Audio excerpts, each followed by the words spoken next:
title.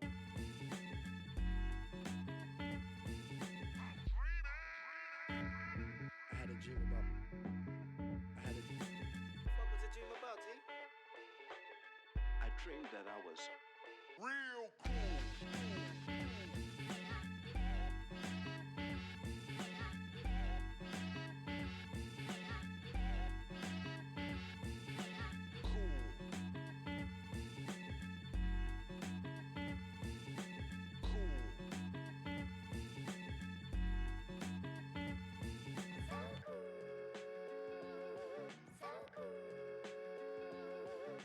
Cool. Cool. Cool. Cause I real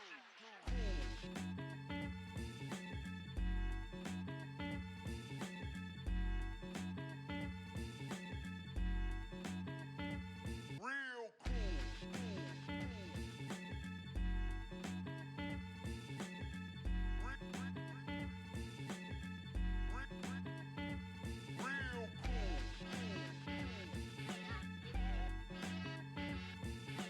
Cool.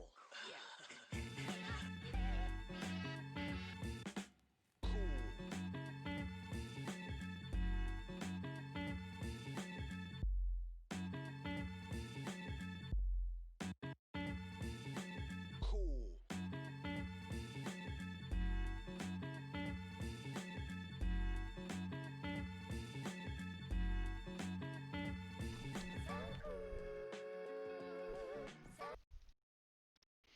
Alrighty, hello and welcome to the SpyParty PAX Invitational, a 16-player invite-only tournament of some of the top players in the game. It's going to be a single elimination bracket, something that we wanted to put together in lieu of the actual PAX meetup that Checker normally rents a booth at.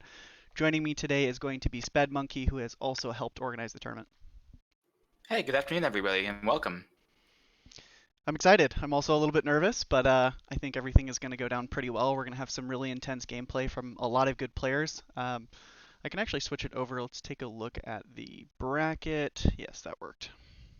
Might be a Yeah, in little the meantime, small. Go ahead. worth mentioning, thanks to Kletos for the new graphics for this. Oh yeah, The slideshow absolutely. is fantastic. It's all looks incredible.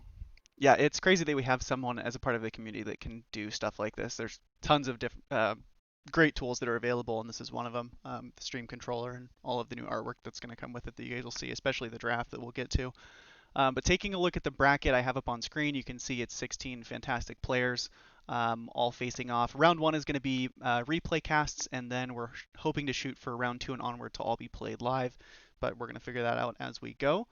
I think we can go ahead and hop right in. We're going to be seeing T-Flame versus Urand up first.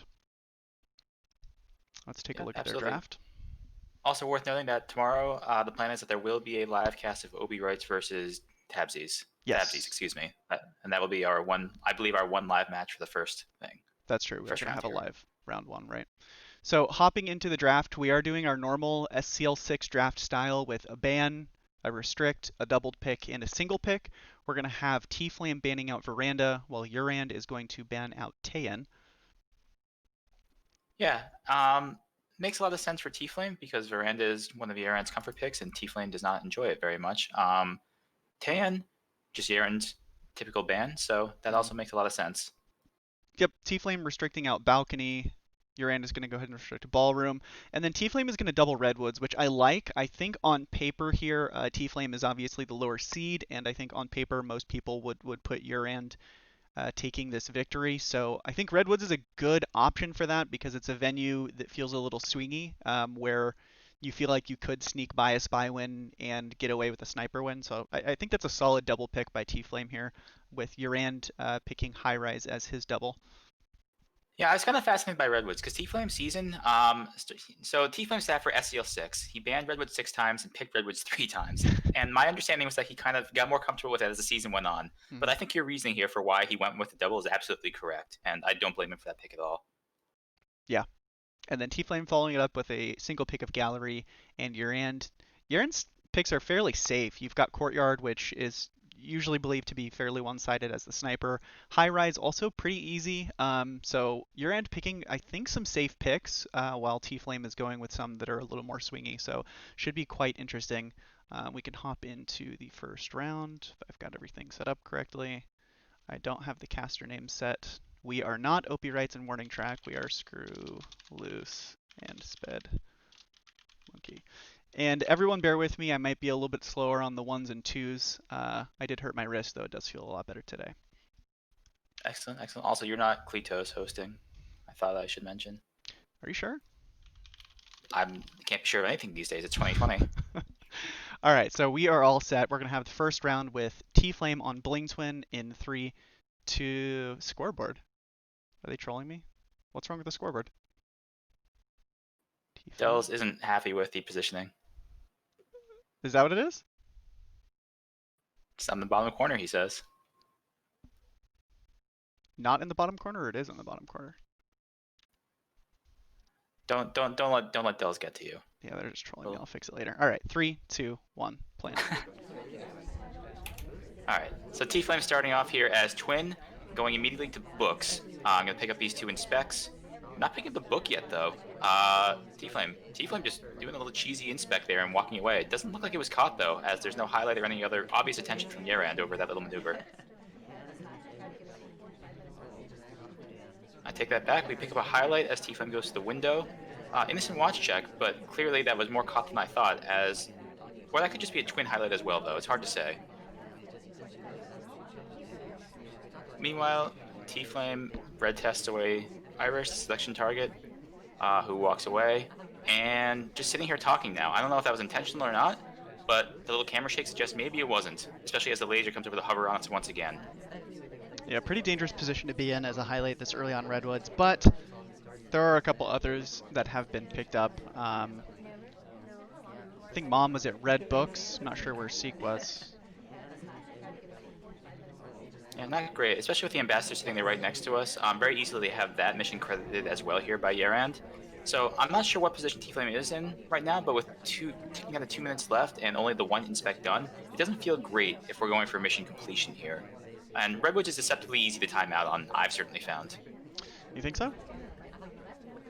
Yeah, I mean, I think it's larger than it maybe looks from the outside, and mission sites tend to be further away than you might think. So at least I've had some difficulty getting mission progress done correctly, but you know, T-Flame's definitely played a lot more Redwoods than I have as well, so let's see what he has in store here for the last minute 45.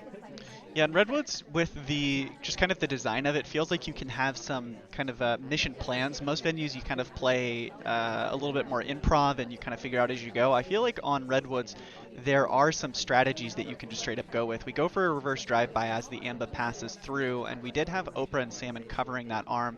We saw it from the spy view, and it looks like it got away clean. We still have a delegate in pocket. He might throw this off, throw the delegate out after contact here. In the end of red. Yeah, it looked pretty good. I don't think he was visible on the sniper camera at all. We had a little bit of tree cover as well as the 2 cast members that you mentioned. So we're actually in okay shape here. We're down to a minute 10. We still have no flirts though, so if T-Flame's gonna win at this point, we choose not to flirt again as well. So this is gonna be a flirtless game. I think so too. I mean, why not flirt when he's there in combo with the seduction target? So he's got to be going for a flirtless game. He's going to finish out inspect here at the red books, and then it's going to be a tale of what is the 4th mission going to be. That's the question, but again, it's so hard not to credit just having flirt done here anyway if you're Yerand, especially on Redwoods where there's confusion and occlusion. I wonder if a shot's just gonna come off here anyway.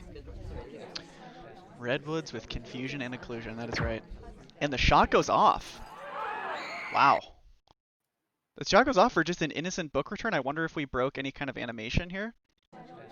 I'm guessing the early play at the beginning where we stopped at bookshelf and then just walked away after the 1 inspect was caught, because it seemed like maybe we were being tunneled a little bit more carefully than otherwise we might have been. Right.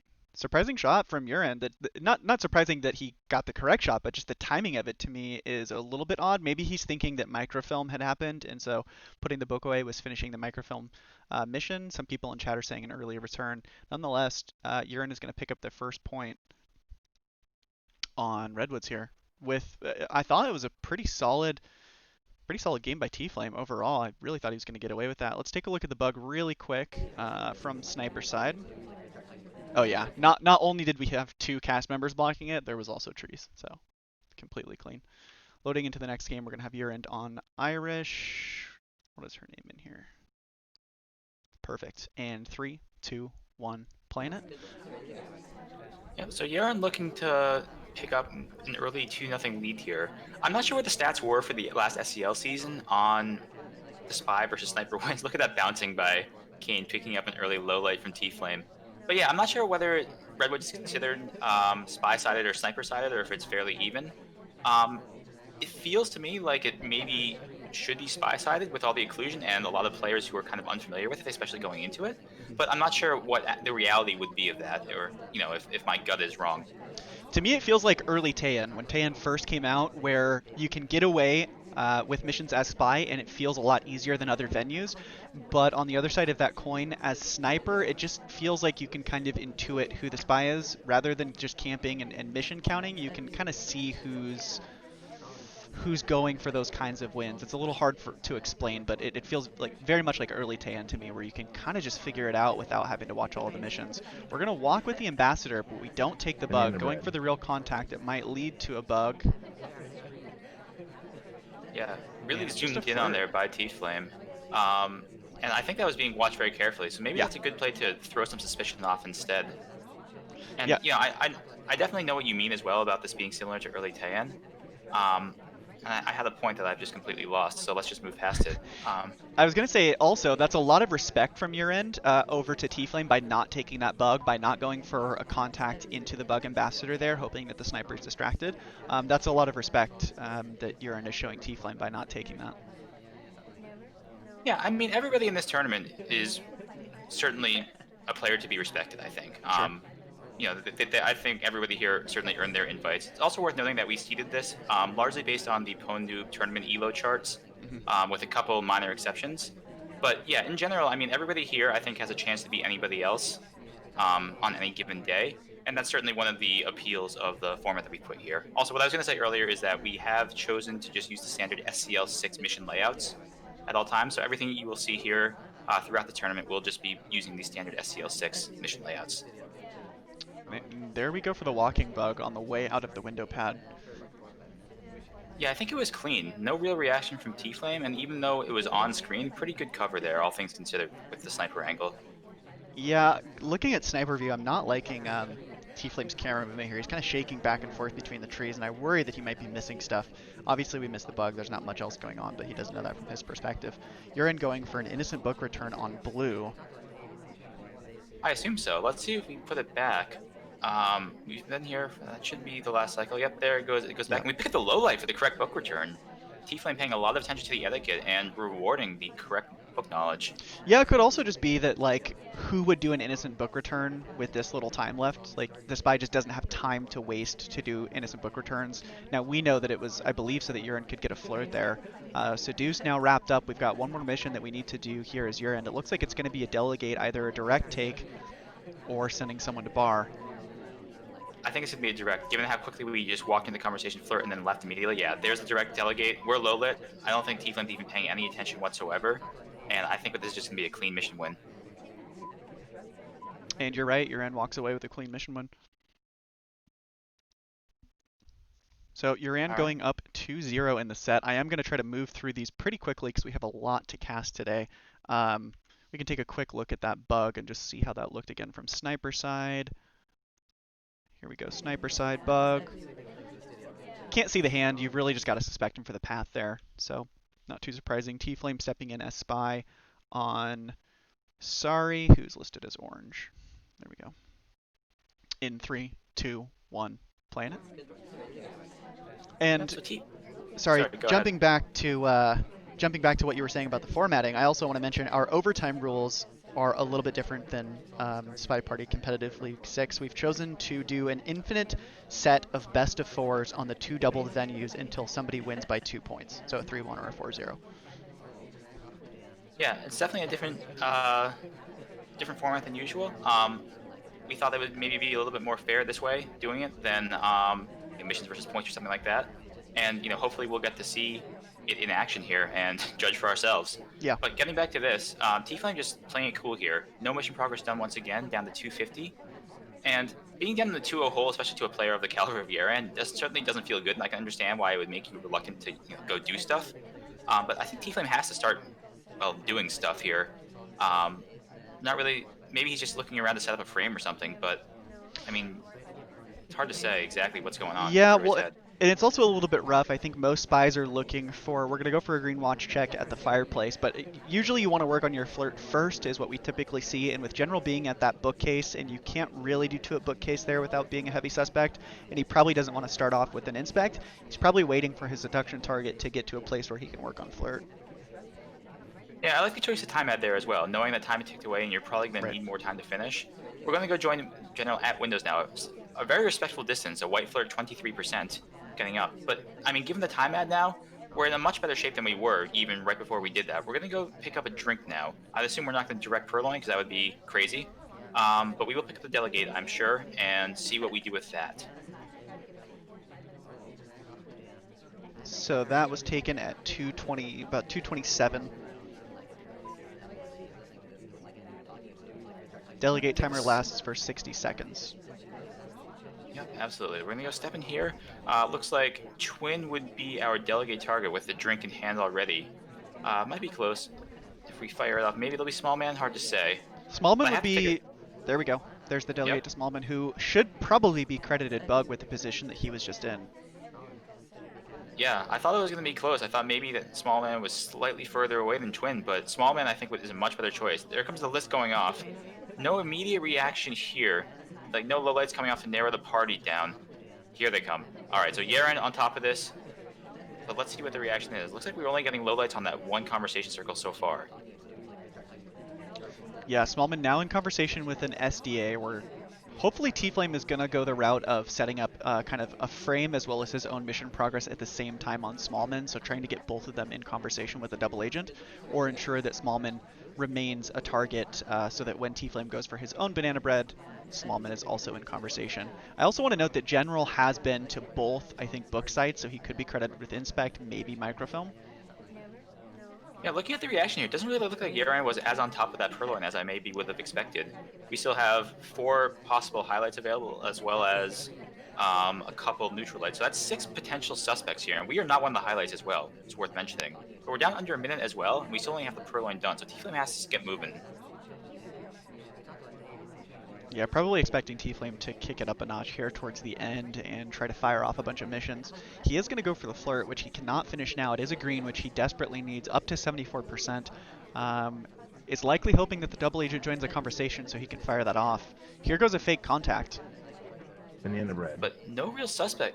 Rocker, the only suspect in conversation with an SDA, and she walks away immediately. If that doesn't get Small Man credited, it doesn't get General credit, Rocker picks up a low light as well. That's not great for us at all.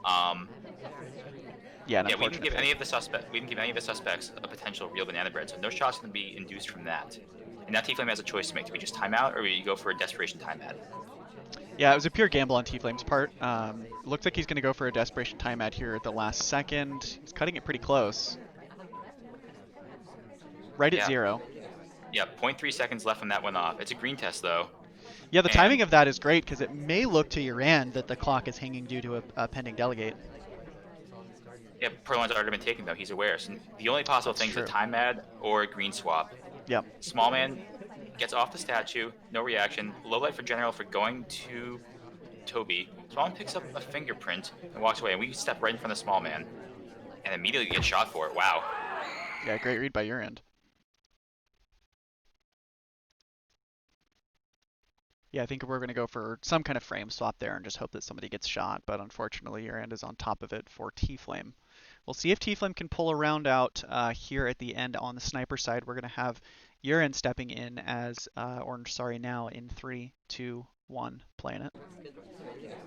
Urine in great shape here, especially on T-Flame's map pick. Yeah. Yep, up 3-0. We go step into the conversation across from the double agent as T-Flame does his housekeeping. Not a good time for a banana bread right now, but it looks like our selection target, Taft, is going to come over to us and step in right next to us. That's that diamond level mind games that you get. Always nice. And the green test for 51%. Very nice start for Yerand. I thought I saw T-Flame earlier checking on blinks for inspect. We'll see if he continues that. That is something that he's been practicing on his own stream, is looking at some possible new etiquette that people have discovered where the AIs must blink before they set the statue down, with an asterisk at the end of that. Here comes red banana bread, though. Banana bread. Oh, red There's contact. the cough. Yep, there's the cough. And we walk away immediately. Looks like just standard low lights coming out from T-Flame here, though. No panic, no desperation shot or suspecting someone for potentially coughing. And we're going to go pick up a delegate instead here. Yeah, really not enough gained from that contact. Even though it was red, it was a real contact, so Uran gets away with it, and only 2 low lights on the board. Yep, there's a highlight. I'm not sure if these are drink highlights. Smallman also has a highlight, but also has a drink in hand, so I'm not sure if these are just bar highlights or if this is a little more sinister from from T-Flame here. We step in right next to our selection target again. We're going to finish up this flirt with a green test. Yep, there it is. 100%. Very nice. So we have 2 missions done, 2 minutes left. Really nice pacing here from Yaron so far, but those are also the 2 easiest missions, and Yaron's going to have to figure out a way to get the more difficult stuff done. We're delegating to Twin here, who's going to have to slam this book back and then walk away. We could have gone for a wrong arm bug there, but elect not to, instead just going out to Windows here to await the purloin. Yeah, I like this choice by your end here. I would like to see your end go to bar as well, while the list is being taken by the person that he sent. The highlights from T-Flame could have been more of a behavioral read of admission when pending. Yeah, really nice wrong arm bug on the way out. Timer expired. Yeah, we still have plenty of time though. Again, we now have 3 missions done. Still a minute 15 to find something else. Even if we just go for something like inspects or just go for another purloin of our own. Looks like we're gonna go into center statues. Well, center book statues instead. And we're gonna fingerprint. But we could be credited for a lot of potential mission progress here. So this is certainly dangerous if we're at all suspected for that purloin. And we do have a mission when pending on screen, which is actually just a glitch. It shouldn't stay on there after that is gone. We have a safety off toggle onto your end by T-Flame. So T-Flame may be reading into that fingerprint and remembering it here. That's not a great situation. And this highlight has stayed on us long after the delegate timer would have expired. So clearly this is some suspicion further than just having gotten a drink at that one point. We're picking up another delegate instead of doing a direct purloin. And there's a print on this wrist. It's difficult though, and we don't hit it, unfortunately. Difficult print is missed. 25 seconds left. Urine is going to have to find a fingerprint. Bug is not an option as it's already taken. Steps over to the briefcase to secure it as the ambassador leaves.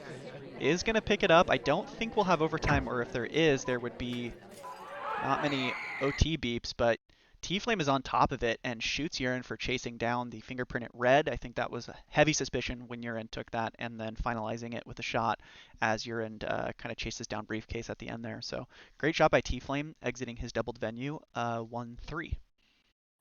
Not terrible. Needed that one. Yeah. Definitely needed that win. Going down 4-0 going into Urine's map choice, not a great place to be in. Even so, it's still a hill to climb, but definitely a lot more manageable with that 1 win in pocket going on to a spy side here on high rise. So stepping into high rise, we're going to have transfer, microfilm, swap, and fingerprint off. Fairly standard setup. This is a venue where you get to choose your missions a little bit as the spy, and we usually see transfer and swap off, and then a toggle between either purloin or fingerprint. We'll see how T-Flame handles it in 3, 2, 1, playing it. A little bit surprised to see inspects off. A lot of players like to have that potential center statue visit from an AI available to them instead of maybe fingerprints, but inspects are on.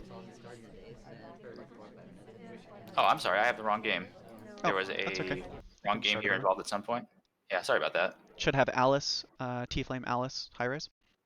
Yep. I'm there. Sorry about that. Starting on the balcony. 3, 2, 1, playing it. With the drink in hand. Your orange, sorry. SDA's boots. Yep, I appreciate your extra confirmations. Yeah, so we jump into the conversation circle here, and our selection target joins across from us. Not great, but we'll certainly take this flirt. It's a green test for 25%. That's solid mission progress to start off with. Yeah, not bad. You really do. It feels like you have a little bit of extra time on high rise, and you can go for these fart flirts. You don't have to chase it down extremely hard, which is great because on high rise, a part of what the sniper has to do is flirt tracking. So being forced to kind of do a lot of close flirts would really get you killed on high rise. So as far as balance, I think it's in a pretty good place with the timer on clock. Yeah, I would agree. Speaking of flirt tracking, it looks like Rocker picks up a highlight as well for jumping right next to us in this conversation circle. I would assume that is also a flirt tracking highlight too. little bit of a stutter there. Was that a little bit of a stutter from T-Flame exiting the convo? It looks like it's hard to tell if that was more just like a lag artifact or if that was actually maybe like just a misfire on the controls. But either way, it doesn't look like it was caught or at least not seriously credited, as we're still just in neutral light. We step in next to the ambassador here, no bug coming off, and this is not really a position we can standing bug, even with like a banana bread distraction. So we're just going to talk innocently, let the ambassador walk away, and hang out. Yeah, I think T-Flame's intent with this conversation was actually to get the flirt across with Oprah, who unfortunately was taking a drink as we entered, which means that she had a possibility to leave the conversation and did. Something that, when you're playing Spy, you need to be aware of when you're trying to chase down your seduction target. If you see that they're being offered a drink, you've got to be aware that they might be leaving soon. Look at this. Yaren has correctly highlighted the real double agent.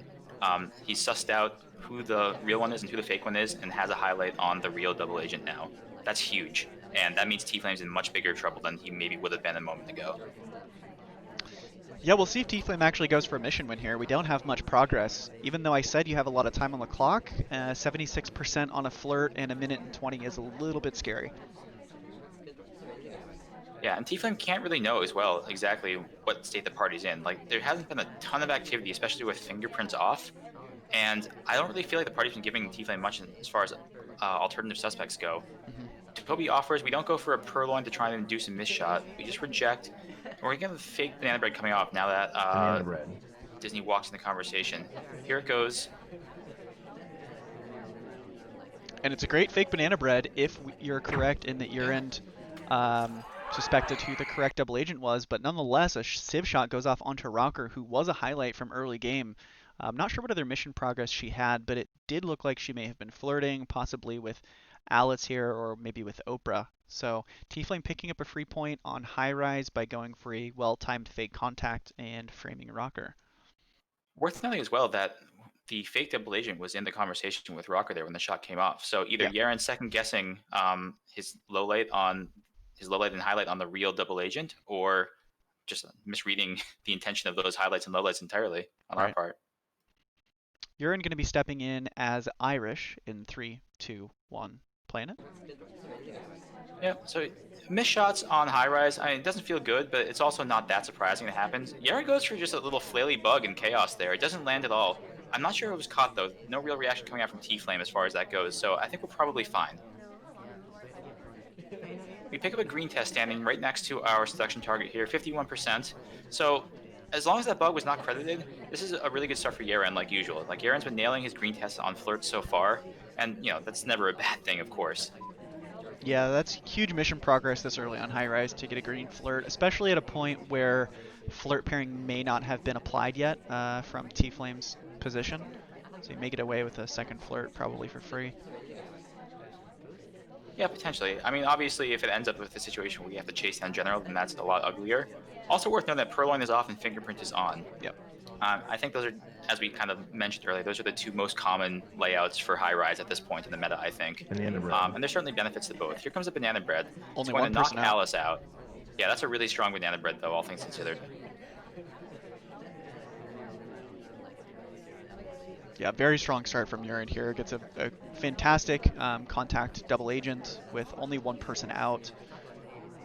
51% on the flirt, and he's got 2 minutes and 10 seconds to just finish up flirt and find a third mission. There is a fingerprint on the left statue. I believe there's also a fingerprint on that right statue.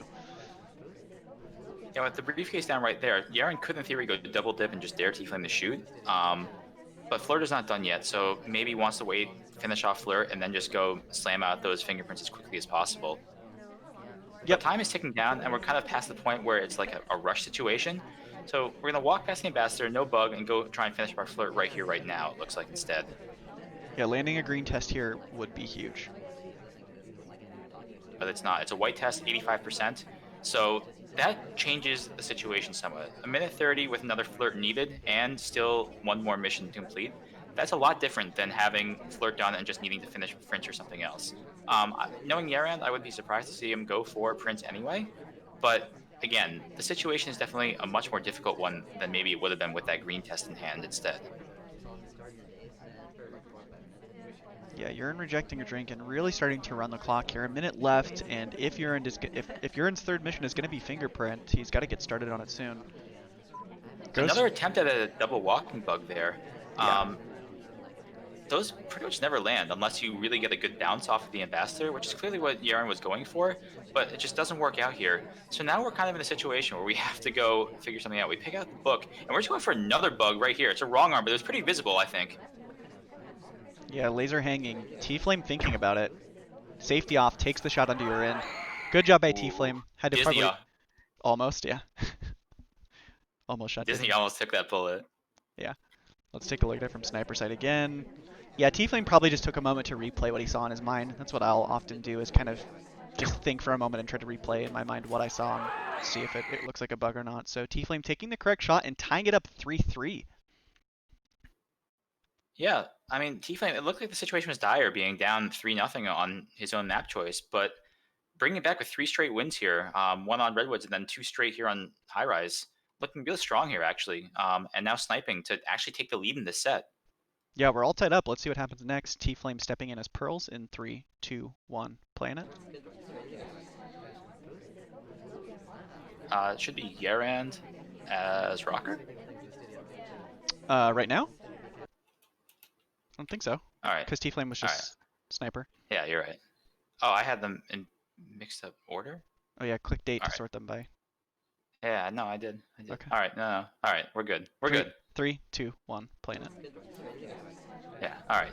T-Flame as Pearls. Small men as SC. Texas Yeah, Ambush. yeah. Yeah. So T-Flame as Pearls walks into a conversation circle innocently, starts talking. No big deal. I'm assuming we're going to walk away and go pick up a flirt with Small Man pretty quickly. Small Man picks up a highlight just for being Small Man. It's year end. That's what he does. Not a bad strategy. And T-Flame's got to be careful not to pick up a false flirt pairing with Sari here, and to try to kind of actively avoid standing next to her again after he leaves this conversation. Yep, we're going to go pick up this flirt now with Small Man, walk in, and right next to him. As long as Small Man doesn't leave, this is a pretty good early flirt. And here it comes. It's a white test though, 34%, but that's okay. I mean, as we've talked about quite a bit at this point, High Rise is pretty forgiving as far as the timer goes. Banana bread. Early So contact. that's a green fake. Yeah, it's a fake, but only the back conversation has real. So that's real for General and Duke, and fake for everybody in this front conversation, including us. And you know, that's not bad because the only person out was actually the SDA. So all things considered, pretty solid. Yeah, and from General and Duke's perspective, that's a great contact for them to take, because this early they really shouldn't know that the SDA is out of conversation. So that really puts a lot of threat onto Duke in general. Hopefully it's something that T-Flame is paying attention to and tries to actively frame them while progressing his own missions. Yeah, all these 3 of 5 or 3 of 6 venues are definitely where like a 50-50 situation is really, really strong, whether that be through a potential purloin chain or just through forcing them to, you know, if they help you out by picking up fingerprints or inspect, especially with fingerprints off. A 50-50 can be really, really strong, especially in a situation like this where they got the early banana bread for real. Yeah, and Sari steps in next to Pearls here, and again, we've got to be careful of that false flirt pairing between Pearls and Sari. But once again, time is ticking down a little bit. We're down under a minute 30 now. All we have is 85% on flirt and nothing else. We still have to get a real banana bread at some point. And here comes Wheels to join us, really helping us out. We're picking up a drink, no purloin going off. So banana bread's going to happen instead. It's a white test. And that gives a lot more people real. Duke has now been in for real both times. I wouldn't be surprised to see maybe a low light come off on him, or at least a neutral light, but it's not going to happen. Instead, Small Man goes to bookshelves, and I don't know if we're going to chase. We did just pick up a drink, so that would be kind of a hard tell if Yaren's paying attention. Yeah, 50 seconds left on the clock. Flirt should be pretty easy to finish up. I think this is a moment where T-Flame needs to figure out what his third mission is going to be and go do that now, whether it be middle inspects, whether it be bug. It looks like he's going to step in to finish Flirt at the spy pad here. We're down to a point where either we kind of have to find a bug or go center statues. We could always find a purloin, of course, but on high rides especially, that's so risky if we can't rely on a good purloin chain. But here it is. We're going into a conversation circle. We're getting offered. Yeah, it has to be the purloin. And it's going to be a white test. Uh-oh. Moment of truth here. General is obscuring the fade a little bit, but it is visible. The list is clearly gone. And zooming in, but no shot coming off. I think we might get away with this. Zoomed and thinking, takes a fake BB to distract, and Urine is a little slow on the trigger. T-Flame ends up picking up the win via missions. Yeah, very surprised that Urine did not take a shot. I wonder if he didn't notice it at all, or if he was just thinking and assuming that pearls hadn't been done at that point. I'm unsure. We did get a little bit lucky, as you said, with General kind of standing in the way, obscuring the fate a little bit. Urine was also not zoomed in. So that's going to be T-Flame taking the lead on Urine's doubled venue. Yeah, 4 straight wins by T-Flame. That's impressive, no matter who your opponent is, and doubly so against Yerand. Yeah, this is fantastic. We're gonna have Urine stepping in as rocker this time in 3, 2, 1, playing it. And as you said, I mean, our intent when we were designing the guest list for this tournament, as we had talked about, is I want it to be that anyone could win any of these matches. All of these players where we think to ourselves, you know what, T-Flame could beat Urine, or vice versa. Yeah, I mean, certainly some players it might feel like a mismatch on paper, but I think all these players on a good day can beat anybody else in Right. the SpyParty community.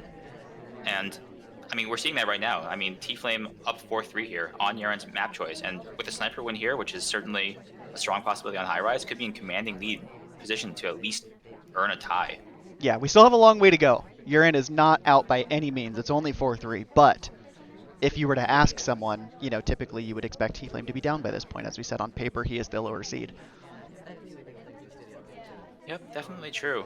And also, you have to factor in psychologically. I mean, Yaren's certainly been in this position before, but losing 4 straight games never feels good. Has it been 4 straight? Set.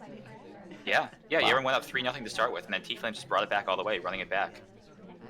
Yeah, so T-Flame picking up a lot of momentum, and this will be important. Another win here is going to be extremely important for T-Flame to carry that momentum into the next venue.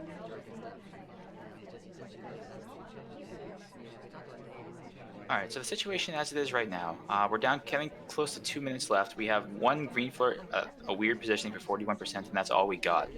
Yaren has really not been aggressively going for fingerprints thus far on high rise, which is a little bit surprising to me, but T-Flame also very, very competent at tracking fingerprints, so it certainly could just be the situation where Yaren's giving a lot of respect to that ability. Yeah, we saw the fingerprint tracking into shot on Redwoods when T-Flame was sniper and Urine was Orange Starry at the end there. So he was on top of it on Redwoods. We'll see how on top of it he is on this venue. And T-Flame, what? Did T-Flame just phantom a reverse drive by Rocker, or did it actually happen? He didn't phantom it. He didn't phantom it. There was a reverse drive-by attempt there. It didn't land. There was, T-Flame okay. just saw the movement, yeah. That is insane. Oh, okay, I see it now. Wow. Yeah, like that's not a bad spot at all. There's a lot of cover there. Yeah. But the arm just vaguely visible there through Taft's shoulder. Great catch by T-Flame. On top of the reverse drive-bys, recognizes that is a good spot for it, considering where the Ambassador is. Well, actually, probably hard to predict that he's going to go that route, but nonetheless is on top of watching for reverse drive-bys and picks up his 5th point. An absolutely great shot by T-Flame, and can carry that momentum into Gallery here. We'll see what he can do. T-Flame is going to be stepping in as Rocker himself in 3, 2, 1, playing it. Yeah, so again, just to reiterate the point, 5 straight wins here by T-Flame, coming back from a 3-0 deficit to start things off. An early timeout here, it's a green test as well. And we're going to go step right back into the window pad again to flirt. I'm not sure I like that play, to be honest. I don't like it either. I feel like T-Flame is a little too overconfident right now. He's probably really hyped up after a win like that, and I'm worried that he's going to play a little too confidently against Urine here. Gallery is a bit of a different beast than High Rise, but we'll see what happens. I mean, so far it doesn't look like it was caught. Yeah, I mean, one of the biggest obstacles to a lot of spies on Gallery is the time, and with that early timeout, that definitely takes a lot of that pressure off. The trick now is just getting missions done at a steady progress, and of course not doing so in an obvious way, which sounds stupid because that's kind of how you play Spy and SpyParty, but I mean on Gallery especially, like getting things done with steady mission progress is so important to being a successful spy. Yeah, T-Flame goes for a redirect off of Bookcase, trying to look like an AI, simulating that the Ambassador took the spot. Urand, I don't think noticed it, which I think is something that Urand might actually reward, but doesn't notice it or didn't like it enough to warrant a low light.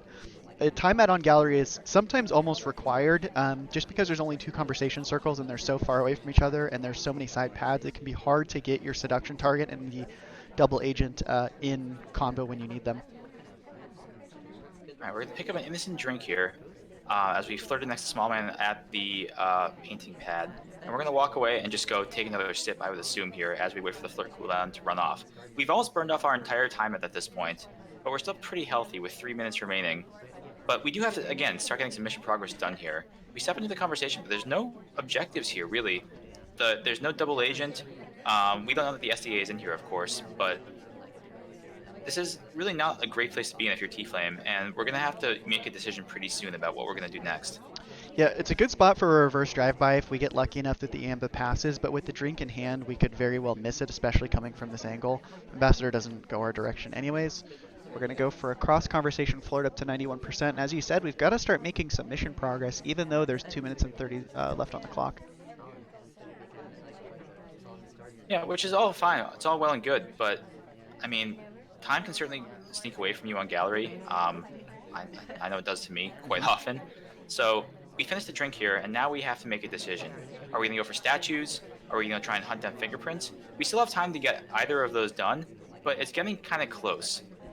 We're just hanging out here at this painting pad, and we're going to go for a bug. Yep, there it is.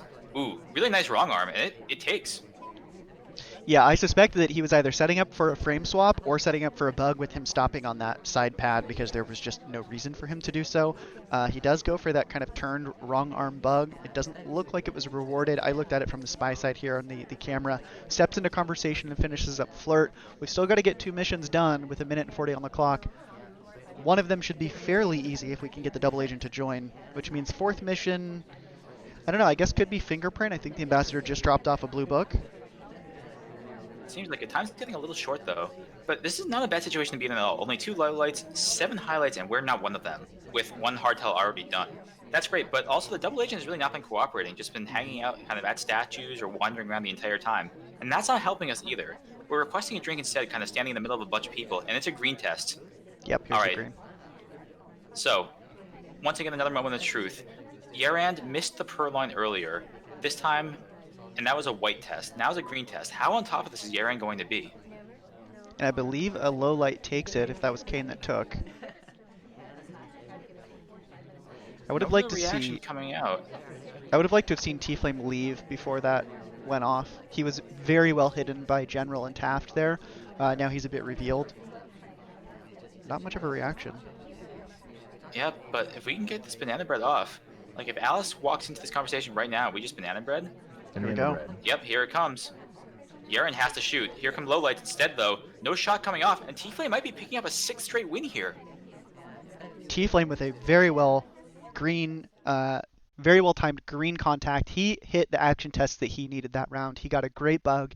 He landed a green purloin while covered from the other AIs, and then landed that green contact right when the double agent stepped into conversation with enough time left on the clock such that Urand thought he could get away with low lighting rather than shooting. Let's take another quick look at that bug from the sniper POV here. And we're going to turn. Oh, wow. If you go look at that, the door frame is covering the hand snapback.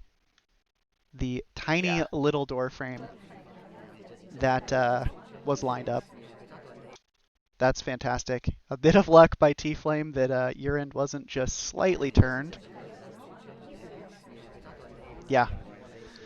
But, you know, as Spy, that's what you have to do to win. You have to take some risks just due to the nature of the game. You've got to take risks as Spy. So that's going to put T-Flame in a position where he is up 6-3 against Urand on gallery sniping.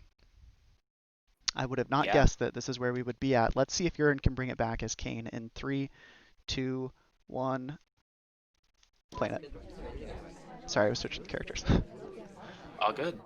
Yeah, Yeren now down 6-3 and has to win Spy game here on gallery and then 2 more on courtyard just to eke out a tie here and go to overtime. Completely doable. We pick up absolutely doable. We pick up an early cheesy flirt here, walking and talking and immediately leaving and step right back in. The flirtation cooldown is going to go away pretty quick, and we'll just pick up another flirt right away. And, you know, this is all pretty good because this is, as you said, the sort of plays you need to make to pick up these Spy wins, especially against a strong sniper. Yeah, and we do have T-Flame zooming in on the blink, so it's something that he is watching here throughout the set on gallery right now. We go for an early contact. It's going to net 3, 4-ish lowlights. Looks like 5 in the end. And that's all fine, but we go for a Purloin as well. It's a green test, so we've Banana Bread Green Purloin. Yaran really turning on the gas here. Which is not, I don't feel that he's played particularly fast the rest of the set, so this is probably going to throw T-Flame off a good bit. It's a well-timed green Purloin because T-Flame was distracted by the Banana Bread, and it ends up that T-Flame shoots a civilian. I believe Rocker was the one who took. Urine taking a point for the first time in quite a while, and we're going to head into Courtyard 6-4. I mean, it was a bit early for T-Flame to shoot. He obviously had a lot of time. I don't think it's possible that Rocker had 4 missions done. So maybe T-Flame feeling himself a little bit too much. I'm not sure. Yeah, I mean, and I certainly understand that feeling as well. If you feel like you're in the zone and you're really feeling the flow state, and then you absolutely take that shot. And, T-Flame certainly has more games to work with here. Yeah, absolutely. Let's see what he does as Smallman on Courtyard in 3, 2, 1, playing it. So the meme is that Courtyard is spy-sided, and it's Is it not a meme? maybe the well, that's the question, right? Smallman picking up the Smallman highlight from Yaran because that's what Yaran does. So let's see what T-Flame does with that. Just hanging out. T-Flame is playing really, really slowly at the start of these games a lot of the time, just going into an interesting conversation and hanging out for a little bit before making a move to start flirting or whatever else he does. And that's the case here as well. We're going to wedge ourselves in here, the exact center of the conversation circle. Yeah, I don't know what T-Flame is doing, but it'll be interesting to see how this pans out. ST bails on us. I mean, what spy would do that, right? True. T-Flame. Apparently. We go for a flirt, and the selection target just leaves because having none of that based on our disrespectful spy play. But the selection target leaves and goes for the briefcase instead. We bounce off the briefcase. It doesn't look terrible, and we're gonna go just in this. No, we take a weird path into statues and then walk away and just go into this conversation circle instead. All right, okay, T-Flame. Yeah, that indecisive pathing there, if that was caught by Urine, could be really bad. Hard to tell. I don't think it was, but that kind of pathing doesn't look too great because it looked like he was going to go onto the statue pad and then kind of redirect it off. So far, we do have Duke that's being fairly suspicious. I think he got inspects, he's got the briefcase, and he's been fairly active. Yeah, that's certainly true. He walks in here, and we're just going to pick up the green test. That's our first flirt, 37%. And we're going to just take an innocent drink. We take it, and we're going to sit. Time's ticking down. We're down to 1:30. Here comes the fake BB. Banana bread. It's a white test. Let's see what the reaction is. I think everybody No in low lights conversation. coming up. Yeah, Yeah, everyone. no lights coming off for Super Real. There Oh, it the is. shot's coming off on Duke, and T-Flame does it! T-Flame takes the upset victory! Wow. Yeah, not surprising that Duke gets shot there. As I was saying, he was very active. Urine with a bit of an early shot, and T-Flame getting a bit lucky that Mom or Teal here was a suspected double agent. And wow, surprising. Urand ends up taking the shot. What a fantastic game or set by T-Flame and Urand. Very good all around. And yeah, T-Flame taking the victory after just having a crazy run, winning, what was it in total, 5 or 6 in a row? Yeah, 6 straight going. It went from 3-0 down to 6-3 T-Flame. Yaran eked out that one win on Gallery, and then T-Flame just takes the spy win here because Courtyard is in fact spy-sided.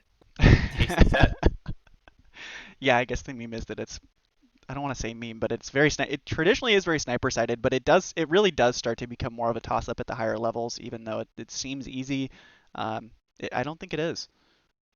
Yeah, Duke just definitely. very active that game. I wonder, well, you know what? Let's find out. Let's have, I think T-Flame is able to hop in here with us. I was gonna wonder what some of his thoughts were, but I guess we can just ask him if he's supposed to be hopping in here. Yep, absolutely. Hey, buddy. Did I hit the cue right? You got it. So, Perfect. okay, I have to know, here at the end there, was that fake to frame Duke, or were you just throwing something out? I've been ever since I played Falcon Hit, I've just been trying to do more fakes because I feel like it's just another thing where like I wasn't going for a lot of fakes in my normal games. And so honestly, I was just trying to cheese this last game and it didn't work, so I just decided to throw up a fake BB. Now, when you were saying you were trying to cheese that last game, were you thinking about going for some kind of statue swap when you kind of curved onto? Yes. Yeah.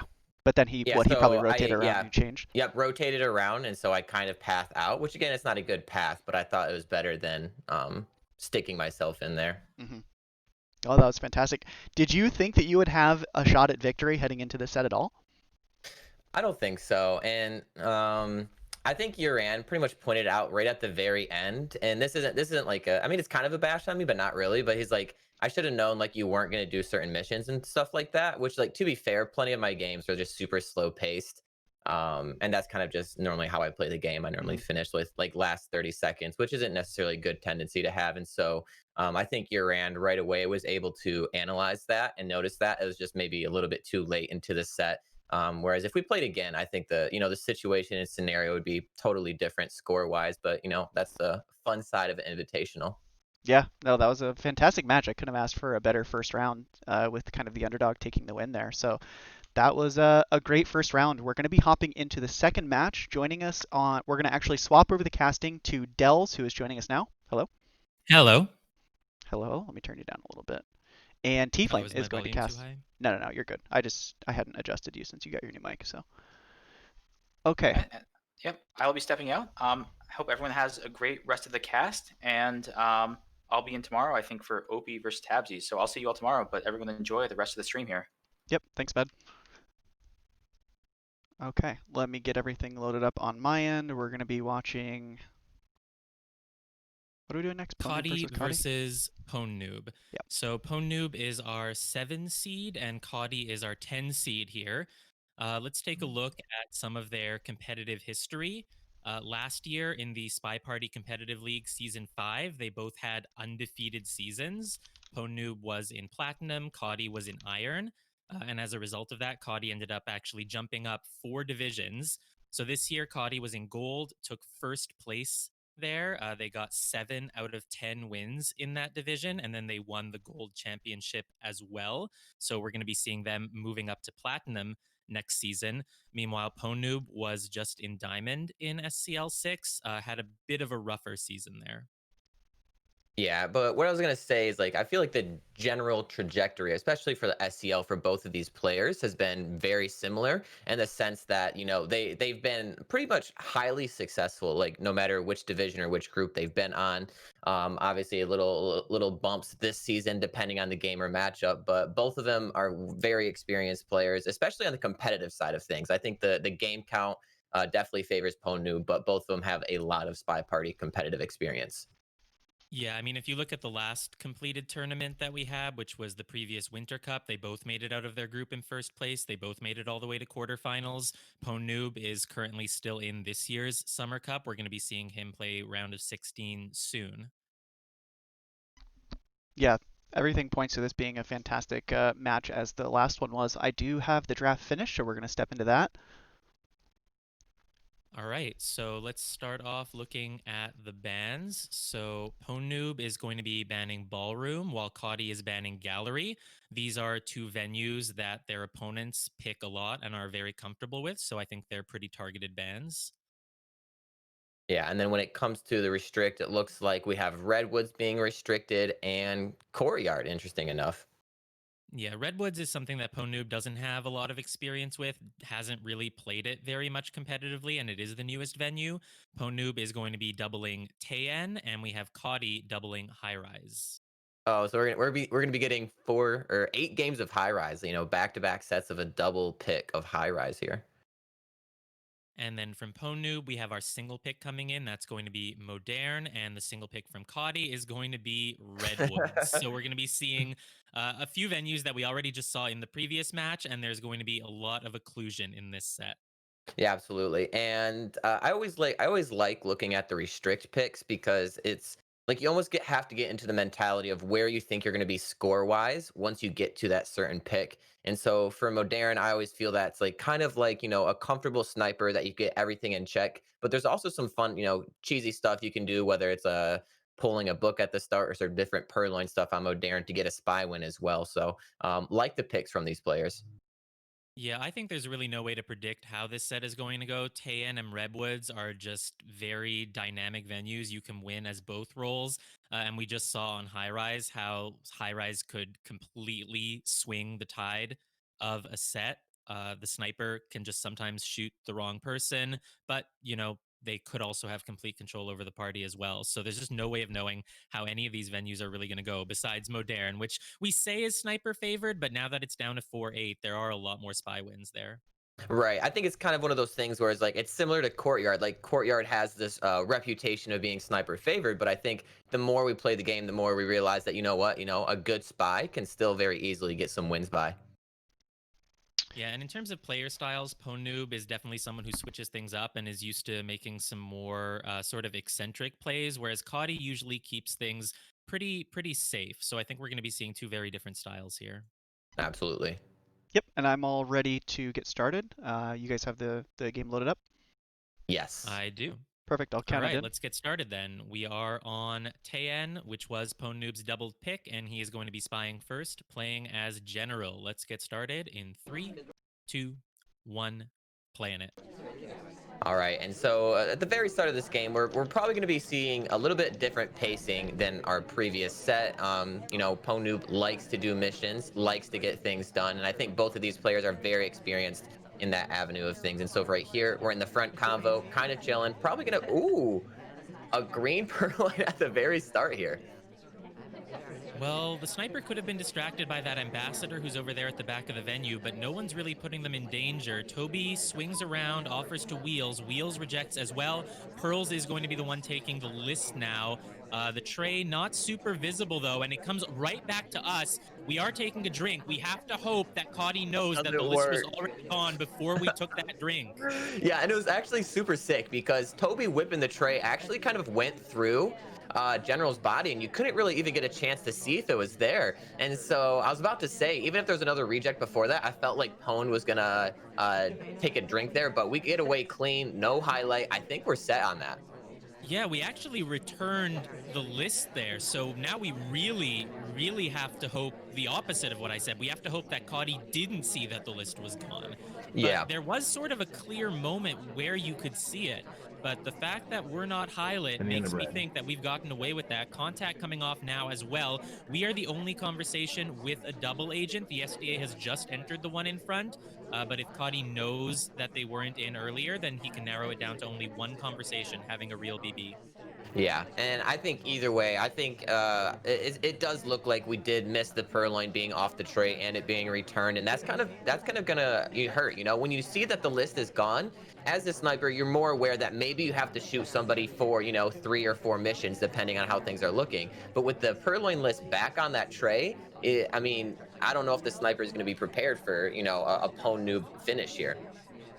Yeah, I completely agree. I don't think that Cody's on top of this, and I don't think Cody's going to have anything to induce a shot. The only question is, what is Ponoob's 4th mission going to be? A minute 20 left. We should be able to finish the flirt pretty easily. Here we are, going for it with Smallman now at the green bookshelf. And then we're going to have to do one other mission. The easiest one is just center statue inspects, but that could get you shot if you do it in the last minute. So perhaps the real easiest one would be a bug, right? Right, and there's kind of like two different, like, I guess you could say, philosophies going into this, whereas center statues, AI could do that, right? Somebody could go to center statues late, but I think we're gonna get our answers. It is gonna be a bug into center statues. No, we're just gonna step onto the side statue, and that is a really well done game by Ponoob. Yeah, there was just no way to be sure of that bug. Taeyan gives you a lot of cover. That front conversation was super full, so it just wasn't visible from the sniper side.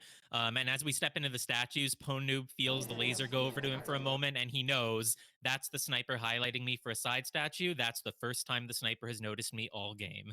Yeah, and I was about to say, this is just Tan's just one venue where you can't miss anything. You often end up crediting maybe a couple people who had possible bug paths, and so the fact that we missed the purloin like that, I think we had a small chance to see the list there, or even see a quick drink take from Ponoob, but we missed it, and Ponoob gets the first spy win on Tan. Yeah, it was really just that one moment when Toby swings over to offer to us a second time, because after Pearls took the list, he was still pretty well covered. So I completely understand why Cody didn't see that, and that gives Ponoob the first point. We'll be moving on to Cody's spy game now. It's going to be playing as Ponytail. Let's get started in 3, 2, 1, playing it. All right, and we have here as Pony, as Gloves, whatever you want to call her. I prefer Alice, but We're going in and we're going to get a book here. And I wonder if we're thinking of doing possibly maybe a late direct transfer, or if we're just coming here to waste time. Transfer on Tan is just one of those things you don't expect to happen. Very similar to expecting somebody to take a purloin and return the list. It's just one of those things that can catch the sniper off guard. There was a decent amount of cover for us at the blue bookcase because Salmon, our ST, was out in front of the venue, in front of the shoji, and he sort of covered up the fact that we were there. So there is a chance that Ponoob didn't register us at the shelf, but microfilm is just always a very risky play, and against any sniper, there's always just a chance you die the instant you go to the green bookshelf. Yeah, absolutely. And part of it is if we hold on to it really late, maybe they forget where it's from, or even if we do an innocent return right here, it's to maybe blow off some suspicion for, grabbing a briefcase there. Yeah, and Which, see, I was wasn't there a talking print? earlier. No, there was a difficult print on it, and that's what I was going to say. We were talking about the different styles of these two players. I said Ponoob is usually the type to go more for the risky plays. We saw that with the Purloin immediately at the start and then the return. Meanwhile, Cody goes for a super safe play by doing a smudged briefcase, something that you theoretically won't get any suspicion for at all. Right, and I kind of like it though. I really do like your first print being a difficult, because it kind of gives you the heads forward, like, say, hey, you hit a green here, like, let's go for prints this game, right? It kind of gives you a clear passage of, a way to finish the game with maybe less suspicion than other hard tells. So Banana red. Unfortunately, we didn't get the print. Here's the contact coming off. 2 conversations looking pretty full, so it's a very good contact for Cody. Unfortunately, we picked up a highlight, and I think the reason why is that when we entered the conversation in this spot, the ambassador was right there at the back of the circle, sort of between where the twins are, and I think we may have been credited for a bug. yeah, and we could have gotten credited for a bug. The highlight could just be, we step next to the Amba, and we actually do pick up a fingerprint off of the drink. So there's a couple different things that we can get a highlight here, but either way, from the spy's perspective, or even from the sniper, things aren't looking good for us on the spy side of things, being one of the few highlights in the party. Yeah, that's a good point about the drink. Oh. Oh my god, shot comes off on Rocker. Okay, maybe not. And so Rocker was, I believe, at center statues there, right? She was. We'd have to go back and scrub through the replay to see if she did anything else. But if there's been a contact and someone goes to center statues, if you think they ever had an opportunity to bug, that is enough reason for the shot. And if you look at about 2:30, you can see Rocker taking a path that sort of crosses with the ambassador. That could have been some sort of bug suspicion as a 4th mission for her. Maybe there's something else. Yeah, and again, that's kind of the danger behind a venue like this. When there's a contact off a seduce, you can assume a bug happened and somebody's just going to center statues. It can be really hard to hold the trigger sometimes for the sniper. I see. Rocker looks like she could have split from the BB, and she does a briefcase in the aftermath of it. That's what she picks up her highlight for. So maybe that was enough for Ponoob. Yeah, it was probably just a little bit of confirmation bias there. Rocker's doing something you think the spy would do, and so hey, let's take this shot here. Yeah, we were a suspect, I guess, because Ponoob didn't know that the fingerprint on the briefcase had been smudged. So technically, we could have had 2 of them, but it wasn't enough to hold the shot on Rocker there. And so now the score is tied up 1-1. Ponoob is going to be spying here as Teal. Let's get started in 3, 2, 1. Planet. And I think that's a really good, spy win there, because I think Ponoob's one of those people that can kind of take momentum and go with it. And I also think, the better Ponoob starts to feel, the more Mimi he starts to get into this plays. And that's a fantastic standing bug there.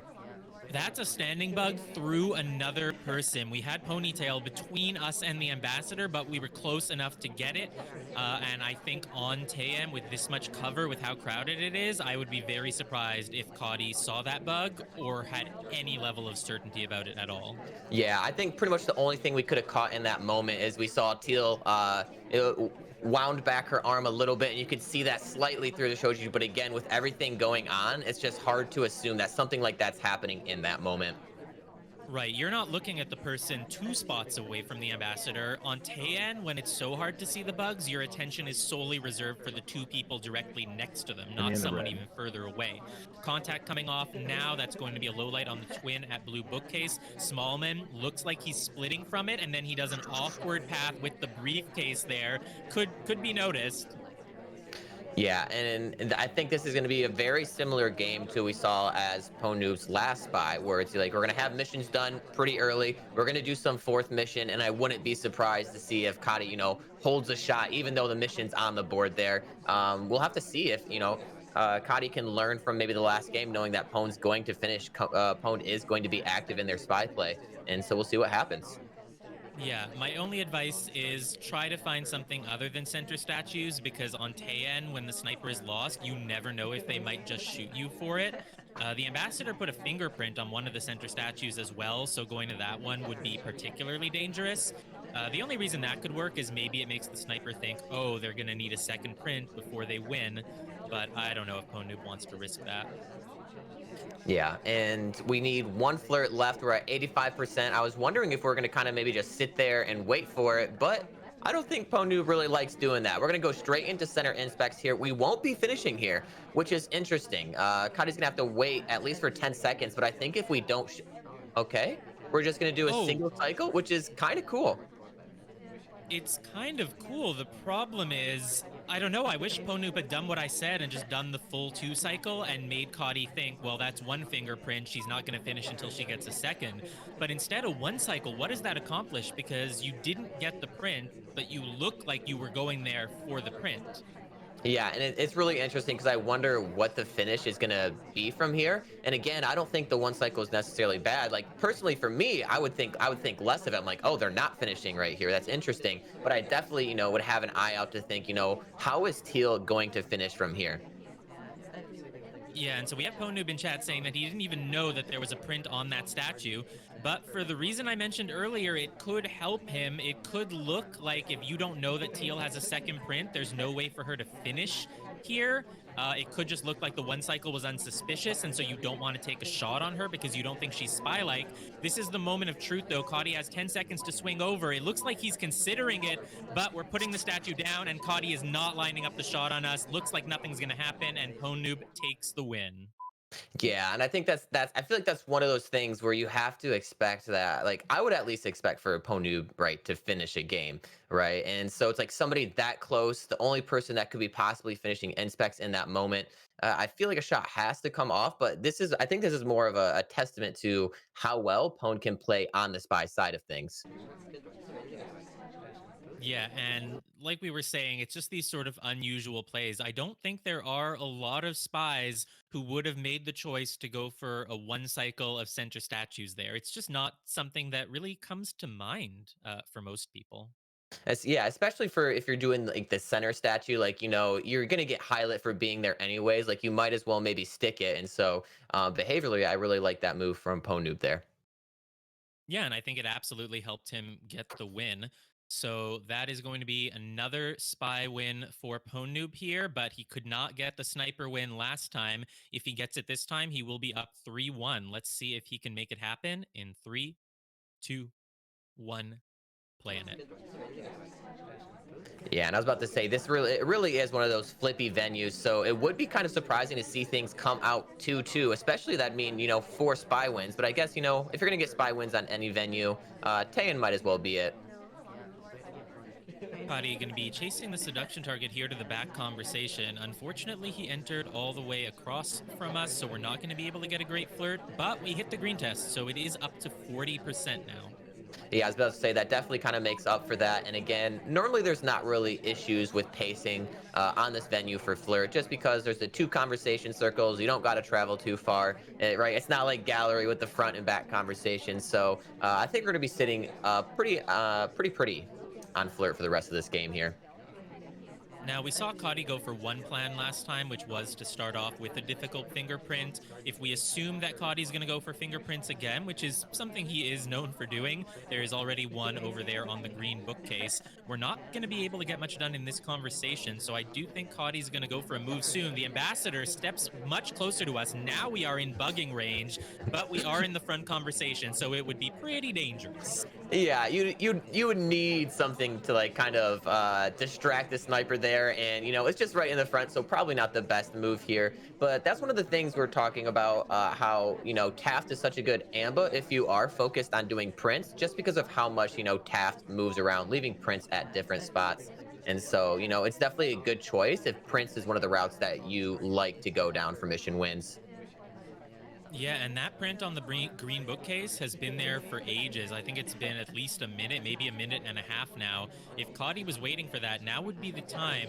But the fact that Cody isn't doing anything at all, even with the ambassador here entering next to us, we have the opportunity to go for the bug again. But I wonder if Cody is just going for a frame game because we just haven't been doing anything. Yeah, and I was about to say that'd be a good change of pace with things, right? To go for that. And we saw, right? We saw that Ponoob was willing to shoot someone early, but it doesn't look like that's going to be the case. We're at least going to be willing to finish missions here. We go to center inspects, and we'll see if we do a 1 cycle or a 2 cycle to finish things up. Well, it's going to be a 2 cycle. We're getting all of the inspects. I could have been wrong about Cody's plan. I think the print on green is still there. Maybe Cody was just going for a very slow start so as not to look suspicious and then is going to start getting a lot of progress. But we're right back here with the seduction target. We get the flirt up to 100% now. As long as we get a contact, we'll be in an okay place. We would have about 30 seconds to get a final mission, but we're not going for the contact. I still cannot tell what Cody's plan is.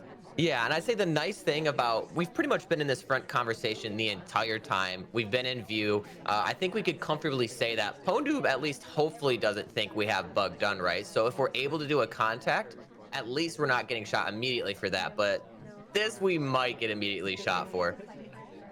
Yeah, it's a white purloin. Ponoob took 10 seconds to consider it and decided, yes, that was a white fade, and no, I'm not confident enough that Kane has not bugged, so I do have to take the shot right now. Yeah, it's almost like a little bit playing with food right there. Got the laser right over Kane there, takes the shot, and it started to look a little bleak, the options for winning on the spy side of things. And so we go for a purloin. It didn't seem like we had many plans there with sitting in that front conversation, but No,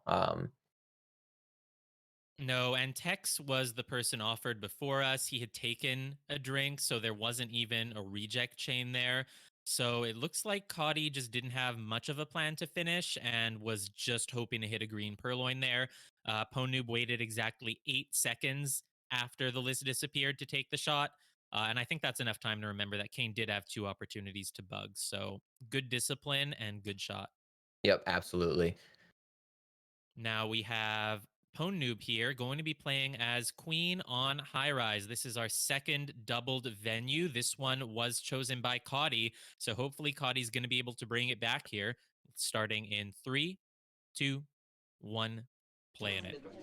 Yes, and so obviously we have Queen here, seduction target general, the meme, right, the lore. But this is definitely a different type of play style, or this venue, plays into a different type of play style than we see on Taeyan. Specifically on the sniper side, it feels like you can have more control over the venue. You can see everything that's going on. You're not maybe wondering if this person did a bug, because a lot of times you can get a good angle to see what the spy could be doing. Yeah, and so Ponoob is going to have a few opportunities for victory here based on the mission setup. We're definitely going to be doing the Seduce to 100. We're going to be getting a contact. And then for the third mission, we can either get a bug, which is the one thing that we can do and hope that the sniper did not see it, or we can hope that we can just go finish inspects and the sniper will think that we are an AI. And the third option, of course, is we can do fingerprints. If you get a difficult print or one that has been left sitting there for a while, the sniper might not know it, but there's a wrong arm reverse drive-by bug as the ambassador passes behind us from that blue bookcase. No reaction at all from Cody. Looks like we've gotten away with it. And honestly, I'm surprised we go for that one, because we did not have the best conversation or the best cover in this conversation here, because we had small man in front of us. Now, sure, if it's general, sure, if we have sorry, okay, this is good, but it was just small man in front of us. So I'm surprised for that bug, but obviously it surprised Cody as well, because we get away with it. Yeah, I completely agree with you. The contact is coming off now. We have an SDA in the back conversation, but also we have a ton of people here in conversation with us. That's a lot of people who could have a real BB here. All we're going to need is one more flirt, and we have General here next to us, so it's very likely that we're going to be able to do it. Yeah, we got a minute 40 to flirt. We have all the time in the world here, and we have no extra suspicion. I think even if we chase down our seduction target, I don't think anything's going to come from it. We've been in the same spot the entire game. Things are looking good. I agree. Ponoob doesn't even want to bother chasing General. There's 90 seconds left. At some point, he's going to return to conversation. That would be the safest place to flirt with him. We are heading on over now. I think we just want to set ourselves up at this sort of landing pad here so that we can go wherever General goes and it won't look like a super obvious chase. He's in conversation there. We just want to get close enough. We only need 28%, so we don't need to be right next to him. But even if we were, if that bug isn't suspected, there's no reason to take this shot. Quick talk here from Ponoob, but I don't think Kadi's thinking anything of it at all. And Ponoob is going to be picking up his 4th point. Yeah, and I'm about to say 3 games in a row here that Pone is playing really well in the spy thing. Pacing wise, super solid. Is willing to go for the hard tells or some things that normally freeze spies up from progressing in their missions. But Ponoob's doing them and doing them well. Yeah, and if we go back and look at the bug there, even though we only had Smallman for cover, Smallman did cover up a lot of our arm there.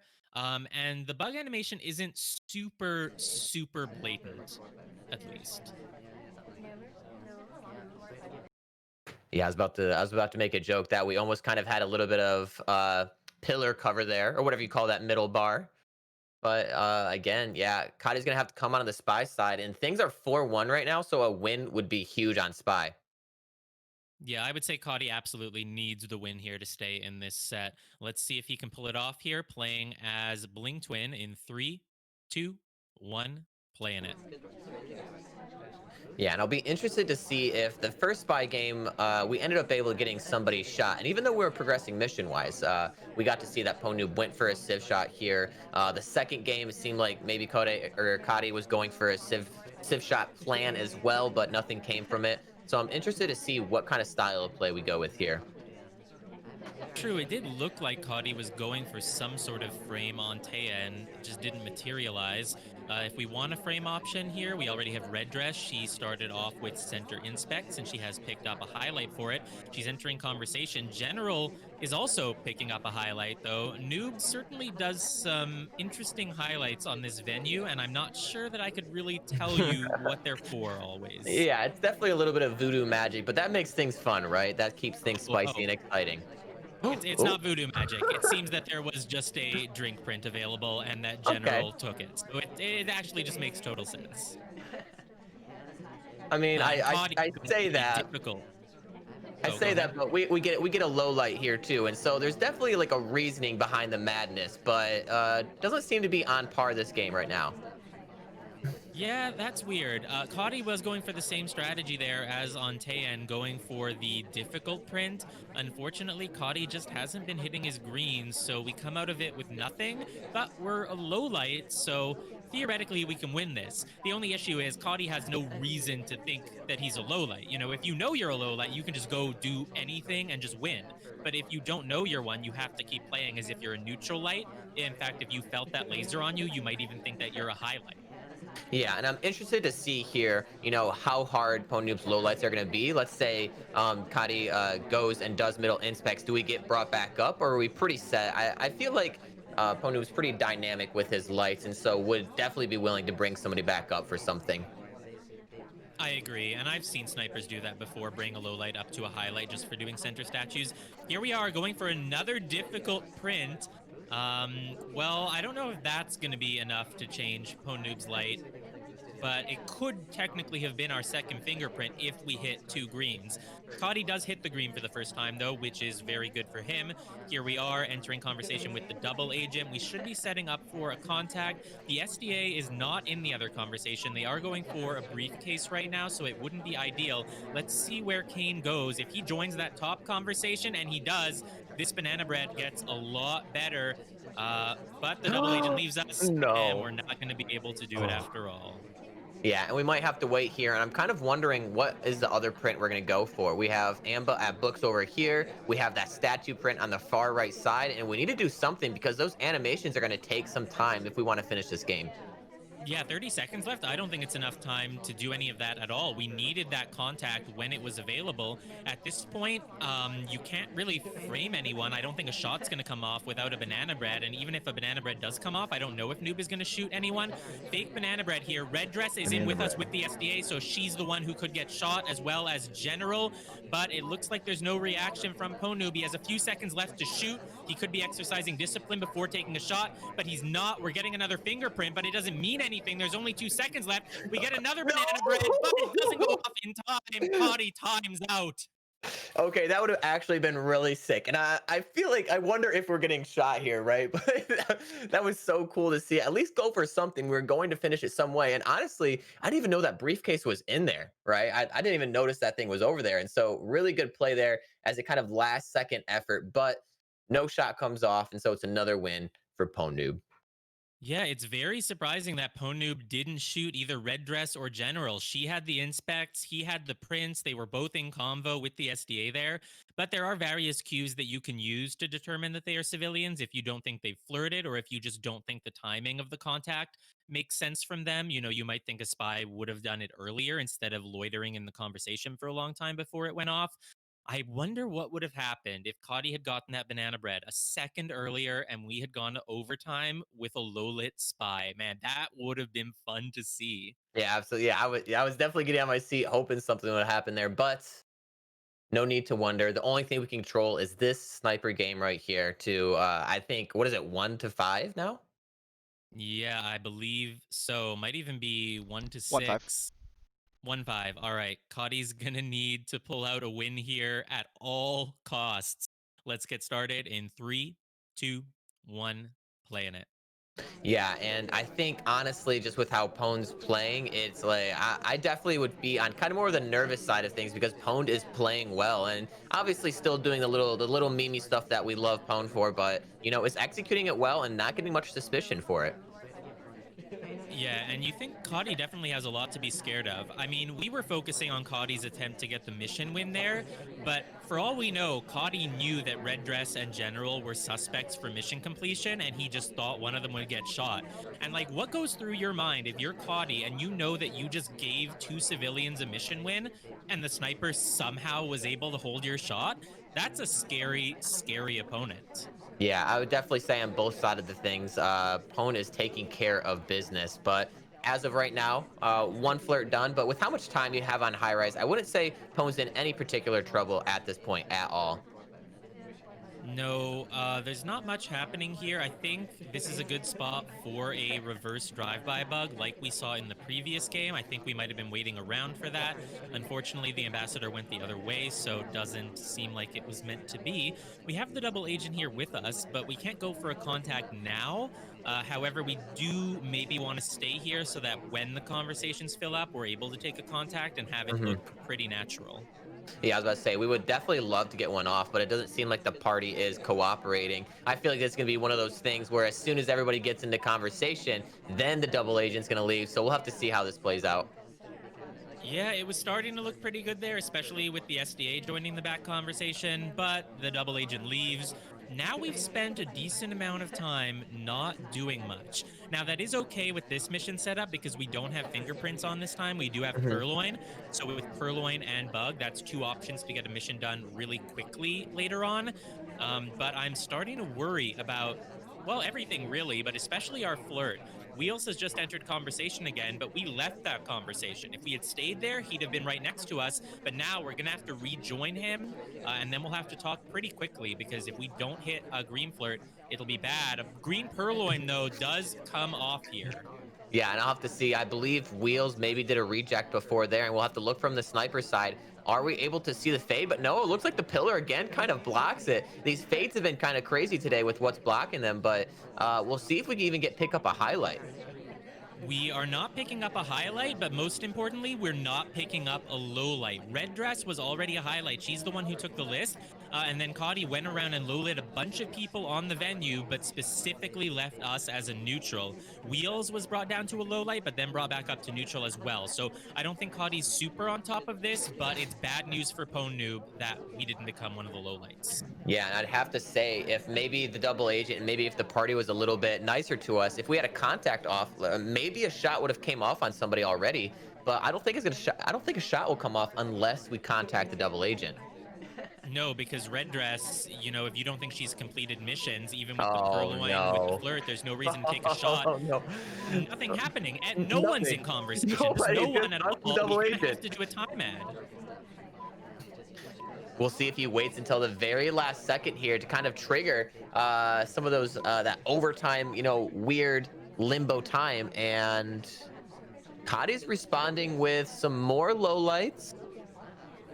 Well, Wheels was the other person at Windows. He didn't check his watch, though, so Cotty should be pretty sure it was us. Red Dress is keeping her highlights, and she does have the inspects and the purloin, but we know that she wasn't at Windows, I think. In conversation here, we finished the flirt, but that's not even a mission completion for us.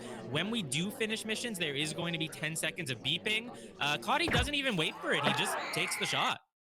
Yeah, and that's a those overtime situations are so stressful. We're just waiting for something to happen, and you're not sure if somebody's finishing maybe, but I think we're on top of that. We take the right shot there, and that was a huge sniper win and a kind of stressful moment there. Yeah, the truth of the situation is that if the clock is hanging like that at 0, you are going to hear overtime beeps. You're going to hear the clock go beep, beep, beep, beep, beep, beep when the spy has done missions. So you don't need to take a shot if you're still hearing silence. But sometimes it can be hard to remember all the mechanics of it in the moment. And I understand Cotty being stressed out and thinking, like, I'm pretty sure Kane is the one who checked his watch. Yeah, and it's also kind of like a momentum thing as well. It's like, okay, I know it's you. I'm not going to let you get away with what you think you might be able to get away with. And so taking the shot there, I like it. I don't mind it. All right. Well, Cotty has gotten a second point on the board now. We have one game of high rise left. If Cotty can bring this back to only a 3-5 deficit, he would still be in this set. But let's see if he can pull it off. We have him playing as Disney here in 3, 2, 1, playing it. Alrighty, and this will be, again, pretty much every match from this point on. It's going to be a want to be a Cotty win, and we have we're going with an aggressive start here. Oh, I thought we were heading on over to the center statues. That would have been incredibly aggressive. Side statue, not as bad, but it does mean you're picking up a highlight. It does mean the sniper's going to notice you a bit more. So by the time you go to finish those inspects, the sniper may have been noticing, you know, you're flirting and other things along the way. Yeah, and that's just something that's interesting to track of what is the sniper highlighting for. And I mean aggressive for the fact that, you know what, the rest of this game, we are going to have this highlight unless we get voodooed for some weird random low light like last set. But wearing this highlight, we're going to have to wear it with pride. We're going to have to be willing to do stuff with this highlight on us. Yeah, and I think if you're Cotty and you want the win here, you have to sort of play against type.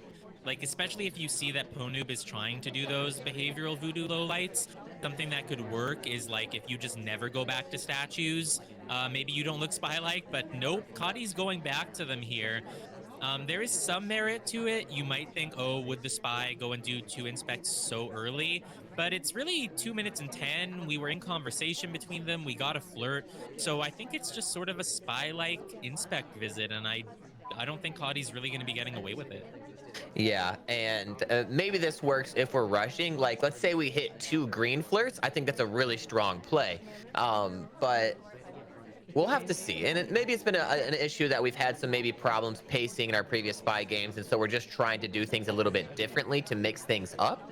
So we'll have to see if it works out. You know, we saw people last game that Pwn was sniping, that did inspects, that finished fingerprints, and wasn't willing to shoot them. So we'll have to see if maybe that's what we're trying to play on this game.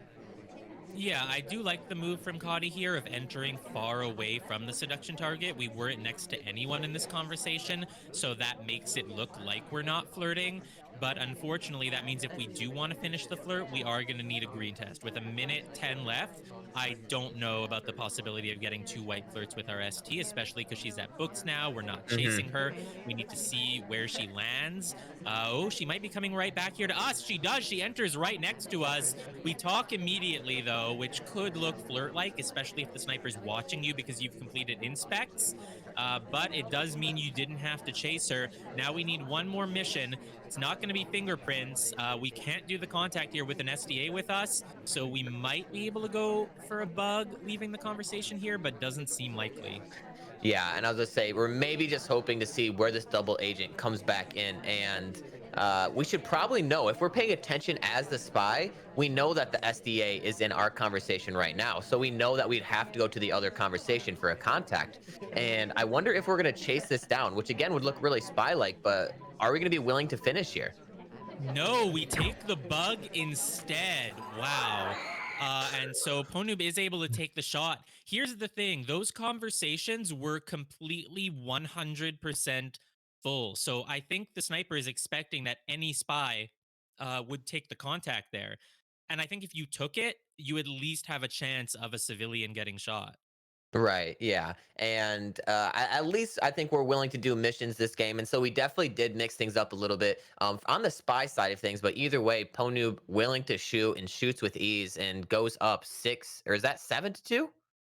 That is 6-2. 6-2 6 currently. to And 2. the bug is actually not that visible. So I do understand. Maybe Cody was going for a strategy of like the sniper is going to expect a banana bread now with everyone in conversation.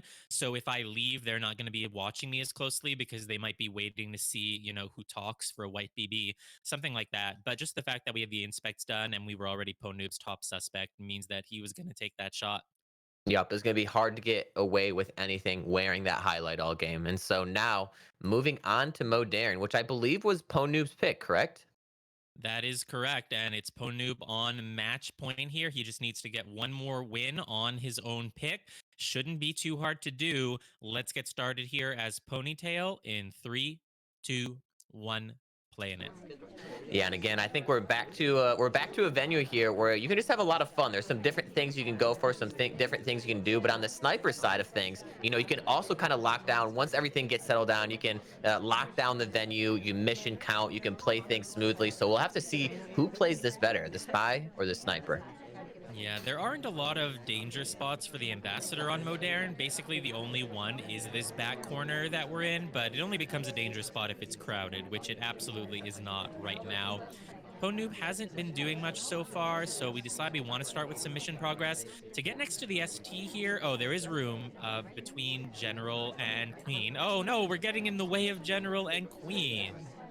Yeah, I think maybe Ponoob wins this, but I think morally at the end of the day, this is a failure, right? This is a loss by doing this. But hey, sometimes you gotta do things to win. This briefcase is just sitting out here in the corner. Oh, it looks like Rocker is going to be the one going for it, but she is one of the suspected double agents, so no one's going to be getting that first print. The Hylit twin there, pathing right behind the ambassador on the way back from bar, could look like a bug path. Yeah, and what I was gonna say is from the sniper side, whenever I see the double agent grab the briefcase, I do a little cheer inside because I'm like, okay, that's one less fingerprint I have to track. And so really nice for the sniper there that the double agent is taking that print from us. Yeah, there's going to be a print over here at the bar now, but instead we're entering with the double agent. Banana We're bread. going for the banana bread, but the double agent Wow. leaves before it goes off. That is tragic because look at how full these conversations are. 3 super, super full conversations would have been like nearly an ideal BB for Modern, but we don't get it, and instead we actually pick up a highlight. Maybe for being the first one to leave convo after the banana bread, maybe because the Amba had been to the bar recently, but I don't know if the print is still on this drink. Yeah, and back to the contact. That would have been almost a perfect contact here. It just really like raises people's suspicion when they have contact, and you're probably assuming they have seduce done. And so we'll have to see how Pone is able to play this because we're gonna have to contact again here, more than likely. Yeah, we are, and that's really unfortunate. 2 minutes left now. We're getting another contact, and it's not a bad one. Again, there's 3 Banana bread. relatively full conversations. The double agent bails on us again. Oh my god, that is incredibly unlucky for Ponoob. We take a bug in the aftermath, and we get shot. This game was a tragedy all around. I think Ponoob just wanted to get out of that game. Honestly, I think once the split happened again, you're like, okay, get me out of here. I'm gonna go for a bug. On to the next one. Yeah. But honestly, not to like raise, for those people that are superstitious, but Earlier in the game, we did split up queen and general, and then after that, the DA leaves us twice. Think about that. That's a good point. That's a good Think point, about man. it. We didn't even wait that long on the contact. It's not like we could say, "Oh, why did Ponoob wait 30 seconds before doing them each time?" No, he entered and he went for them pretty soon. It was just rotten luck. But you know what? He's up 6-2. Now it's 6-3. So he might just be thinking, just bring me to the sniper game. I know I can win the sniper game. This doesn't matter. Cody gonna be spying here as queen, hoping not to take that bullet, or Cody's tournament will be over. Starting in 3, 2, 1, playing it. Yeah, and you kind of have to start to wonder for Kadi, what is going to be the game plan? You know, we've gone for maybe some of the slower games where we try to maybe get somebody framed and pace things out slowly. We've tried to go for, getting some missions done early, and so we'll have to see what do we think's going to work here. Yeah, and remember, if we get through this, we do make it to Redwoods. So if you're Cody, you're Mhm. thinking this is the game that matters. If I get to Yep. Redwoods, I can win my spy game there, and you never know, maybe I'll get the sniper game. But here on Modern, this spy win is probably going to be the most challenging one. This is where Cody has to give it all he's got. Yeah, this is 100% make or break. And from the start here, it's been about a minute, and we don't have much progress, especially in some of the other tells. Sure, we have a flirt, but besides that, we're not making room for anything else. No, but I think the slow start is okay on Modern. There is a lot of time here. There is a huge amount of people at the bar. We're Mhm. entering here not right next to the seduction target. We have room for someone from that bar to enter next to us, in which case we could frame them for a delegate. Seduction target leaves, though, before we're able to get the flirt. That is a problem. But Sari, who was just at the bar, enters next to us. Now, she didn't take a drink there, but the sniper might not be aware. The sniper could have thought Sari did a delegate cheese. So we do have the option to frame her as soon as she starts her talk animation. Yeah, and maybe we do go and do that, but I think the hard part of if we do a delegate frame right now, I think Ponoob's gonna be able to tie it down to 2 people. And again, just like our last spy game for Kadi, we'd have to be wearing that highlight the rest of the game while we try to finish 4 missions, which I think would be incredibly tough. Yeah, look at these conversations. They're all pretty full. Double agent bails on us, though, again, right as we Banana start bread. the contact. That is 3 in a row. Ponoob's curse is contagious. It's spread to Cody now. That would have been such a good BB. For the 3rd time, I'm saying that. Yeah, I think we're gonna just have to remove Ponoob from the tournament. We don't want this spreading to our other matches, so we're just gonna have to disqualify him. Oh, this is tragic, but unfortunately for Cody, he can't survive that. Ponoob didn't have to care if all those banana breads were a disaster. He can still win the set. He's the one on match point. Cody is the one fighting for his life. And a situation you don't want to be in when you're fighting for Yep. your life is less than 2 minutes left on Modern with your flirt at 65%. That means another white test flirt won't do it. Another white test would bring us to 99%. Yeah, and I think the hardest part about all of this, like being in this situation, is like you have 90 seconds on that clock, and what a big percent of that time ends up being is you thinking, what am I going to do next, right? And so we go with sort of delegate cheese here. We talk, delegate, and leave all at the same time here to kind of cancel out that talking animation. And this is kind of the moment of truth here from the sniper Banana side. bread. Will we notice it? Ooh, banana bread going off right before the list gets taken. But look at that laser angle from Ponoob. He lowlights Rocker at the bar, but then he holds his laser to watch for it. I think that's a flicker on the twin, Yes. though. We don't know that Cody is the one who sent off the delegate. We think it's the highlit twin. Okay, now this is we don't know where that delegate came from, but the question is Kadi gonna finish? Are we gonna go for this right here, and then what are we gonna do for our 4th mission? No shot coming off on the twin. If the twin goes somewhere, takes a bug path, maybe returns to statues or a fingerprint, but no, the highlight on Cody. Ponoob wasn't immediately certain of who took that list, but I think he knows that Queen was someone at the bar. Safety off on Queen now for entering the conversation and flirting. The situation has turned dire for Cody. I was about to say we had that glimpse of hope, that little bit of hope when we had to flicker off on the twin here, but now it seems like the focus is all on us, and I don't know how we win this. Well, the only thing available to us is a swap, and I don't even know if we're going to get to it in time because we have a drink. We have to sip it. We're going to pick up the statue. We're going to go for a swap. I don't think there's anything to even be excited for. If the swap goes off, we're going to get shot immediately. There it is. Ponoob takes the shot. The delegate doesn't work out, and Ponoob clinches the set 7-3. Yeah, and GG's to both players there. It kind of just seemed that Cotty just couldn't get the things going through, right? The plans that they had just weren't being executed, whether it's because of AI or whether it's because of pacing. But a part of that is just because Ponoob was playing really well today. Yeah, everything that Ponoob was doing just worked out really well for him. The plays that stand out to me, Tayen Spy, the green purloin with 3 rejectors into a list return, the choice to go do the 1 cycle at the center statues. Those were some really good plays from earlier.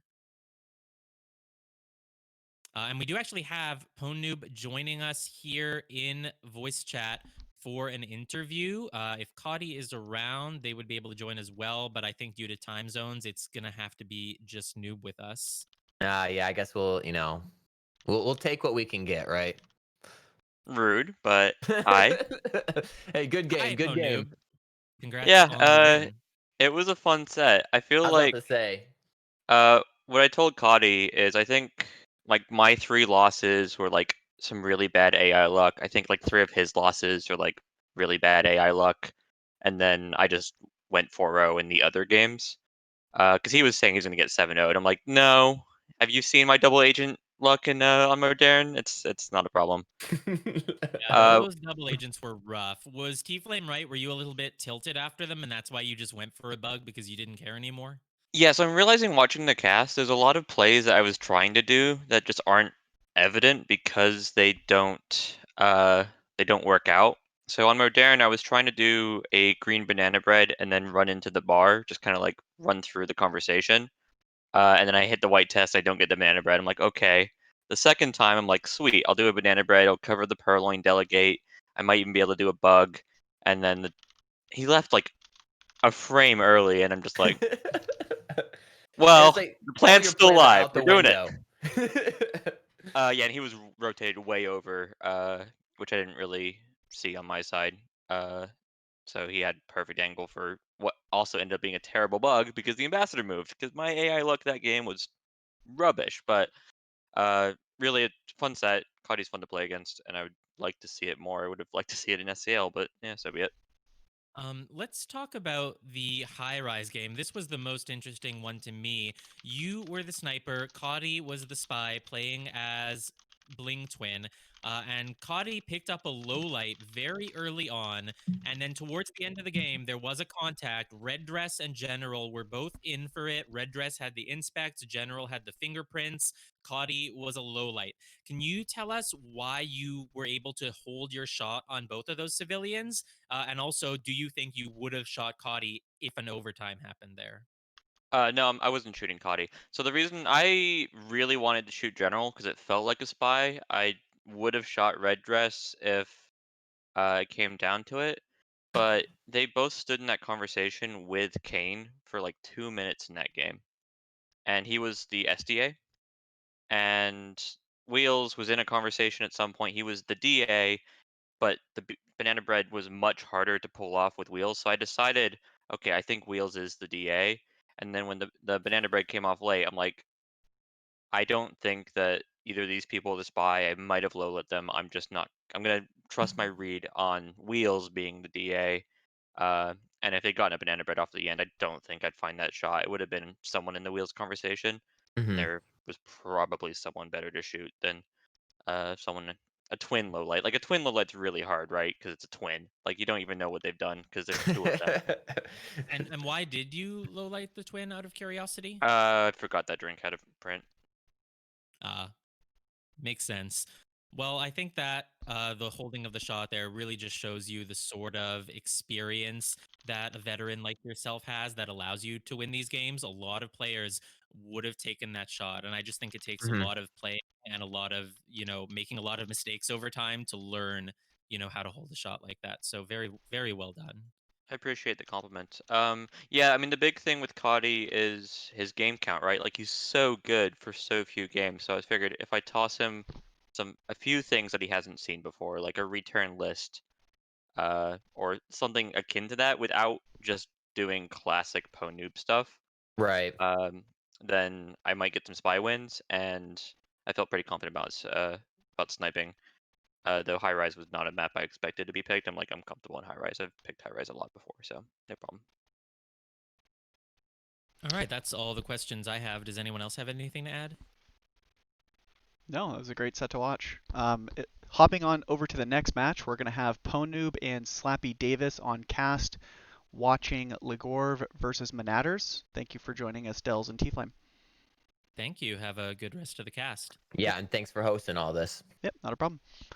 All right, so let me know when you have that game loaded up, Pwned. I am essentially ready. Slappy, we're a little bit ahead of schedule, so I may cover until he shows up. Give me a moment, because I did catch some of these games live, and I've just realized just now that I didn't catch all the games live. So I'm gonna need to Download the replay. get the replays. I got overconfident. No, you're fine. Here we go. Perfect. Should start with Veranda.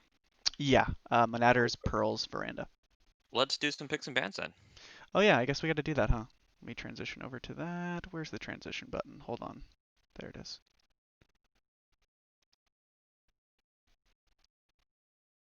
One second, my OBS is locking up. There we go.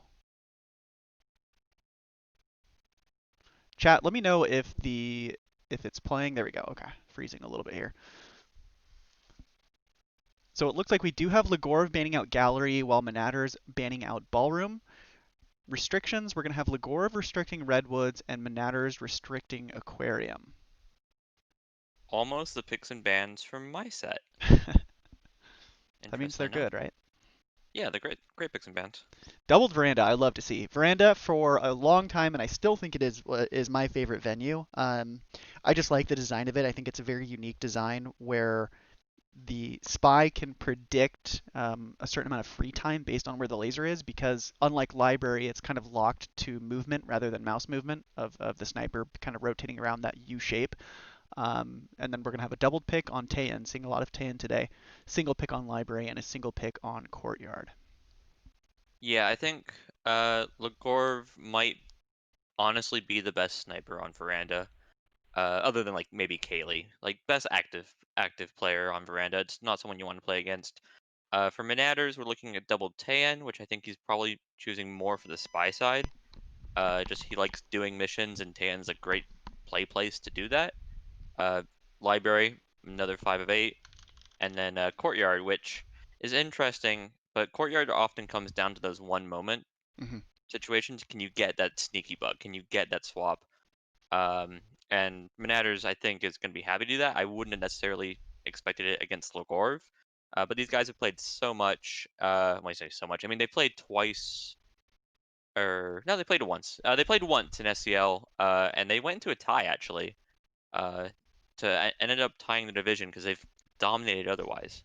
Yeah, Manatters is kind of someone that is slept on a little bit. His high points when he's able to kind of perform at his best is up there with the top 15, top 16, obviously. So he has some high highs, and then I think his biggest hurdle so far is just consistency in that sense. So this should be a great set. We do have Slappy Davis here on cast, so I will let him take over commentating, and I'm ready whenever you guys are. Hey, Slappy. Hello. And actually, that's I actually don't like talking about maps as much, so that worked out perfectly, except for the vicious lie that Veranda has good rotations. Ever since the Bush is gone, it's way worse. I miss old Bush, but that's my hobby horse for Veranda. Yeah, so I was gonna say after T-Flame's upset win against Urend, my win against Cody, we've seen two spies who like to have fun, and I don't think anybody has more fun than Manatters. He is playing Pearls and Veranda, which is questionable for just her walking speed and it being a big map. And if we want to get started, we can do it in 3, 2, 1, playing it.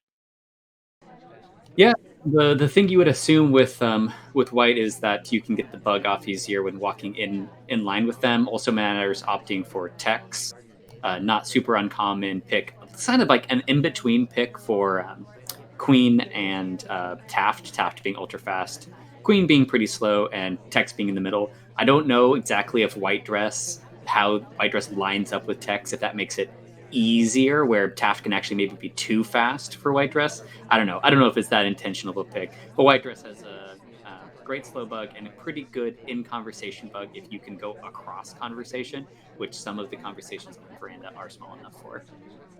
Yeah, I mean the big reason that Tex became popular is he's a chunky dude who doesn't run like Taft does. Taft is the fastest character in the game, so it's hard to get those like reverse drive-bys. I think generally we've seen less reverse drive-bys uh like this particular SCL season than we did say last year. We got a very slow start from Manatters. Just taking the book out here, which is fine, and getting a flirt here, but it's not even going to be a close flirt. He's very conservative right now, and I'm not sure what the long-term game plan is. One of the things that changed with the reverse drive-bys is two kind of pieces of tech, I guess, that just got more popular. One being the Twitch drive-by in conversation, not really a drive-by at that point, but the Twitch walking bug in conversation, and then cross conversation standing bugs. Banana bread comes off pretty good. Banana bread. I mean, we had some assumption lowlights there, I think, but for a veranda banana bread, that's actually pretty solid. Yeah, that path's not brilliant, but for Veranda to get a good fake is really hard because there's two SDAs running around, and Minader's got it. There was a lot of people in conversation. He couldn't see around the corner, and still there was another conversation full back there. Not getting rewarded with that like overly assumptuous low light for fake BB. We've done a microfilm here next to the ambassador too, which has its own risk just because they kind of always keep the ambassador on camera. But we're fine because we got the green test. And the biggest issue here is we're just running low on time. 2 minutes left. We've eaten into more than half our time on Veranda, and we have 0 missions completed, and barely even half missions. And we don't have 27% flirt. Yeah, and right now it doesn't look like. So we went for the briefcase there. We might have been hoping for a fingerprint, but there's nothing on it. But if we've already gone for a low light via fake contact, and now almost like a fake briefcase at this point, we've spent a lot of time on other things. And depending on how suspicious Legorov is of their apparently only top suspect, which is Orange Dress. Oh, I guess no. I guess Wheels. Wheels is highlighted as well. We'll see how much that pans out. We do have the white swap here, and it's a long time in between checks. But no, we're confident about it. That's an interesting timing on shot. Yeah, so with the slow play, I feel like this is less against playing against Legorv or a strategy for Veranda, and just Minatter is saying, "Hey, I'm willing to play a slow framey game." The problem here is the swap isn't particularly framing anybody, or if it is, the person who was framing was potentially low lit. So it doesn't work out here. But Minatter's really just trying to change the pace from what's expected. Because these guys have played previously and have studied each other before, I think that's a reasonable thing to do. Yeah, there's no one that had been to that statue really. So just a timing thing. But if we were able to walk away from the statue and never really be seen, which honestly we were kind of close to, if we had swapped and like put down kind of quick and walked away, maybe something could have happened there. But doesn't happen. And do Keeps what, happening this Slap? game. We had 4 more missions to do with less than a minute Oh, as that's pearls. something like Kessel Run in short amount of time. That's plenty of time for 4 missions. Godspeed, both in luck and also speed. Legorv, Janine playing some Seek here. Let's get it started in 3, 2, 1, playing it. So we call or not call over Toby, but Toby's going to come over to us pretty quick. We're going to have a slow, non purloin drink take. It feels a little bit too early to dish out lowlights, but that would be a very compelling sort of lowlight. It's also, well, actually, it's not going to take up our hand on bug side, so we still have to Banana guard bug. bread. Yeah, this is buggable, and Yeah, we get there it there. is. So we have it's an okay trade off. I guess actually we didn't get as many low lights as I think we could have. So the trade off, I was going to say the trade off might not have been worth it if we actually got all of the lowlights available to us. But considering how many lowlights Manatters actually got, that's a pretty good trade.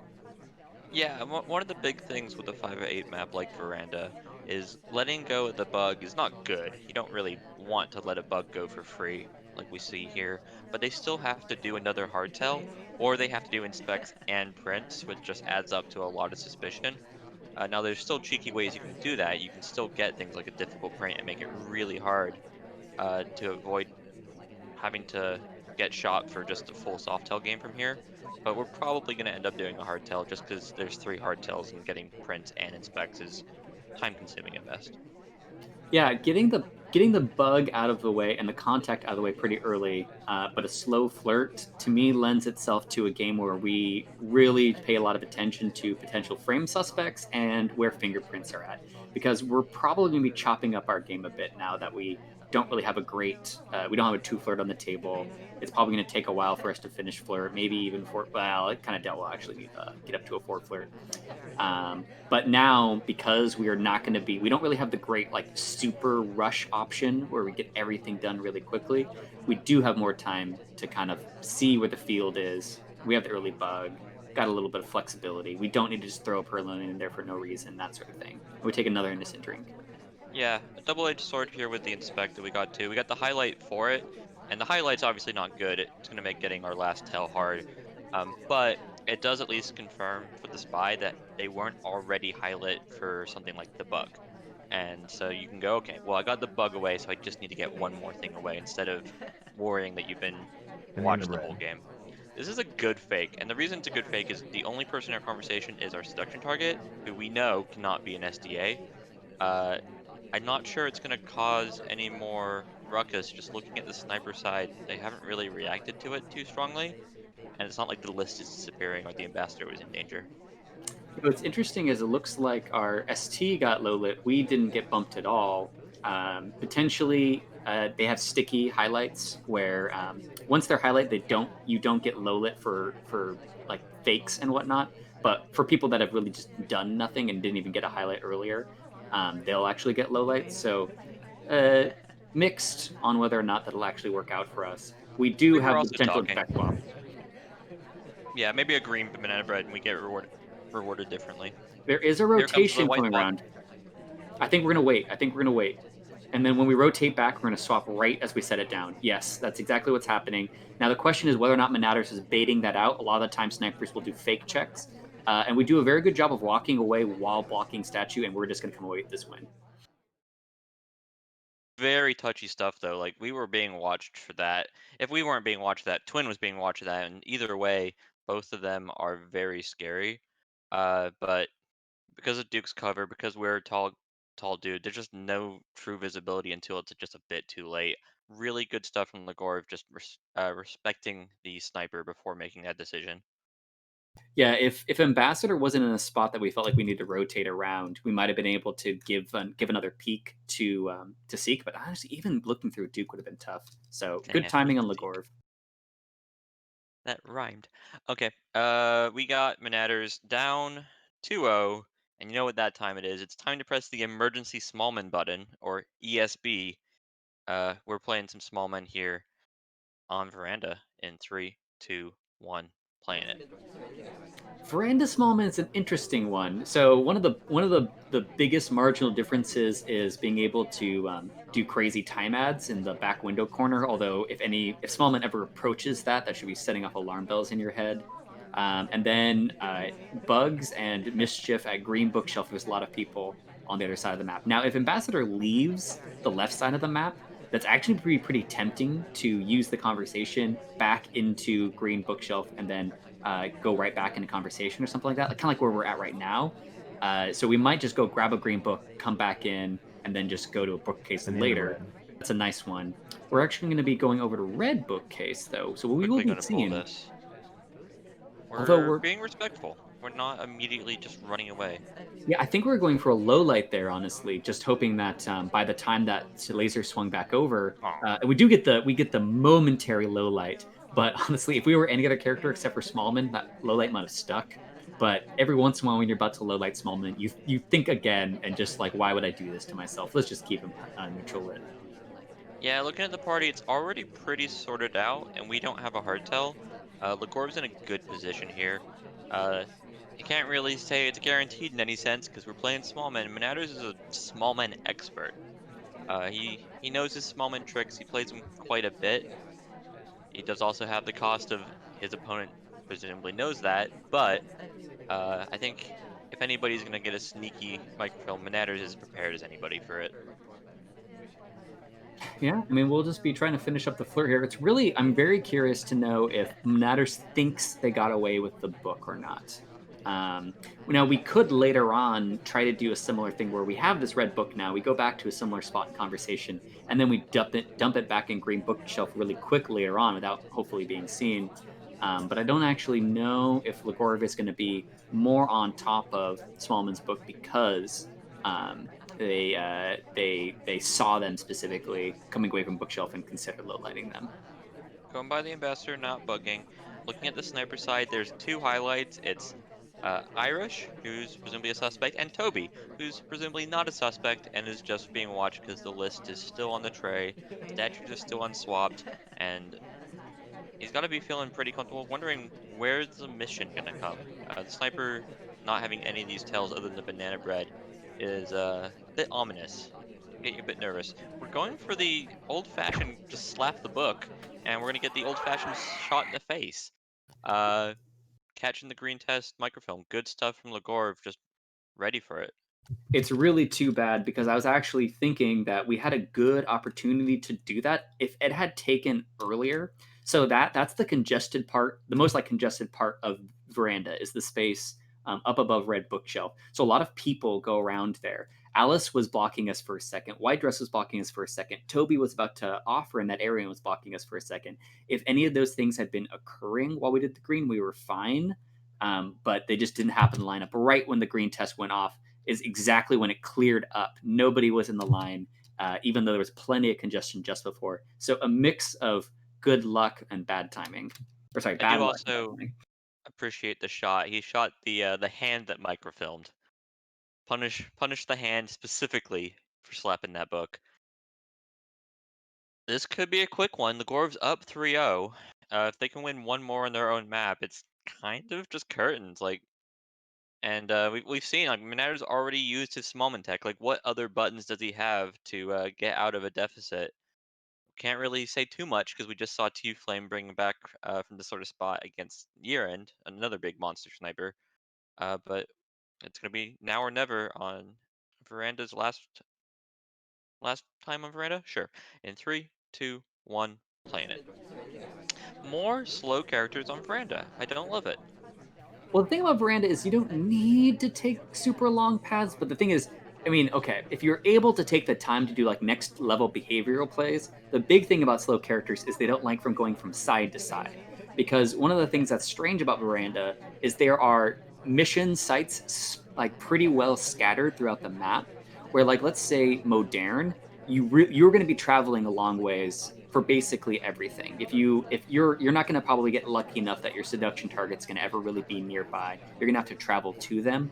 Veranda, there's lots of density, so you could stay and finish everything on just the left hand side of the map. And if you were a next level sniper that was just paying attention to this or had the bandwidth to notice this, if you don't move from side to side of the map, it's basically not much of a difference. But then again, if you're just moving a lot, it's not going to matter anyway. But it's just something that I like about verandas. You can stick to a side more or less if you want to, and it's a very very mild behavioral read. Yeah, just to go over the last minute, Legora is all alone on this side of the party. Now Red Dress has come and joined us. We did get the microfilm, but it was the easy one. The green bookcase is probably the safest place to be microfilming. That bug attempt was cute, but does not land. Ambassador just drives away, and I don't think there's going to be any harm, any foul. And Really we got good our recovery 34% though. flirt, which I think was good. It was a really, really quick flirt. Kind of just a way to get back the time that you're planning on losing by being orange dress. Indeed, and I liked the at least the recovery of the bug. Like that bug was clearly not going to take, so we actually cut our path short and hid the arm Banana behind bread. someone that was next to us at the time. Are we going to bail on this? No, our seduction target bails though, which is actually kind of nice. So And so we're does at a the point with like 2/3 flirt, banana bread, microfilm, and we had 2:30 on the clock. We just saw the same sort of situation from Manatters, but he had about half the time before he went and got himself shot. So Legorov's found a way to do the same stuff, not get the suspicion, and have better pacing. Now, what's our next microfilm gonna be? Blue bookcase, it looks like. Yeah, no real. Well, actually, no. There's decent cover if Manatters positions themselves so that the conversation's providing thing. Right now, I would be very afraid of microfilming if I was Lagorv, because Manatters is positioned to give up some of the other side of the map specifically to watch blue, and it goes off anyways and you get shot. That was very close to Salmon's upper arm. Yeah, good timing there from Lagorov to try and time it with the drink take from Queen, and it was being zoomed on the drink take. Just we hit the white test on the microfilm, and the white test takes a good 4 seconds or something. By the time that he zooms back out, we're still suspiciously looking around, and good shot there from Minetters. A lot of microfilm here. I'm wondering if that's going to continue being a pattern. We do have library in the future. It's nice to do microfilm early in the sets to put some panic in snipers later. So we'll see if that actually plays out. But Taean is kind of like a weird map for microfilm. It's very contextual if you care not about it. Okay, Manatters is hitting that button again. It's panic mode Smallman, but this time it's Taean, an even spicier version of Smallman. And let's just get it started in 3, 2, 1, playing it. Bug? No bug. No We flirt either. We considered don't feel like going to that statue. We are gonna go middle statues and get low lit immediately. That can't be right. that is interesting. I might actually even go back in time and try to What figure out what's about going on. Smallman at middle statues doesn't scare you, but red dress does? It might have been a misclick, honestly. I'd love to see it in chat. I think it was a misclick, but it could be just collecting evidence on small We if there's have like a lower 3 take. missions done, by the way. 2 of Wow, them are pending. Here comes the swap. It's going to be shot immediately. Just interesting. not acknowledging the existence of small men against Manatters on Taean. And We then were just immediately really sure shooting about the for what fade. must have been like a white test. You like, well, if nobody was at that statue, then it's you. GG's. Um, Either that or it's just a hard soul read that he wouldn't pick Smallman twice in a row, which is a mistake. That's a big mistake, and we can tell why, because he's Smallman right now. Green Arrow doesn't lie. Yeah, I think it might have been an attempted soul read, but honestly, yeah, I the timing on the shot was a little bit strange, but you know it happens. Okay, let him back into the set. Legorv still has the lead though. Now he gets to play Spy on Taean, which isn't a particularly awful thing to have to do. And we'll see what he does with General in 3, 2, 1, playing it. So the first thing you think about with General is the fact that they'll have a harder time standing in the back of Taean and not being seen, but also that they have a dynamite walking bug. It's not as important on Taean as it is with a lot of other maps. I mean, even just really average bug animations are pretty good on Taean. Bug is almost assumed in some cases if Ambassador's pathing in the back enough. So I don't think we'll be able to use that much of General's main talent there. Yeah, mean, my games were just casted, and I had a General Taean game, I believe. Mainly because I just want to do General plus Queen. And yeah, the reality was like you can get this like wall of bodies. Like right now you have Salmon, Seek, ourselves, and Rocker.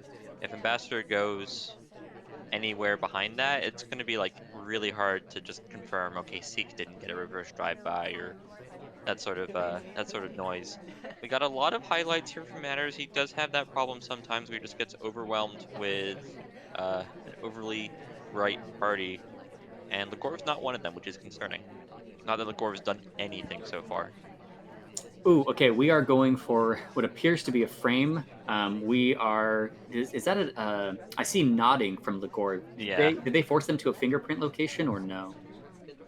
Yeah, I mean, he's reading it slowly. I think maybe the books have changed. I thought they used to slam in this spot, but maybe they don't anymore. I don't know. Well, they didn't have a Uh, book when they left. I think it was just a force over, and they got a book. I don't think they had a book Oh, that's first. convenient. And Wheels stuffs themselves in here. Wheels has a big hitbox, so it's always or a big like visual box, but his hitbox is the same. Uh, hurt box maybe? Probably some Smash terminology that'd be useful here. We have done literally nothing. We're just hoping someone gets shot. And on Taeyan, that's not a terrible bet. We do need to do banana bread, maybe give him a purloin or something. Or we're gonna start flirting here. Maybe this is just flirt for the sake of it. I wonder what would have happened if Wheels rejected there instead of taking drink. If we would have gone for the very very visible fade, but kind of hoping that Monetters would miss it. Now the problem is now that Wheels has a drink, you would assume they're not doing as much. Ooh, this is really that's going to be a strange moment for Wheels to go in the very back area and not time ad. Ooh, cute little path. But then again, it could just be getting away from a presumed seduction target. Ooh, Wheels goes right back in the same part of the conversation after they go to that super far away pad. This is tough. We need to get banana bread off. We're trying to finish. We are genuinely trying to finish. We just got a really nice bug. We got a nice fingerprint. I Banana think that's bread. been there for a bit. A nice banana bread here. There's a few out, but more importantly, the shot's not coming off from the banana bread just yet. I don't know what the other two missions are meant to be. Are we gonna hit a green here? Are we just doing an incredibly late game rush? We are not. Wheels has just given us a big middle finger, and now Let's we're go just time hoping ad. for the Go shot, time ad. or Oh no. I don't know if or we have might time. for This, Phil? this doesn't matter. Yeah. This it wouldn't have mattered. I mean, what do we do after that? We didn't have. We were going to time out regardless. And you would know better than most these like end game situation rushes. Just a really weird choice. I don't think his opportunities were that bad. Like unless the red test flirt was not intentional and it really just put a damper on us. I feel like we had better banana bread like or at least good banana bread opportunities. This seemed to be very much a choice from Legorv, and this is the flaw with like leaving everything to the last minute is any AI that messes with you. If we didn't hit the green test in the flirt, or seduction target leaves, or someone else goes and grabs the print that we had as our fourth mission, like we're in a spot. It is And something I love doing. Is leaving it up where I have a path to victory, but it requires on double agent, Amba, and flirt all being available, and then I get to yell at my computer if any of them moves. exactly, it's like definitely the game's fault and not your weird pacing. In this case, I feel like this is almost a choice. I would have Ligor doesn't usually decide to not flirt until 124 on the clock. Yeah. Honestly, I would have loved a time ad at the end there just because it just would have been really fun to see what would have happened. I don't know if it would have been the best move, but it would have been a very fun move. It would have limited it down to two people, but we could have joined at windows, tried to get a flirt off, and then time ad. We had to time ad in order to get the second mission, or sorry, the last mission. But yeah, fun in game scenario doesn't quite work out, and but Manatters does take the shot rather than wait for the timeout. Catching the microphone, good stuff there from Minatters. Just a quick side note here, while I have the stream and the chat up. These pictures from the PAX previous there from Kledos are fantastic. Uh you get track there with the twin getup among everybody else who's shown up, and all the Spy Party shirts. There's always these like fantastic banana bread shirts and stuff. It's brilliant. Good job, Kledos, as always. And back to the party though. Let's watch some more Tan. Alice in 3, 2, 1, playing it. In fact, we might even one of the great things about the PAX slideshow is that there might be OG Alice in the slideshow itself. For those of Yeah, we them just that haven't seen them, yeah, there's OG Alice, and there's often OG Alice holding a sign that has Alice's face on it, which is always my favorite picture. Natters, another slow start. We were near the ambassador, but we had a drink in hand, so there was really no bug opportunity with that particular situation. We do get rewarded with 34% flirt. Section target loves us more than we love them. we have a highlight on Smallman DA. I don't know if that's just because just in case Manatus is able to hack the code in that you just never lowlight Smallman, or if we're assuming real DA because Banana of it. bread. I do like the idea that he just ignores the yellow arrow and goes, "Well, you're playing small one a third time." Like, I believe it. Kane, what are you doing? Kane is just running around in circles, and if I saw that, I would really wonder if he was in for the banana bread or not, because it just looked absolutely insane. Banana's gonna go for their cheeky briefcase here. Maybe. Okay, okay. Uh, trying to get away with one, but there's just no print on it, and we're going to not get a light for it, so we're fine. We're fine. I would be really curious if I'm still just curious about this DA thing. Is if Ligor has a read where Monaders may never leave Smallman being cast up to chance, or at least doesn't like to. Oh, actually, there's a low light on Smallman now. Never mind. It's probably not some sort of fun mind game stuff, and just rather reflexively highlighting Smallman as getting flash. So we got a highlight earlier, and now we've been flashed for the Purloin Reject, and now we're getting shot for a Banana Bread Cough. I think you'll take the green Purloin, but you can't get away with too much against Ligorv, and when I say too much, I mean literally anything. So good shot there from Ligorv, and he'll take back his lead that he gave away so graciously. Final game of TN. It seems like really the snipers haven't had much trouble managing the party, except for that one kind of potential mistake on Smallman, just the misread on them, like accidentally low lighting. Although actually, Smallman has been accidentally lit in opposite directions at the beginning of both games, I think, which is just a interesting problem to have on TN, but it doesn't bite us in that last game. Okay, Ligorv on red dress here, finishing up our TN in 3, 2, 1, playing it. Ligorv in chat says that it was deliberating whether or not Monaders would cast Smallman DA. So not a mistake, just a conscious bit of information that they put in later. But then I think that DA might have been outside of conversation or something later. Yeah, DA... we generally consider character picks to be the sort of thing you see from streamers. Like, these big variety streamers, and they're picking wheels 6 times in a row. And it's like, it must be wheels. But there is some power in just having an understanding of who your opponent's going to pick or not pick. Like, if your opponent just refuses to play a character, and you see them go to middle statues at the end of the game, and you have nothing else on them, maybe that influences your decision versus it's Smallman, or it's their most popular character, if it's whoever that may be. And it's interesting that Ligorv is leaning into the potential mind games by also casting Smallman as DA.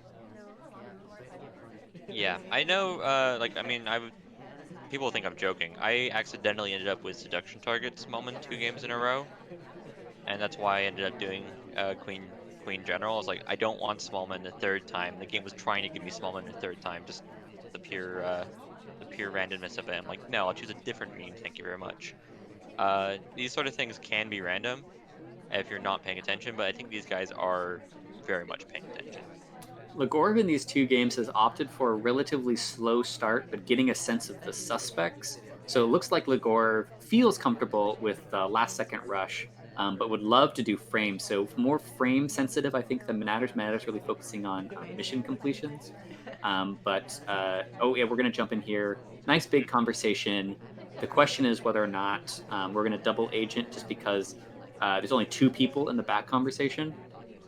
We're still not DAing yet, so it does look like we're going to be waiting. Yeah, I played Monaders fairly recently, and it was a bit hard to get a read on particularly what he cared about and didn't care about. But one thing, and I think this highlight is telling, stuffing yourself into this conversation here is something that Monaders is more than capable of catching, and he does take the highlight without actually having any missions completed. Ligorv is in a spot now, and he's one of, looks like, 3 highlights now with Alice. Well, there's be a couple people jumping into statues. Now, this is dangerous. General is at middle statue, and it's a suspected double agent. So if we're going to go for a late game frame on a suspect and just do nothing for the first part and then frame someone else, this would be a terrible time to do so. We might have picked up on the fact that General's never been in conversation with Smallman, but could be a problem here. Banana bread. Okay, this is a known fake. It's not known fake, No, double the agent, General. but the general's the SDA. But Ligorv, it's known fake to the snipers. What I meant. So not eating a low light for it, and there's no real shot coming off. Now we're doing our second, but we Banana have no bread. mission completion finish. It's gonna need to be like a request over if we get like a reject from Kane potentially. Instead, we're going with trying to finish. This isn't the path. I know that we want to swap here, but we don't have a path after that. We're gonna have to clank swap. Yeah, that doesn't work. We were running out of time anyways. LaCorp doing the same thing twice, just leaving it a bit too late and not having a true understanding of what was possible. And it's a bit weird from him because he just has that game count. Just played a lot of Spy Party. I think he just hit 10,000 games actually, like maybe with this set. So running into these like overtime spots that are looking just a bit amateur is coming off as weird. I'm not sure uh, if this is a game plan or it's just not his day with the AI luck and really what he's wanting to do. Yeah, I mean, it is Taiyan, so it's possible you're playing into like a 25-30% chance that just something happens. Like you don't have to do anything to get a shot to come off. Sometimes that'll just happen on Taiyan. But honestly, even just if you're gonna go that far in, maybe just wait for a couple of rejects and sprinkle a purloin in there, and that makes the potential for a shot go way up and has you have a mission completion. That said, I think we were really leaning into frame options that just didn't pan out both games, Like but a little too hard maybe. if the idea is a frame option, I think Purloin would have made more sense. We just saw a reject from Kane. It was on our sniper view, and maybe that's someone who can get shot. Hey, look, Alice showed up on stream. Let's do some library. We got a close game here, and I'm interested to see how they play these 5/8s, given that Legorv uh, more or less dominated the first one. Manatter is going to be on Taft, though, and that's some good body blocking if we want to on swap. In 3, 2, 1, playing it. Yeah, I enjoy a good Taft game, especially actually. I mean, so Taft is coming back into flavor a little bit for potential aquarium shenanigans, but I actually like watching Taft on big maps like this, and also with the low angle swap block potential. So could be fun stuff like that. And we are stepping in for a first inspect, so we definitely could be setting up for a later thing. Unfortunately, we don't get the flirt like we were hoping. Yeah, so I think the original idea when people moved away from Taft always Ambassador, because that was the meta when New Art started, was less that Cowboy was particularly good at it, but that people really wanted to play more Taft in their life. And then people, I think, realized after the fact that having things like a slower Ambassador is good for things like reverse drive-by. I may be wrong in that, but Taft does have some power to him. He's fast, he's big. His bug is awful, but beyond that, like he's a player or a character that you don't mind picking, don't mind playing, Was especially in a map like this. his bug is awful in most situations. Any situation where you are perpendicular to the sniper, he's one of the most obvious arm stickouts. But if you're walking directly parallel with the sniper's laser, he has a very large body, so the arm sticking out is really hard to read. Oh, I love this. Um, we put book back to hopefully in the sniper's mind say that we have put book back and we don't have a green book anymore. And then as soon as sniper looks away, we go back in and grab another book, and then we go behind pillar to try to hide the fact that we even have a book. This is a very fun premeditated play. That said, we're still behind on time, but this is going to embolden us if we get away with it. Yeah, one of the important things with this play is also to make sure that from the spy's perspective that you're going left, uh, because when you're walking across the party, the book is on your right side. Here comes the microfilm, and it's a good thing to do it now. We've been running into a bit of time trouble yet again, and so not having the hands full with this book is important. That Couple highlights that are not us. Good The nice stuff. thing also is you mentioned Taft. One of Taft's animation benefits is he has actually a really fast pickup animations for both statue and books, relative to some other characters. So this is a particularly good character for this sort of thing. So really enjoy. Manatters might just be one of the people that's most sensitive to the strengths and weaknesses of a certain character. So some players really are sensitive to the way that the party is looking. That actually, like Legorv, for example, really sensitive to how the party's looking, tries to find frames, and then might be relying on that frame a little bit there. We're going into statue a little bit earlier than I thought we would have. But to Yeah, gotta finish get the off, print. oh, yeah, see, I never even noticed that. We are brought up to a highlight on that. So the weird thing is, we were talking about a swap block before. This means that we do have the inspects finished, so there's not the apparent swap block thing. But if we have the lineup ever on, if Ambassador visits another statue in the future, we have the potential to do a different kind of two mission completion at statues. which would be swap and fingerprint. Netter's picking up another briefcase that has no fingerprint on it. Lagorv is one of those just absolutely lethal snipers that you, as a spy in this spot, you're just hoping has realized that that's an innocent briefcase. But I don't think there's a player in the game that you can truly trust them to have that knowledge. It's just too much perfect information. Yeah, and let's see. I'm trying to see how I feel about Lagorv's control of the party. We just finally started taking some lowlights there. As I say, we actually really just don't have many lowlights. We have the spy is one of 3 highlights, which definitely isn't bad. But we don't have a lot of low light information coming out. Banana Bread hasn't come off yet, though. We're actually we're bumping up against time problems now. This Purloin can go really well, by the way. Alice already has a drink. Duke's against the wall. Irish should go away. If we can hit the green here, and we cannot, Toby would have ran away. Toby will still run away, but it kind of just framing ourselves. Here comes the Lagorv panic. Is it going to be too much panic? And if Banana panic bread. does happen, is it going to be a bullet to us or someone else?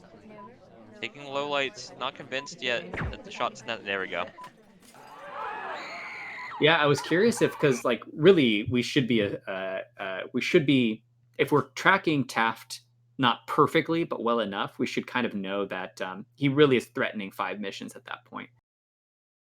Yeah, and you can see here what I was talking about with the Purloin. Toby had to leave that conversation, come all the way over to this conversation. The problem is we were also right there again. If there was any doubt, we're still standing right next to where the Purloin happened. Uh, but good stuff here from Manatters to like get some pressure. It's just library is a hard place because you still have to get 5 missions, and 5 missions is a lot.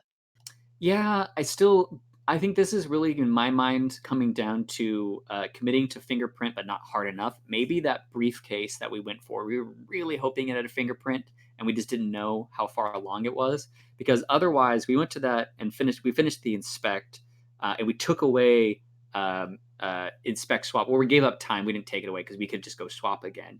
But we took away the 2 mission in one go benefit later. So I love the beginning of it. I just don't think we used quite what we had to our advantage early enough in the game. Yeah, we also didn't have the flirt, which is always rough. Like Yeah. on a 5-8, you just gotta have flirt basically. Lagorv here, playing some salmon. Let's do it in 3, 2, 1, playing it. I do like Salmon Danger. I feel like he gets overshadowed. Him and Rocker, I think, are some of the most forgettable characters. But in a game where you want to be forgettable, that's a good thing. I agree. Salmon, see, Rocker, I feel like is getting more play as like if someone named forgettable Queen, what character. are you doing? Oof. Okay. Well, nothing really seems to be happening out of that, and Rocker actually does bounce back into our conversation there after a period leaving for a second there. So we have a CZ flirt. But yeah, Salmon is a kind of forgettable character. The other thing about Salmon is Salmon's just fun to include in your party because Salmon will cause problems with swap blocks and is a good, nice, solid, not really moving blocker. Like he's kind of reliable cover. So he's often in parties, but you're right, not often picked, especially on balcony. I feel like he's a discount Zeke, and I don't feel like Zeke is that high priority of a character anyways, because they are very similar in like their height and speed stuff. But I think Zeke is like maybe a marginally better bug. Uh, so I think Salmon's got value though. Yeah, he's kind of like a compromise between Seek and Duke, where Duke has a couple of awful animations, but a couple of really great ones. Duke has this weird thing where because of his left arm resting on the back side of his arm, sometimes it's amazing to do a walking reverse drive-by bug. Sometimes it's garbage. I love Duke because he's so weird compared to the other characters. He's like a middle tall, not super fast, weird animation character that still somehow is really contextually high value. But yeah, even so, actually, I'm talking too much about Duke, even in the game where we're Salmon, which really goes to show There's how. nothing else to talk about. Like we can talk about these characters because Lagorv yet again is having a very slow start. We could Purloin here. We are kind of behind Pillar. It's gonna be Banana Bread first, and we hit the white test, which means we're gonna be Banana offered bread. this drink for a very long time. Banana bread. We're also struggling to get our action test. It's almost 10 seconds there. Toby does not do us the disgrace of taking the tray away, but he could have. That was very messy there from the Gorv, and not what you want to see when you're the spy trying to do a sneaky play, because it just wasn't sneaky. I think he might have gotten away with it anyways. Yeah, I was gonna say there wasn't actually much of a reaction. The Tobias low lit. I actually didn't notice if he low lit Toby after the take. It doesn't feel like it's super narrowed in here. So the weird thing with the double contact is contact distracting from Purloin can work in both directions. Of you could be distracting from a green take or distracting from you actually doing it yourself. We do move a little bit closer, and oh my god, we barely get it off before she leaves. I really like that adjustment from Legorv there to make sure that Flirt finished. Because we were going to have time troubles regardless. And if we had another like 15, 20 seconds in the seduction target, we're going to be super time cramped. From Legorv's perspective, I feel like Legorv sets more than almost any other player are expected to be sniper heavy. Like his spy's good, but it's not incredibly intimidating. His sniper is. So having these two spy opportunities here, and we'll have this set, and then we'll also have Courtyard. Legorv's going to want to get one because going into overtime is not going to be where you want to do against someone who's willing to pick small one twice in a row, for example. Yeah, and Legorv should be tipped off to the fact that our statue is being watched heavily because there was nothing going on our side of the map, and Sniper was spending a lot of time peeking at our statue, and we probably read that from the laser movement a bit. Although Yeah, for honestly, sure. he's kind of looking at every statue right now. It's kind of the good library habit to just like with a minute left, you're prioritizing a lot of different statues. We are Okay, going here back. comes. We're not even going for like the frame queen. We're just going for middle statue here. If we're gonna swap here, it's just Randy. Ooh, does not like the blockage or doesn't like that it's finishing. Uh, and for good reason. I mean, with the missions done on the table, if a bug was done and you missed it, this shot makes sense. Maybe the path also. It just wasn't the prettiest path into the statue because Queen got a bit in the way. Good shot from Manatters. Yeah, I'd be curious what would happen if we went after Queen there, but I think that we were really on Manatter shit list at that point. Obviously, potentially we had a lot more suspicion on the Purloin too. But yeah, good shot. Step in the Courtyard. Now, Courtyard is a map where you can muster a finish with a minute left pretty easily most of the time. Yeah, I mean, we always talk about Courtyard. It's what mission can you get away with? And Manatter's uh, ability to get away with missions is up there with everybody or anybody you could think of. So this is probably why he's chosen to pick it. It's also a pretty comfortable map for the sniper otherwise. Everybody likes sniping Courtyard despite the fact that they don't have like as good of a sniper rate as say Gallery. There's just something about Courtyard. But we got Manatters here playing Salmon, and we'll do it in 3, 2, 1, playing it. And Drink in Manatters, hand so we can't get a bug or another Purloin there from the start. I was just thinking about drinking hands. I hate drinking hands. I don't. If it was a choice that you could make and have some sort of behavioral read on it, it would make a little bit more sense. But sometimes, man, it just sucks to have a drink in your hand when you start the game. Consider this, Slappy. What if everybody started off with a drink in hand, and that way, as a way to like temper chaos time? It's true. I think the thing is, it's not clean enough to temper chaos time fully because people can still be problematic. There was a recent discussion about ways to make chaos time less bad. One is okay. Actually, what is this fake like? What is it getting us? It's getting us a fake low light. Interesting. That laser very clearly came over and touched Manatters and touched Papa Danger here, and not rewarded with the actual low light. But Manatters might think he's low lit, and if he gets a bit brazen because of it, well played, Legorv. You won off very small but important play. Yeah, it's also interesting because it's one of the peripheral things on Courtyard because Courtyard has an available path to Sniper that's pretty straightforward, which is you don't buy. Oh, we do get the low light though. There we go. Oh wait, no, okay, bounce it back out. I was curious about the rationale for that. Is if there was a fake low light for potential fake BB. Why would it be low light for an actual BB? But it looks like we thought of it again. Shoutouts to Papa Danger, who has a highlight despite the fact they've now done 2 fake BBs. Yeah, I mean, sometimes you can just let your lights stick. Like, Courtyard doesn't really feel like it's that important to manage your suspects because you can manage locations so easily that sometimes it's just better never to give up stuff. The other thing is, Fake has a very low cost on Courtyard, so spies are willing to do it way more. Oh, we picked up a fingerprint on that statue. Didn't even notice that. So we'll see how much additional suspicion we get off of that. Is Ambassador moving around and touching stuff? Just moved away from briefcase, so ooh, Papa Danger might actually grab it. Is this what Menader's respect looks like? Because this isn't the Menaders I got when I played him in Summer Cup. Nah, there's the Menaders I know and love. Good green purloin. Toby goes away to a different conversation. A low light takes, unfortunately. We're not going to have the pressure here, and this might be a... Yeah. Don't you hate it when you're having a conversation? You're talking to someone, and someone shoots you in the back of the head just because you took a list. Menaders, I don't hate the play here, but just getting a lot more heat from the fake into real, or well, fake into other fake banana bread here. The second one just unfortunately had the SDA, and really put a target on our back, which is where we got shot when we took the purloin. Yeah, really, we really felt like we had to do that. I just okay. So, did we do the Perlin before Ambassador picked up that statue?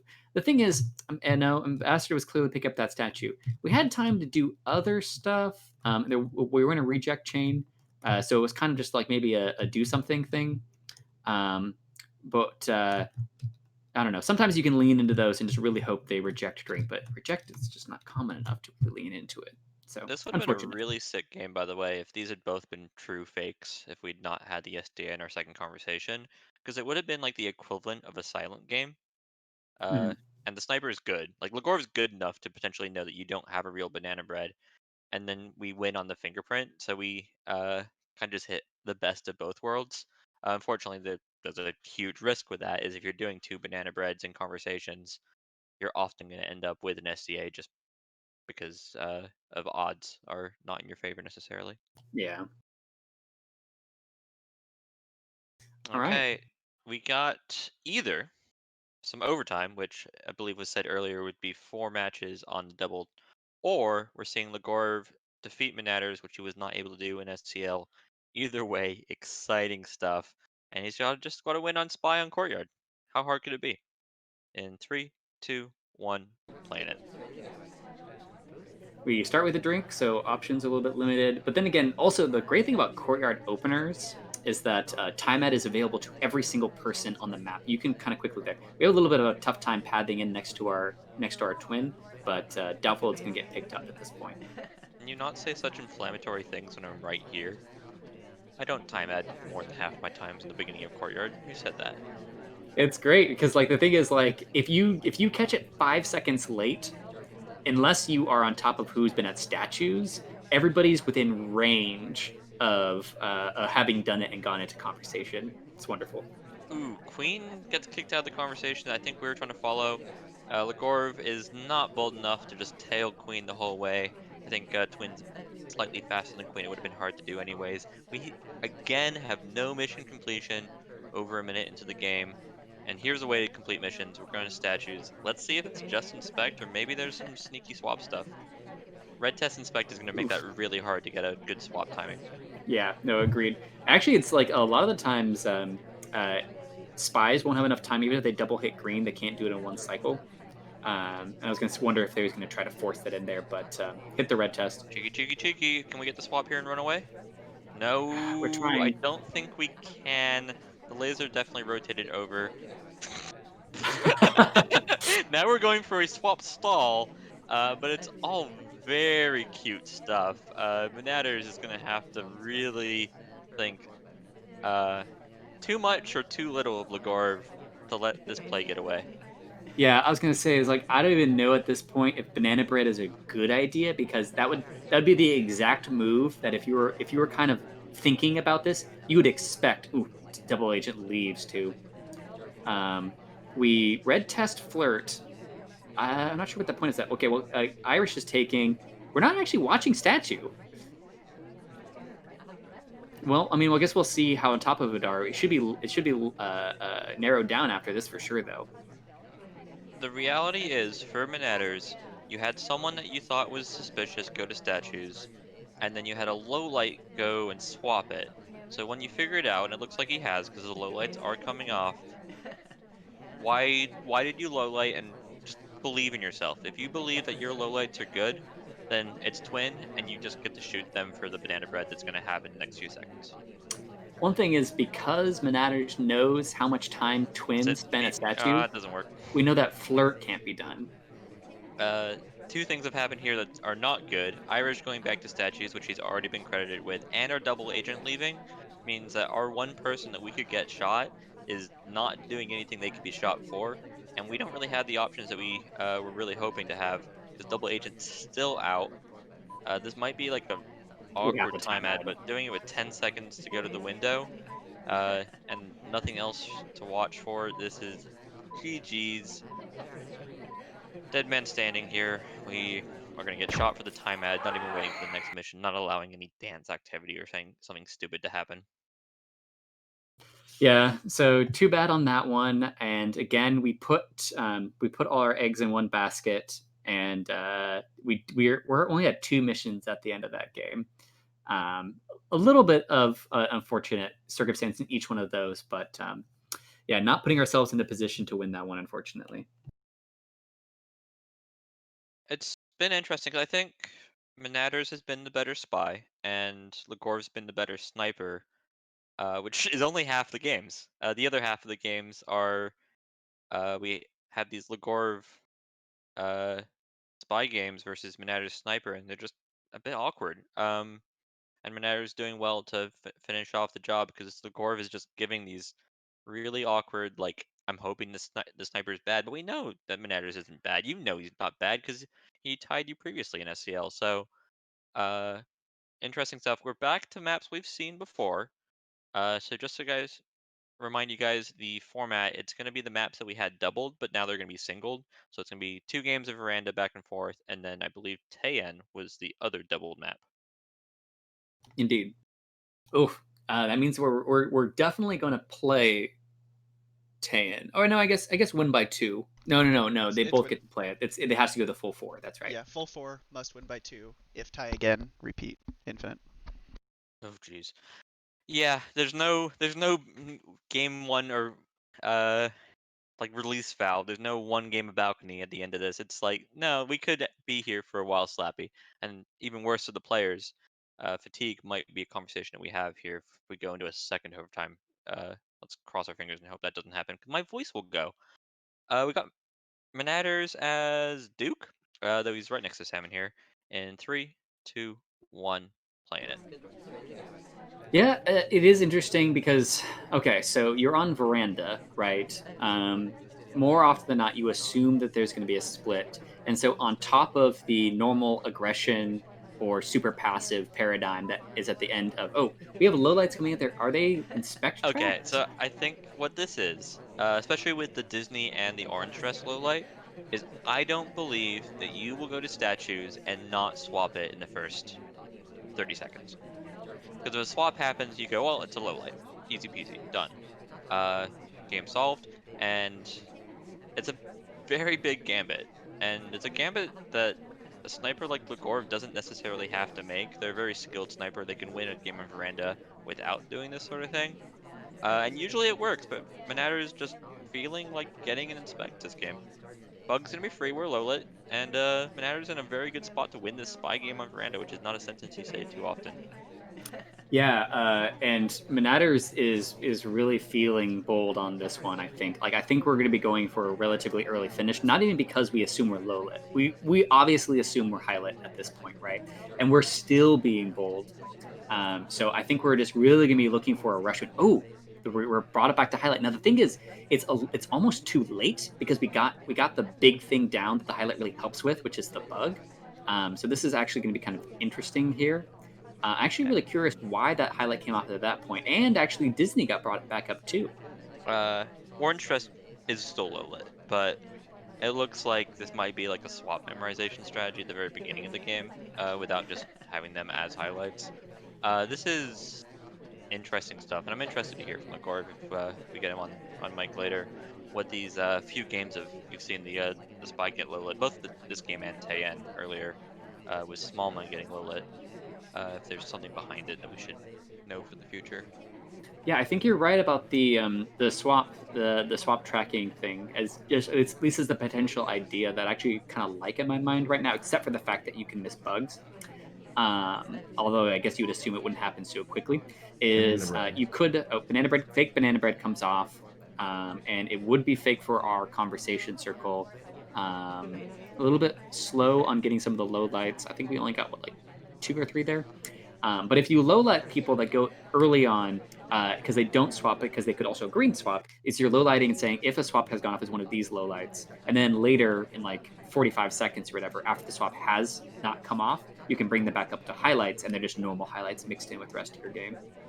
Yeah, whatever it is, it's interesting, and good job, Legorv, trying to bring the game forward if it's gonna be a new meta thing. I know we've seen T-Flame do things like low light for fingerprints, which I think is maddening.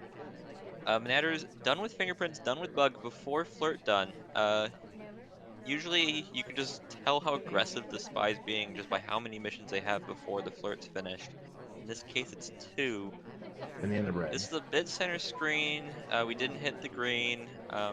It's got to be something that might be noticed by Legorv. Just Natter's looking like a spy yet again. And I'm wondering if we just get shot for the inspect, especially if it's like inspect and we don't have enough time to check for swap. We gotta get this flirt. We take the last sip. No, now. Pearls, don't do it. Okay, Yeah, Pearls, see, that's what happens. And then we go to statues that we bad can't finish path too. inspects up. Man, that's too bad. So I think we just kind of have to swap here, hope for a green. Like, I don't think we have enough time for everything else now. Okay, no, we're just gonna be doing a quick. Yeah, see, we put back too quickly. You don't even need blinks for that one. Oh no, that was a blink. So Blink? he did blink and it cut the blink animation. I mean, it was just really fast. Like he just cut the animation. Which is always a tell. Cutting animation. So either way, it doesn't really matter. We're finishing statues and we're doing it in a very quick manner. It kind of feels like this is either our last mission, or if it's not our last mission, that we're gonna go do something else. And good stuff from Legorv.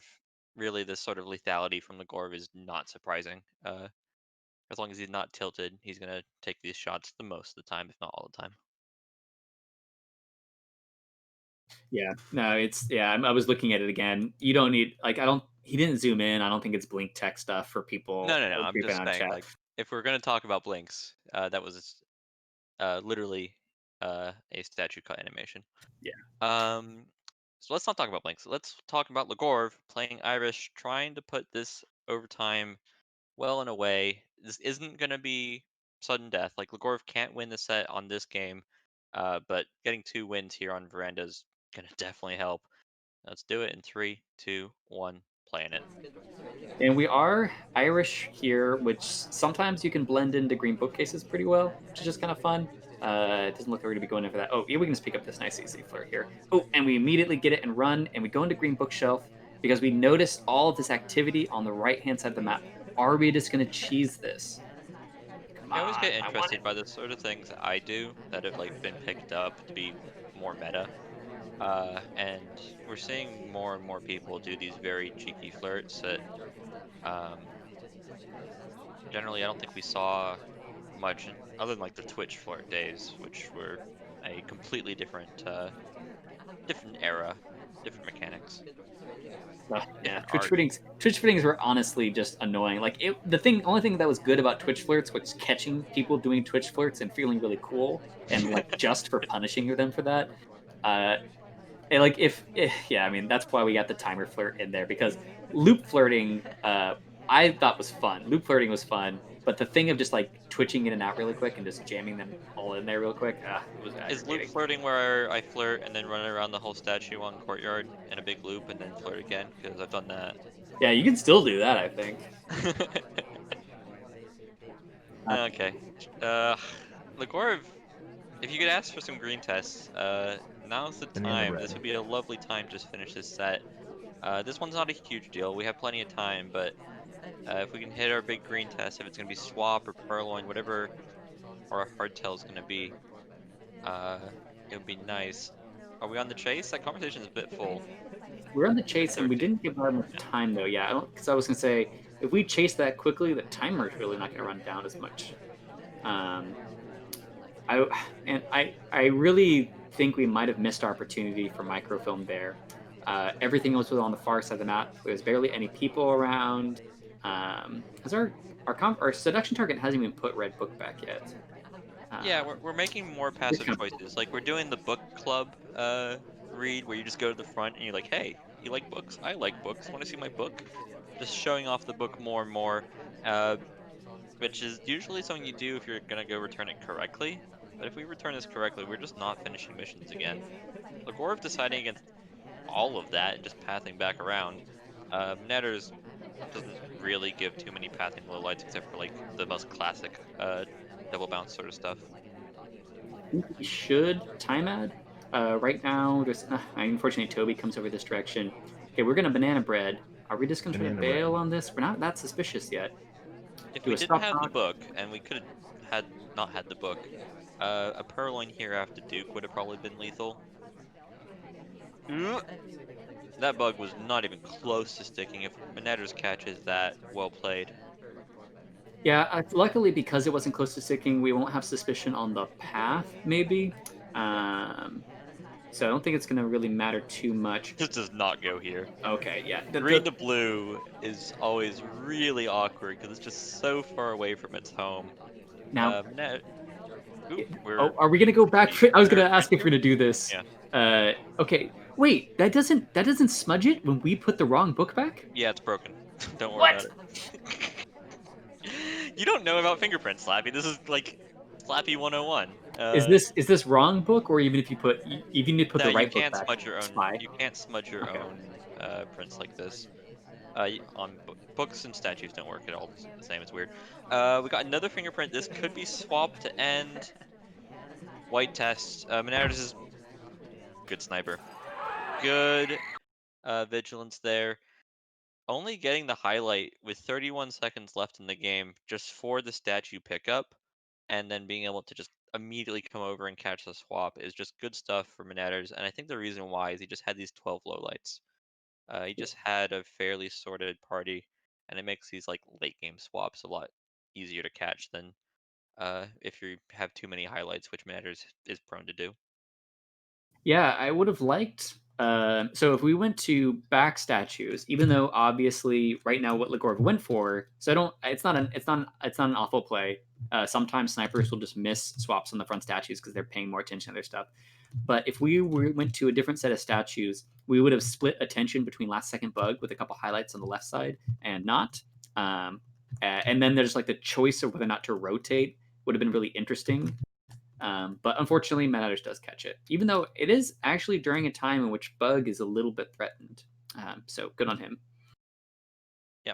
When we talk about style, one of like my favorite ways to oversimplify style is how do you simplify the game in these sort of situations where someone's doing a swap a swap at the end of the game. And when we talk about campers, it's like, well, I'm always watching swap. For someone like this game, or like often for behavioralists, it's like, or etiquette snipers, it's like I've sorted the party down to just a few highlights and a lot of lowlights, and so if something jumps out at me, or you're bad and you're like, oh, I didn't catch the swap, it's fine. I lose. So those are really the three styles: is camping, behavioral, and bad. We got Menatters, who is not bad, and he gets to play Tayan. He kept it 7-7 now, so this is another big game. Every game is going to be big here moving forward. And we'll watch it in 3, 2, 1, playing it. So 2 sniper wins, both. I meant maybe in the same exact statue where they got shot at. I actually don't know if it was the right hand one or the left hand one that they got shot at. So right now, they're both looking for the sweep. So basically, it comes down to Tayan, which is definitely a potential venue to sweep. It's less spy. Twin favor. highlight? That was a bit premonition if we're going for middle statues to take that highlight before we even take the highlight on, for example, Rocker. I think the Netters might have gotten the bad side of the deal here. I don't see the other twin in the party, so maybe Are we not. going to go for this? We don't, and that's a good call because it would have made for a very apparent third cycle. Yeah. So the nice thing about this, the silver lining, because it's not brilliant, is it does set up for things like inspect swap in the future. But I mean, generally, you just love to have the inspect in pocket. Okay, so we bread. might banana bread and use the book. No, I was gonna say if Ambassador stayed in conversation, we could return book and bug on the way there, as well as a bail on double agent. But Oh, no take on that. would have been very aggressive, and I think Menaders has specifically tried to avoid Menaders like plays for most of the set. I don't have flirt done at all though, and we're gonna have to go back to statues at some point, which is gonna be this. It's I don't know, I guess an additional layer of suspicion when there's 2 statue visits by someone who was at middle statue that then someone took the statue and so they couldn't. Oh, Slap the that's a book again. yeah, and actually that was a great timing because Legorov rotated really far around to see the list. Usually that's suicide on a setup where there's double revealed Soji, so that there's no cover in front of bookcase for Soji. We're gonna time ad here, and it is white. Only Uh, doing one does we not are, have my seal of approval. yeah, Here come and flow lights anyways. I think Legorov might. Yeah, Legorov knows. It's more or less between us and Queen. It looks like Rocker has also survived the low light wave. And with just half a microfilm in pocket, like Purloin's gonna be death. The other microfilm's gonna be death. A path like that might be death. Yeah. yeah, I think that we're worried about the second flirt there. So, yeah, just a good read there. It's unfortunate because I really loved the microfilm play. I don't think we needed that time ad. I really don't. Especially because when there's 2 people in the back of the venue, you're just going to be forced to think about time ad just a lot because then now there's 2 people threatening the super sneaky time ad. Um, so even if we got the green, I think we were screwed. Yeah, Legorov said, and I don't believe him, that he thinks green tests are easier to catch for him than white tests. And here we have proof that he can also catch white tests. Well, Legorov I can mean, catch a lot of stuff. even catching the green test, that's fine, but it's harder to catch the timing of a green test where it's like if you also catch who's been looking at their watch, not just who was at Windows, white test is better. I do like the freeze frame here. We have Rocker, who is shooketh, as Sauerkraut says, but we have Damon, who clearly is suspecting Rocker for the kill. Uh, he's lying her down. He thinks that she's the spy. All right. Well, if now last game potentially where Manators could pick it up with a sniper win, and so far in both of the Tayan games he played earlier, Legorov was ultra slow. So I'm curious if they're still going to commit to that or not. Now there's a little bit more of like a mind game thing where there's 2 specific types of spy losses on this map earlier, and whether or not Legorov will play into that again. Let's do it. 3, 2, 1, playing it. And actually, earlier we were also talking about the ambassador selection meta, and one of the reasons why also Tex has been put into ambassador selection is that Tex is kind of a bad character in a lot of ways, but I guess on Tan doesn't really matter as much. But we are going to be finishing this set with Tex. Well, I guess not finishing if Legorov wins. Yeah, if this goes on, another PAX reference, we might need to pull out the losages. When Oop, bup, bup, bup. No, we're going with the flirt. This could have been a really nice bug. We would put our arm into Twin and Kane. Nair's capable of catching it, but it would have been tough. Instead, we're taking the highlight for the middle statues and taking the 50% flirt, which is still fine in its own right. Is anybody in chat? Did anybody pick up SpyParty from going to PAX being tutorialized? Because I'd love to see it. I'm curious if so did Legorov path into statues by AI? I think they basically did, right? So the decision point for Manatters where going to center statues early alleviates the spy from a lot of the time pressure on Tayan because they're just going to have that mission done. So I'm wondering if there's also going to be some behavioral stuff where it might be like a choice that Legorov made. But even if it was a choice that Legorov would have made, I think the AI basically did that for us by pathing us into it right at the beginning. Another reverse drive-by bug rejected here by Legorov. He is kind of front and center. but it looked like he was prepared for it potentially. This will be setting up for banana bread and potentially a purloin. We've had conversation back here. It is very crowded. Another ambassador walks behind us. The concern here at this point is we don't have the bug, and we may well be considered having it. We went for a sit BB. What a monster. Banana bread. Was it caught? Okay, so unfortunately, regardless if it was caught or not, it knocks out another highlight in wheels and someone who was picking up statues, a middle statue at that.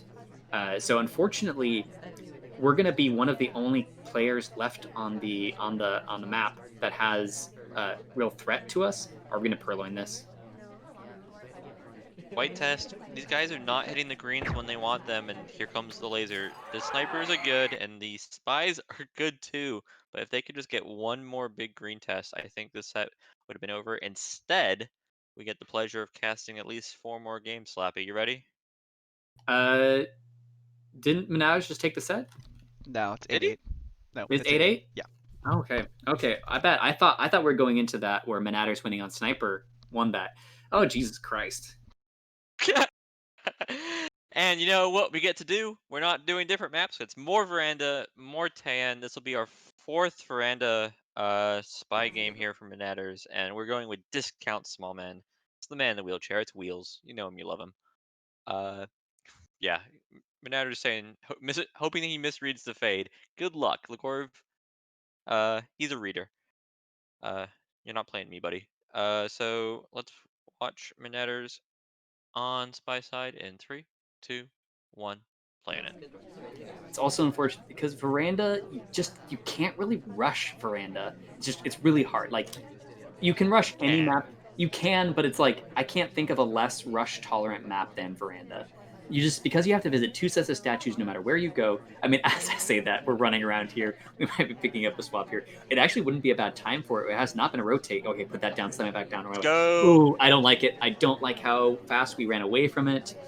So I like the quick put down. I don't like us running away in a straight line. Like I would rather us bail to like green bookshelves or something like that. Yeah, it's situations like this where you start rushing. Are we gonna do Purloin here, back window? Let's go. Something like Deja Vu, some Eurobeat just comes into my head and just go bouncing my chair. Narratives is speeding. We're rolling. Let's see. What's our 3rd mission gonna be? Is it gonna be microfilm? Don't do it, Oh, Manatters. come on. You Okay. monster. So he's going to microfilm, flirt, contact, microfilm. You can bug here too if He's he just wants gonna it. do it. Here He's comes just the gonna bug. do it. Oh my god. This is our 4th hardtail when we put this book We're in. flashing. Okay. We have it narrowed, but it might not matter if he's not shot yet. Okay, is the list being gone seen? There's so much noise happening. There it is. Okay. It's a shame. It's a shame. Legorv saying 3 hardtails is fine, but nobody gets 4 hardtails past Legorv Janine. Problem is, okay, so I was talking about how you can't rush Veranda. That was a valiant attempt, but the thing is, even with that lightning fast stuff, we still had another mission where if DA wasn't there, it's still really hard. Like, because we rushed the missions that you can do immediately. We rushed bug, transfer, swap, per line. I guess transfer not immediately, but within a few seconds. You cannot rush inspect. You just can't. You contact was basically what we needed for that to really flow together, or green seduction targets. Yeah, and one thing I would have liked, though it wasn't a possibility on the table, is sneaking another flirt in there. The problem is we 34%ed, and we actually didn't. We got so quickly away from the statue that we didn't actually get our cooldown expired before we had already been well past the seduction target. We also didn't get like a banana bread real quick. It's just going through the conversations. There are ways to get more missions, and I don't think that's necessarily my complaint. Legorv not panicking, taking the appropriate shot with 3 minutes still on the clock, and now we get to see Legorv presumably not able to keep up with that pace, but gonna be doing it as Disney in 3, 2, 1, playing it. Now, honestly, if we didn't have the hard restrict onto Time ad? Good nope, man. yeah, there we are. Red test time ad. That's not what I asked for. I said time ad. Where we had it was about the time that we'd be hitting the normal 4-minute thing though, so it's not as bad. So we're having a little bit of trouble getting into pads here. The question is, I honestly think we could walk away with this book and transfer it if we wanted to. We could. We'll see. Back to the last game Yeah, where laser shooting. we had just queen and wheels, and we had the kind of the read on wheels for rushing. If we weren't aware of rush as a real option for like we saw wheels not just leaving the statue but leaving it quickly, I really think we could have gotten away with that. It's a shame. It was very valiant. I love it. But no go here. And The so Gorv gets low lit for that pathing a lot of the time. Just interesting really redirect. nice running into the ambassador, into a nice redirect. He's not playing near end. Like you can't truly expect to get low lit every time here from Manatters. Yeah, I was going to say that Manatter's lights are, or at least were in the previous games, pretty cautious, including the He highlight. said on Veranda, it's just for highlights are just for inspects, which is fair. With the 8 statues, having it as a memory tool makes sense. The bug does stick, and I thought that was very close. And he does get a really quick flare. I think that somehow cut the animation very, very quickly. Good stuff. Oh, we'll see what happens here. So I do like the bug, especially it came after we took a bug-like path where we clearly Way showed we weren't ambassador. bugging. Oh my god. Okay, so a bit there, bit there. The ambassador comes back, which is not what we wanted, but seduction target also comes back. Lagorv gets another 85%. I don't think we've had a 2 green flirt game all set, unfortunately. And for Renatters, that would greenlight another rush from him. For the Gorv, it would help with his pacing a bit. Both players really would have liked just a bit more flirt this whole set. This is a very straightforward print grab. It is. It actually. It does look pretty. The path was very straight along where Legorf Oh, knew come that on, they'd be Zidakar. covered. For oh my god, we finally finished flirt early in the game though. Or we knew that bug was going to be off the table from a sight perspective. Like the path was going to be suspicious at all. There's a really clear line of sight. So we've been seen near Ambassador a lot, but I'm guessing we're really hoping that there's not actually bug suspicion on us. Okay, I don't want to see Lagorv wait here too long. We've been running low on time, trying to be polite spies, and here comes the banner bread. Another white Banana bread. test. Lagorv's just not on his like A game. I don't think Lagorv's like an absolute monster at green tests, but I think you could ask for one more. Natters does have quite a few lowlights, not too many highlights. I'm concerned that like inspect is off the table at this point, and it's gonna be on Lagorv to know where a fingerprint is when the ambassador's on the other side of the party. I think that banana bread actually worked out really well for Legorv. I think it felt like it interrupted a thought that Manatters was having because we were really slow in a bunch of really apparent lowlights. Uh, Ew. ooh, interesting. Okay, so we're grabbing it before it gets put back though. Oh wait, Ambassador's bugged. Oh Yeah, no. we've already bugged the ambassador. We're No, not never mind. getting a Literally fingerprint bugged. test. We can pick up the case. Oh, this is just rude. Manager's on this. He's not. That was very rude. He's done the same trick that we did earlier. And this will be fourth mission. So we're probably also meant to pick up this case now the ambassadors run away. If yeah, we pushed orange All dress right. away from it, but we're also not taking it ourselves. All very rude stuff. I mean, we'll see if that breaks it. I mean, the fact that we're not dead right now for it is huge in our favor. So now we're in this awkward spot where we would love to be done with inspects, but we'd have to rush it back to back, and that's probably not going to be feasible for us. So we're probably going to end up going for a swap, unless we nope we were. Purloin. There goes the request. Here comes the Purloin. We do finally hit a green, and this might be a big one. Now the pressure is on Manatters. Can he find this shot on the Gorv, who's just hiding in back statues? This will be like a potential swap. Oh, he So can't see the yep, list. He can't see the list. He's really trying to see the list. He can't see it. He's not going to see it in time. This is going to be a win for Legorv. yeah, a lot of good things going for the Gorv right there, and this is going to put him in a great spot in this set.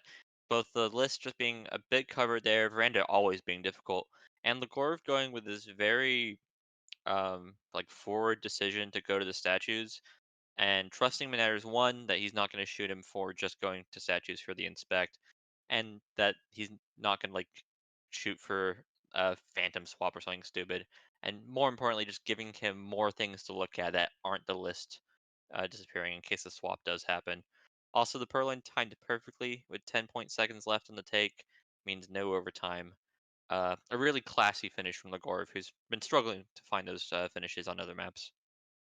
Yeah, what's ironic about that finish with the list being gone, besides like it was just funny how perfectly it lined up where got taken exactly at 10 seconds, is that Manatters had stayed still. I think, yeah, Manatters had to have the weird foresight to keep the laser still instead of trying to follow Toby. Because as we followed Toby, we kept the tray perfectly level with the ceiling, and we never got a good angle on it. The actual best angle to see Purloin would have been staying in the front and waiting for Toby to go down, and then you could actually glimpse Purloin there. But man, it was going to be hard to see, and really unfortunate movement from Toby at the end there. I think we really had a chance at it, but Legorv doing what needed to be done to finish, and I really respect that.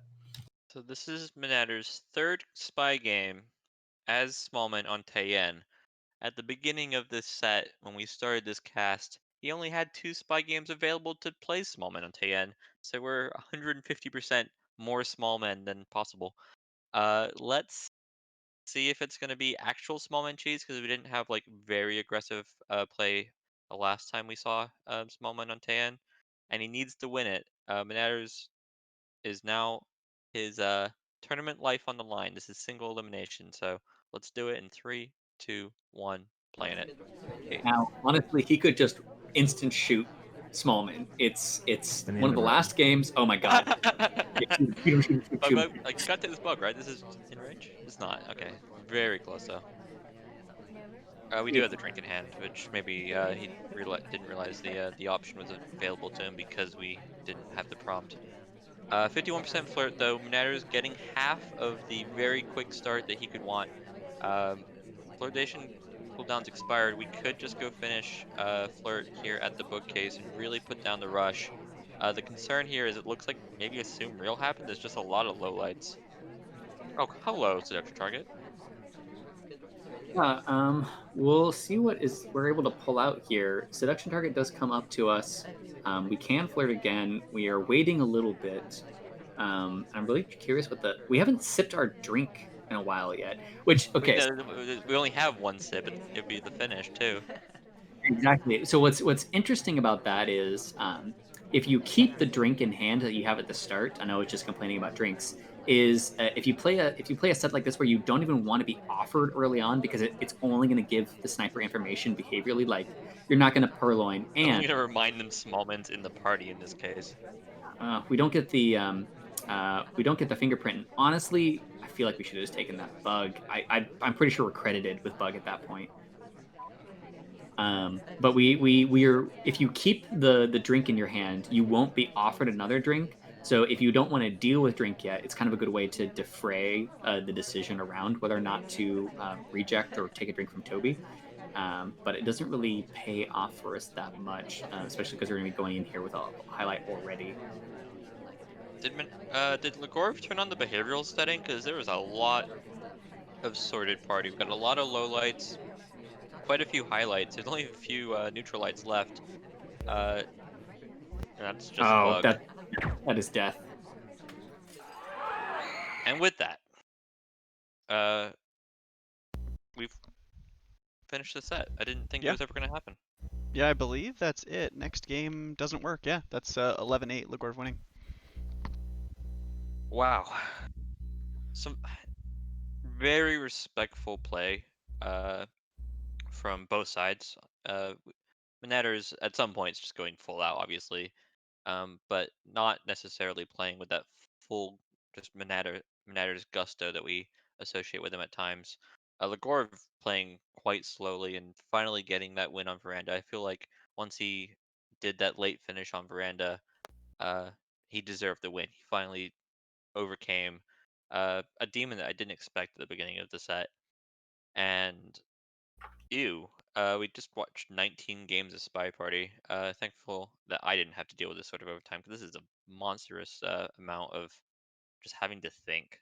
Too much thinking.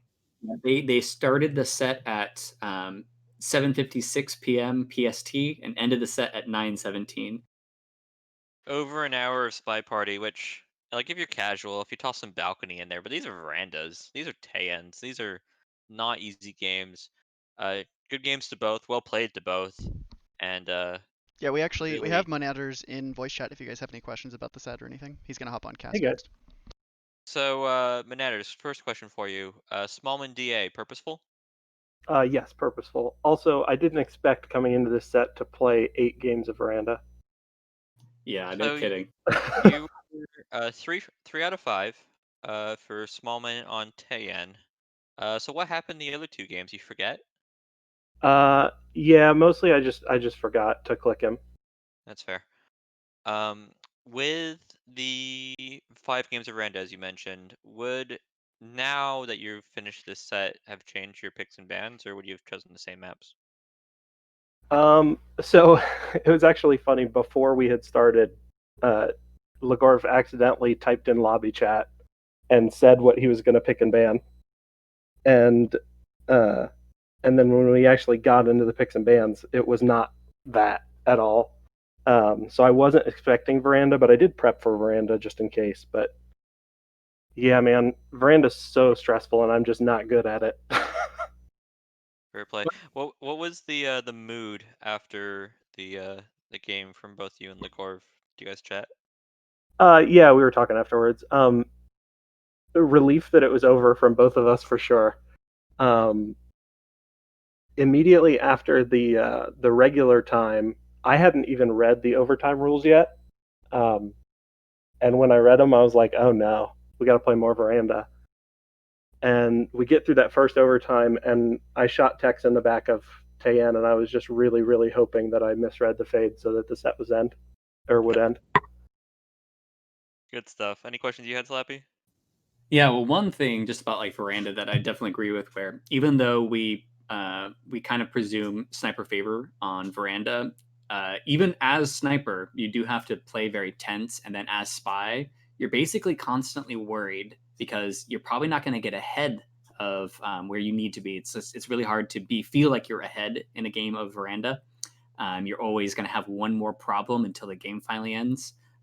Really loved the attempt rush on Miranda. It truly did almost work. I think if we didn't catch the tail end of The swap. the swap, yeah. Yep. Just because like the timing where Purloin itself wouldn't have been a shot take at that point, because if you can break the mission count of the party at all, in Veranda, because snipers are gonna be really comfortable, and most of the time you really shouldn't take early shots. You shouldn't give too much credit to an attempted rush. Man, it was close to being broken, and I was really surprised we were able to get a bug and a fingerprint that clean on the backside. The bug and transfer. For potential, yeah. Yeah, I was. I'm pretty sure the bug and transfer was actually pretty clean. He was just waiting for the Purloin fade. The swap, it was a big bummer because he was over on the other side, and then as soon as I set it down, he came over, but I was already committed to walking away or wheeling away. Rolling, I believe, is the term you're looking for. Yeah. Either way, good games, and I believe you're joining the casting crew for one last game. Yeah, and I don't know if it's with anybody, so. Oh, okay. Who Yeah, GG's to Legorv because that set was intense. Do we know who Legorv is potentially matched up against? It's either Mini Auric or Lazy Bear. Well, that's very exciting. We get to watch some Legorv mini rack in the future. It'll be great. With that, I appreciate you joining me, Slappy. It's always a pleasure. Thank you. And shout outs to Screw, who's gonna be doing double duty here. It's always nice. It's always weird my face shows up on the stream too. So that said, guys, enjoy some more Spy Party. It's gonna continue on, and good luck, Monadders. Have fun. Thanks. Good cast. Thanks, guys. All right, so I think I have the draft ready. I've also got the game loaded. Let me know. Actually, I'll hop into the draft while you load up here. Yep, I am almost logged on to Spy Party. Okay.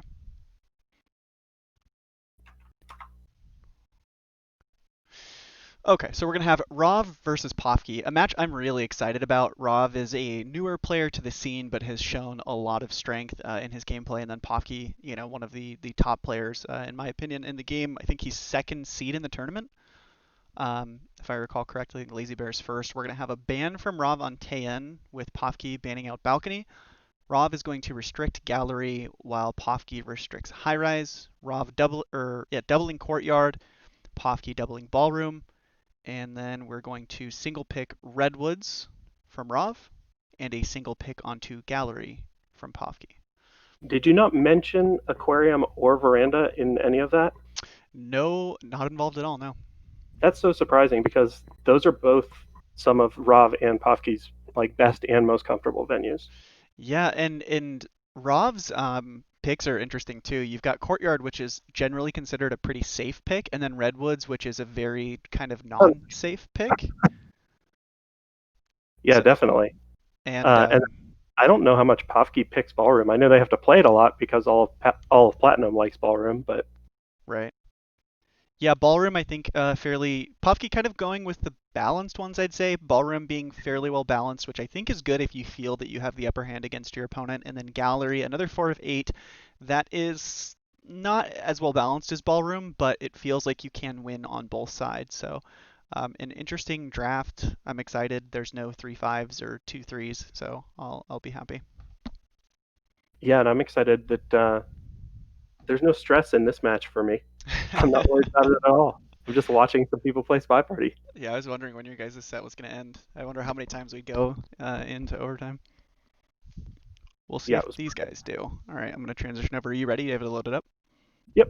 Cool. So we're going to have Pofke on Taft on Courtyard in 3, 2, 1, playing it. And it looks like we are going to chase our seduction target over to Windows, get that quick first flirt for 34%. Not going to see if Toby offers to us to try and get a sneaky purloin at the start, but we are just going to go straight into statues and get a highlight and inspects. Yeah, and we've got a swap. And not even a swap pending, so as soon as this is seen, I would imagine that Rov is going to know. So, but no quite reaction yet, just kind of doing a double take. Yeah, no crazy reaction. We don't see any low lights. It does look like the laser's following, lining up a shot. Yeah, and Rov is ready for it. Either just didn't like that path into the combo enough, or just decided, well, I have a safe shot now, so I'll take it. Yeah, I think he was just waiting for the shot to line up, which I don't hate that play. As as Spy, you've got to make the play. You can drag it out and try and be slow all game, and then make your swap at the end, or you can try and get away with it early. It's not a bad mix-up play. So we'll see how Rov answers back on Spy as Disney here in 3, 2, 1, playing it. I almost called him Andrew Ryan because that's his name in the stream controller. Oh, Kletos. That's not what anybody calls him anymore. Right. Does not look like we're going to get next to our seduction target to start. It is Smallman, so I'm assuming we picked that. You don't really see random Smallman no matter what PwnNoob says. True. Very respectful start from Rov here against Pofke. He's not even going to his ST. He's starting across from someone else. Now he's going to step in for his first flirt. Yep, and I really like the choice of Courtyard into somebody like Pofke, just because there's so many people that are going to have a couple missions done throughout the course of the match. So just having those extra people with high threat, I think, is a pretty big deal against Pofke because he's so good at tracking mission count. Yeah, I'll be impressed if Rov manages to get a spy win against Pofke here. I think if he is going to do that, it has to be a 50-50 frame or something along those lines. I don't think you can just get a straight-up mission win without doing something tricksy here. And Rov steps in, picks up the statue, and goes for the swap. It's not the statue that Wheels was holding, if I recall correctly, so this is not framing anyone. Yeah, and true to Pofke fashion, he's not going to shoot anybody yet. He just has no reason to. Yeah, playing it safe thus far. I'm not sure who the other possible suspect is for that statue. Like you said, Wheels was at the other one, and I don't know if anybody was at that one first. I think Pofke may be just worried about misremembering who was there altogether. It was a pretty odd time to go for a swap, which is sometimes the best. It's just kind of an unexpected swap timing. And I mean, Rav is not in a bad position here with so many highlights. If he can manage to get lucky on a flirt and then get a contact that includes a lot of these other people, he might be able to pull this off, but timing is looking a little bleak. Yeah, the problem is that he needs 2 flirts, and with only a minute, that's always really tough to get, especially on Courtyard, where it's so easy to see who's chasing here at the end of the game. Is this the real double agent? It is not. So just going to get the 1 flirt so far. This cooldown will expire even if nobody leaves before overtime. So if we can get Hare and Irish to switch places, we can potentially end this game without having to move again. Yeah, the unfortunate part is we're going to need contact, and Rav likely doesn't know that that's not going to be possible. With the suspected double agent in conversation, it means that the actual double agent will never join. Those two will never be in the same conversation together. Yeah, and I do still think that it's correct to try and wait for this flirt, because you're going to get it at like 10 seconds. But I just don't know how they're going to get the last... Oh, no, Smallman. Smallman bails. Yeah, it's going to have to be a time ad. I'm going to do a fake BB with a real DA. Yeah, I would imagine that we were getting shot in overtime even if that was real. Yeah, Pofke's just going to wait for the OT beeps there, even if that was a real. It would have triggered overtime, so I think the play there would have been a time ad. Even though that's also probably death, it's just, you know, your best option, I think. So although it is there's something to be said on the merits of showing a hardtail and not finishing. Just because later on in the set it might give Pofka some hesitation on shooting somebody who actually is done. Yeah, it's true. Let's look out for that and see if it has an effect later. For now, we're going to have Pofke stepping in as Sorry in 3, 2, 1, playing it.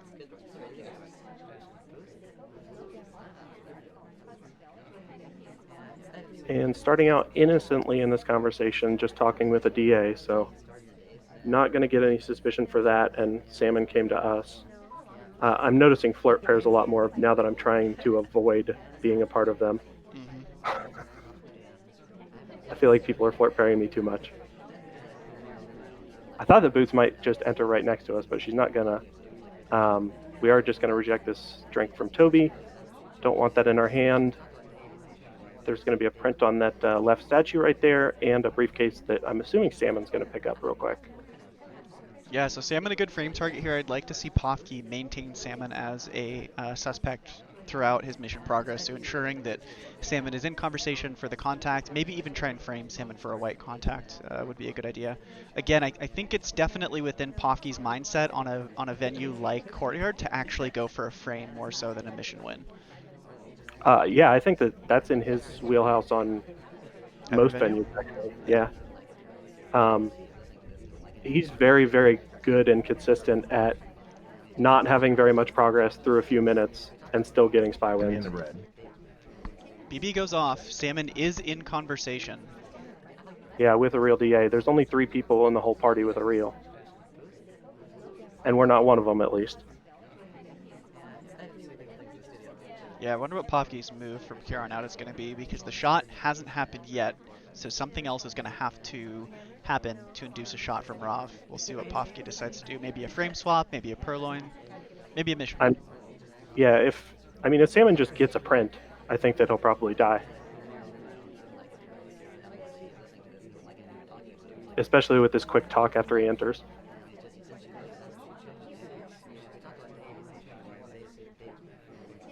Thing is, you cannot count on that happening at all.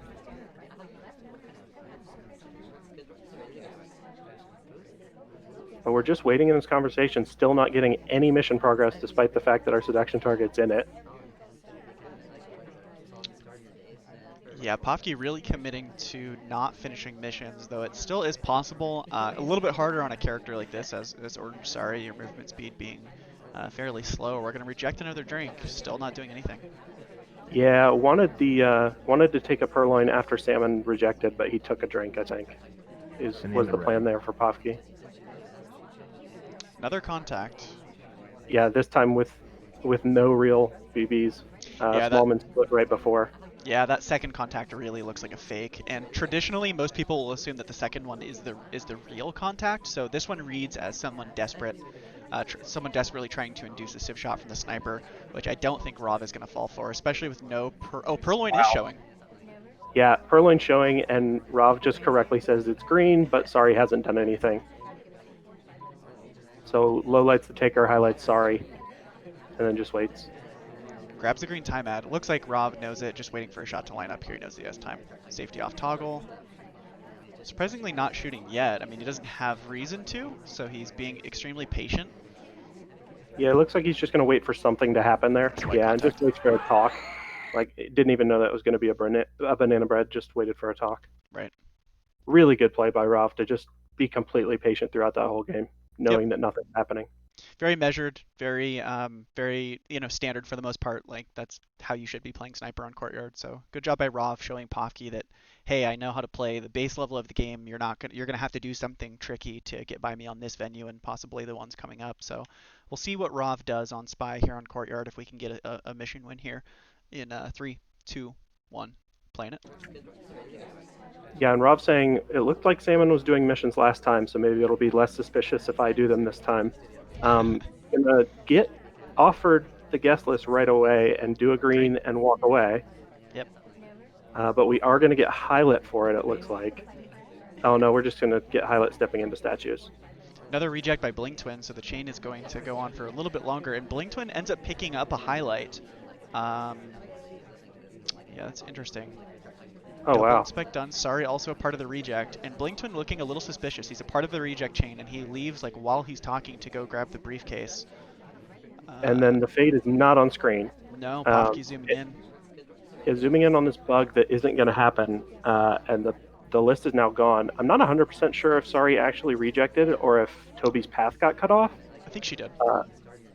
But regardless, there's more than a few suspects because Kane would have to be in since the fade wasn't seen, and then you've got Salmon, Blink Twin, Sorry. Yeah, I have a feeling that Pofke is going to miss this Purloin. Like, I mean, he obviously saw it, but I don't think he has an idea that Salmon is a part of it. Yeah, it's just past him. Which means he's going to have to catch on something else. If we can get a good BB this game, I just can't imagine a world where the Spy loses. But that's a big if. Yeah, I mean, if someone is going to bring a sniper game back from this type of position, Pofke definitely can. He could definitely shoot on a green BB or something of that nature. What Rov really needs is for the DA to come to him rather than him going to the DA to really secure a mission win. Yeah, I think so too. I think that when it's in this position with only a minute left, I think that qualifies as good BB, is us not having to chase.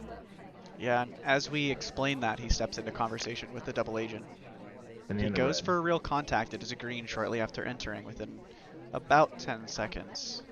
Yep, and it is real for Sorry and us, and that's it as far as the possible purloiners. Yeah, I wonder what these highlights is it still just for people that have inspected? It looks like it. I'm not sure when Smallman picked up his highlight, but other than that, we're the only highlight. Yeah, so it means Pofke is going to have to shoot for a flirt finish, which is very, very possible.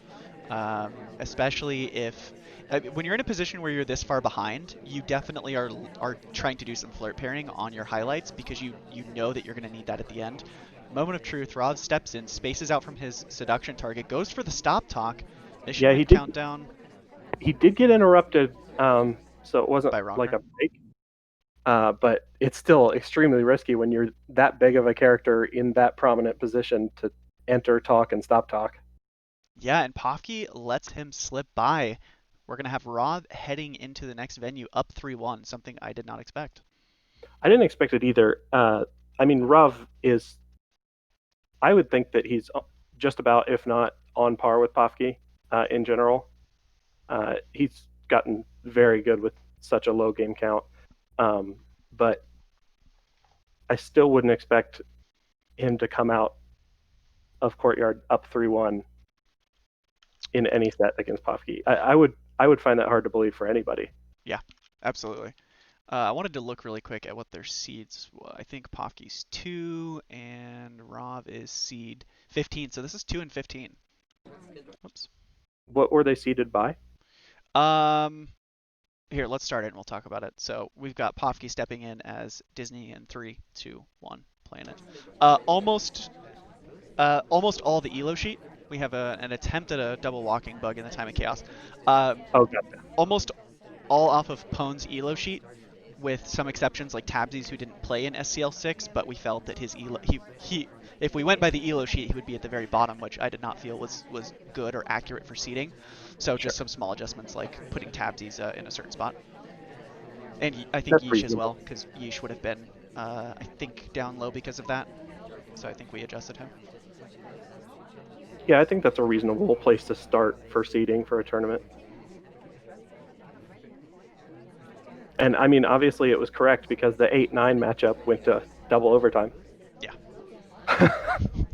So obviously those two were evenly matched, right? There you go. Not much progress right now. It looks like Pofke is committed to doing this so far every game, just doing nothing. Yeah, very interesting from Pofke. I don't feel like this is normally you'll see some kind of cheese move by Pofke, but he may just be conditioning his opponent here for some later gains. Ambassador in a somewhat dangerous position. We'll see if Pofke capitalizes, but Laser's just burning on that one spot.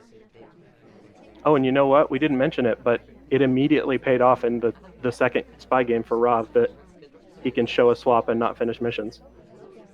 Like, he showed a Purloin and then did finish it. Yeah, that's true. Good call. But Pofke not showing any missions right now to himself or to the sniper. Meanwhile, Mom has gotten 2 center inspects and has not landed in a conversation so we can flirt. Oh, she's over inspecting. Just lowlighter. Yeah, this is now her 3rd statue pickup. Not good for us if we want to complete missions. Very good for us if we want to swap frame. But that's about it. Yeah, and I don't think you go for the swap frame yet. It's just too early. I believe there's been no contact, right? Yeah, no contact, so. Yeah, the other thing is that Teal has not flirted with a single person. Right. Like, she's been alone at statues the whole game. I do Now- like this ad. Yeah, framing Mom for the timeout at the same time. Yeah, no doubt about it. I'm not 100% sure if the timeout was noticed, which is good either way. If it's noticed, it looks like it was her, and if it wasn't noticed, then you just got extra time. Drink request from the waiter. It looks like he wanted to frame. I think he's trying to frame Mom. He's trying to frame the FST because he was hoping for a reject there. Yep, I think you're absolutely correct. But now we're going to BB while Toby's offering to us, and it is a white. Yeah, I hate that. I hate that contact with Toby hanging there. But I do like the fake out of like, hey, look at me, I'm going for a BB distraction Purloin, and then it just doesn't happen. I think he may reward Disney as not being the spy because of that. And I mean, to his credit, Disney isn't the spy. Disney hasn't done any spy missions. Until just now, he got the double agent contacted. Right now, Disney's just a guest at this party. Finally, we have a green Purloin pending. But it's not going to be Mom that takes it. She's still got the drink. Reject from a sorry low light. It was low lit for being out for BB.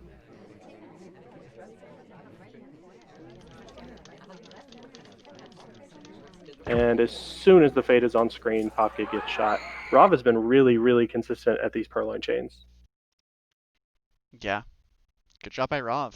Popke's really got to switch up his spy gameplay if he plans to get any wins through against Rov here. So far this strategy is not working.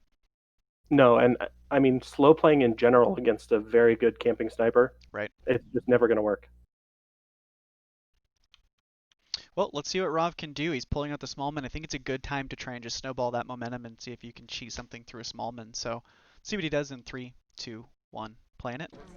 Yeah, this is something we've seen from the very highest levels of plays, where, like, if you get a lead in a set, just really put pedal to the metal and try to get a mission win right afterwards.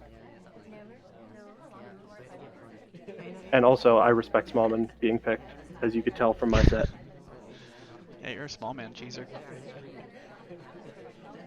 It's really powerful, even when Even when they know that it's possible, it still can work.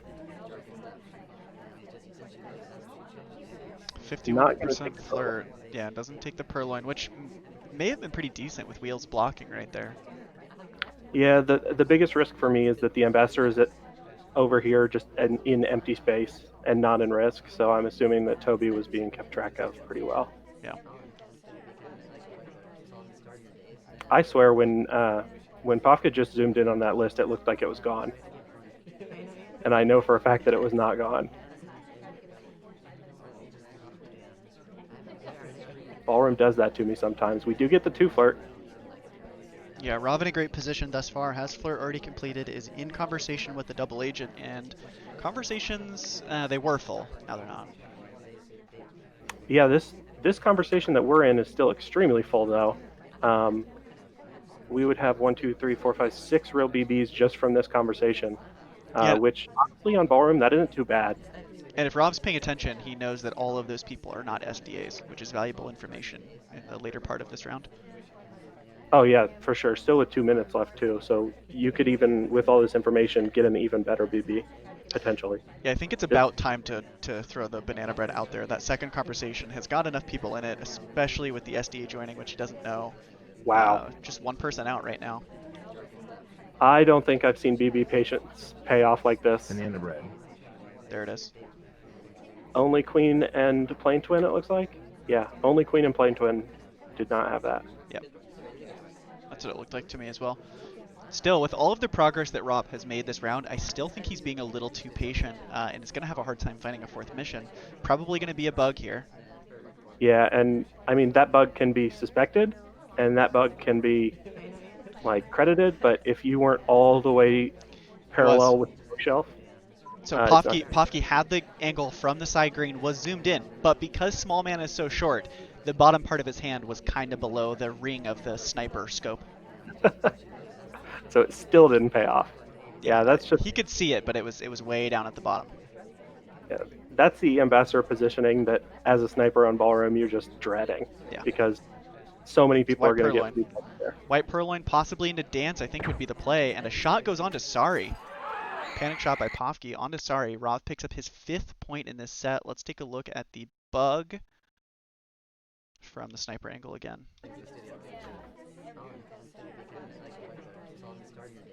So here's the bug, and there's not much time on screen. Yeah.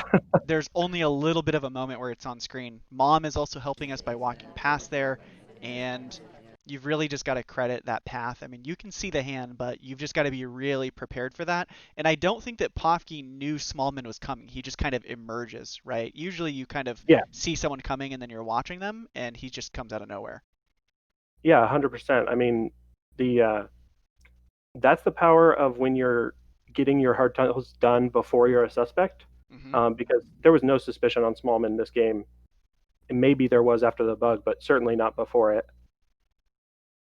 Yeah, and this is crazy. I would not expect Rob to be up 5-1 against 2nd seed Pofke, who is just an absolute monster. So let's see if he can continue this momentum. Pofke stepping in as Spy, Kane in 3, 2, 1, playing it. Yeah, it would be hard for you to convince me that there's anybody that's up 5-1 against Pofke. Right. Like, Lazy if you just told me that Pofke's playing a set, well, even that I would be shocked. True. Like, Pofke's just that consistently good. But so is Rob. He's been showing it this whole year. Yeah, and we'll see if Pofke is going to switch up his game plan as far as idling for the first majority part of the game. He does start out with a fingerprintable briefcase, goes for the walking bug on the way out on the return, but it ends up not sticking.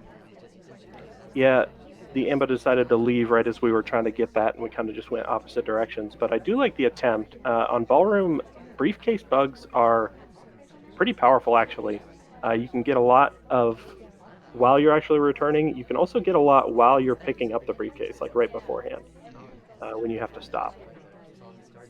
But we don't have that mission progress. We just have the 1 fingerprint and no seduce. It's a little bit worrying that Pofke's starting out this way again.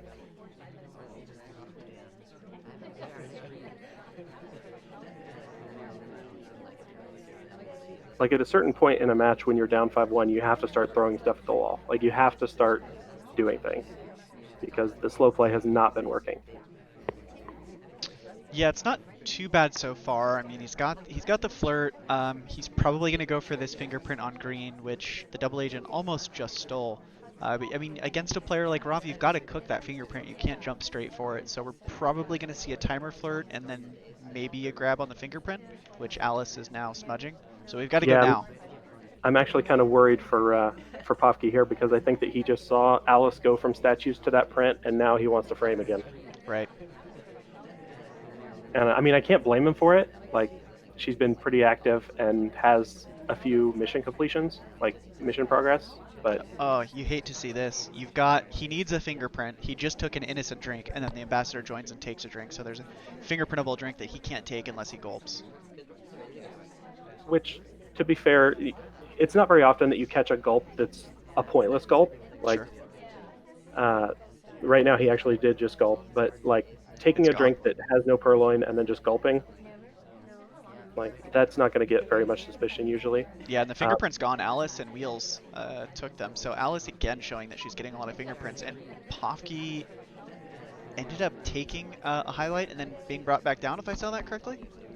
Yeah, it looks like Rob was tracking the fingerprints really well and was like, oh, okay, second print for Kane on this bookshelf. Oh wait, no, it's gone. Yeah. Okay.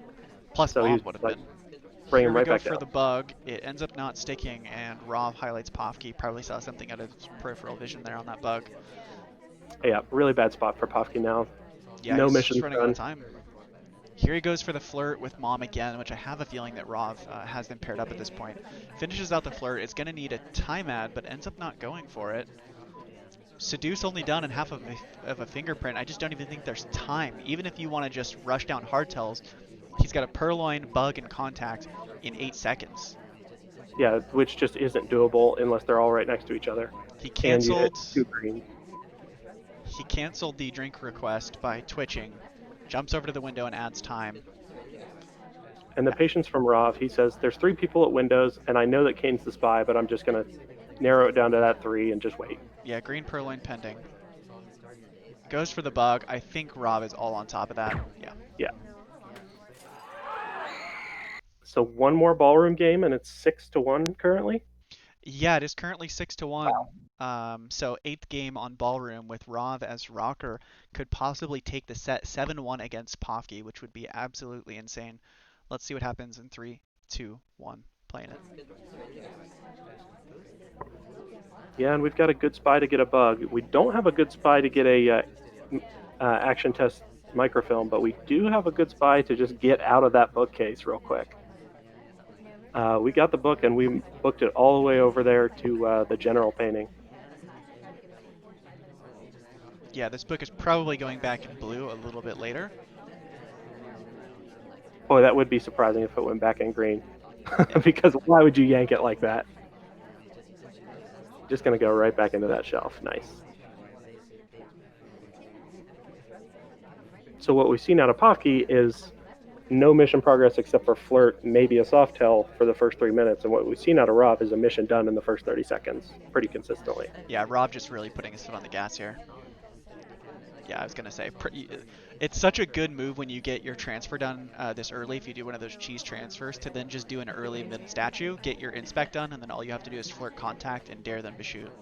Yeah, get your suspicion, because, okay, I'm suspicious, but you're not going to shoot me for inspects. Ends up not able to finish the inspects because Alice was holding one of them and didn't want to chance a 3rd cycle on missing a green test. Yeah, she held it for a really long time, and now she's going to get more. So we do go chase down Queen, but we only get a white flirt. Yeah, this is a little bit, I would say, disrespectful from Rov here. Goes mid-statues, then joins right next to the ST and talks within 8 seconds. He's likely to get flirt paired and probably be a high-level suspect for talking so quickly. Yeah, I think so too. And honestly, this isn't even that helpful that she's getting this briefcase so close to us because the timer's not expiring quickly, and she's doing a briefcase. So I imagine we're going to go try and finish our statues pretty soon. The conversations are pretty full, though. SDA is out. Contact. But the DA bails, so we're not going to get that yet. Yeah. But yeah, minute 20, we only have one flirt, and we still have to go back to statues and get a contact. We are going to finish up our statues now, it looks like, but contact is not looking great when we're done with this, and we still need 2 flirts. Zooming in to see if Alice was swapping, which is surprising because she's now gone back to the same statue that she was already at. Yeah, that's her third visit to statues, and there hasn't been a BB. It would be a really odd time to swap for her. That entry's rough. We just kind of stop dead against Smallman and stay in that spot.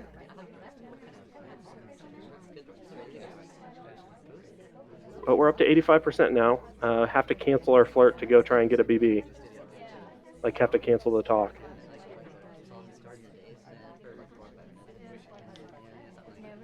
Banana bread. Yeah, I need to take that BB before the double agent takes a drink. And I think that Irish might have been out, but regardless, Alice, General, and Salmon are all out for that. So not a lot of potential finishers there with that BB. Yep, innocent drink take as a reason to leave the conversation. Joins with Queen. There's nobody else in, so it's her turn to talk. Throws out the contact. There's gonna be maybe 1 second of overtime. Is Poffy gonna shoot on a flirt finish for Rocker? No, he doesn't. And Wow. Rov wins 7-1 over Poffy. Yeah, I mean, I know that Rob is really good at Spy Party, but I mean, this just really feels like an off day for Pofsky's sniper. Yeah, I would say to me that felt like a combination of Rov is really good and Pofsky was having an off day. Because Pofsky's sniper, you can maybe get a hardtail past him.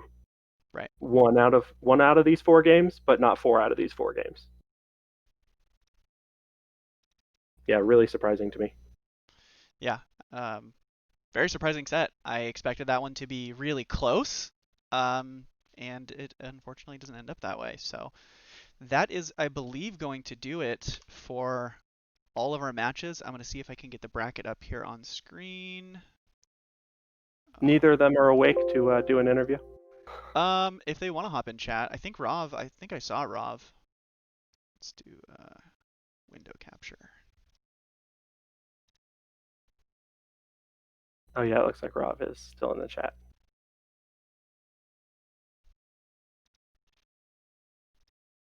So here's the update of our bracket. We are going to have Ponoob versus Rov, so that's going to be pretty exciting. We'll then have T-Flame with the winner of Yeesh and Slappy Davis. We might have to sub out Yeesh. He's having some technical difficulties with the game, so I've got to touch base with him. And then we've got Opie and Tabsies, which I believe is happening live tomorrow. Yeah. Ryu and Hunu, the winner of that. We'll play the winner of those, and then Lazy Bear and Mini Auric. So let me pull up the schedule on my phone really quick. Take a look. I am really interested to see Ponoob versus Rav. That is such a clash of styles. Yeah, that's going to be really fun. So tomorrow, as far as the stream, we're going to be casting 2 matches. Opie Wrights versus Tabsies. That will be played live. It will not be a replay cast. We'll have Dells hosting with Spedmonkey and yourself on cast. And then we'll be doing a replay cast of Ryu versus Hunu. That's starting at 12 p.m. PDT tomorrow, Sunday the 13th. And then on Monday the 14th, we're going to have, starting at 2 p.m. PDT, we'll have Lazy Bear and Mini Auric versus Slappy Davis and Yeesh, or possibly a sub if he can get the technical, if he can't get the technical difficulties fixed. So that's going to be the plan.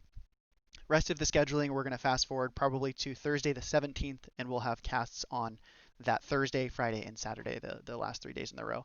And we're hoping to have all of those be live casts, just depending on who the competitors are. We do have some European players, so some of them might have to be replays. We'll figure that out and kind of announce it. I think that's going to do it. Thank you for joining me, Monadders. Good gameplay against Legorov. That was crazy. Double OT? Yeah, yep, double overtime. Yeah. It did not go as well. I mean, it did kind of go as expected. I play Legorov for a tie. I don't play him to win because I find that to be hard. Just a fool's errand. I just think that that's a fool's errand to try and outplay Legorov consistently. True. All right. Well, I'm sure you'll be on cast, or I think we're gonna have you cast on Monday, so I'll be talking to you again, and we'll be seeing you on stream. I'm casting the first set tomorrow. Yeah, exactly. Perfect.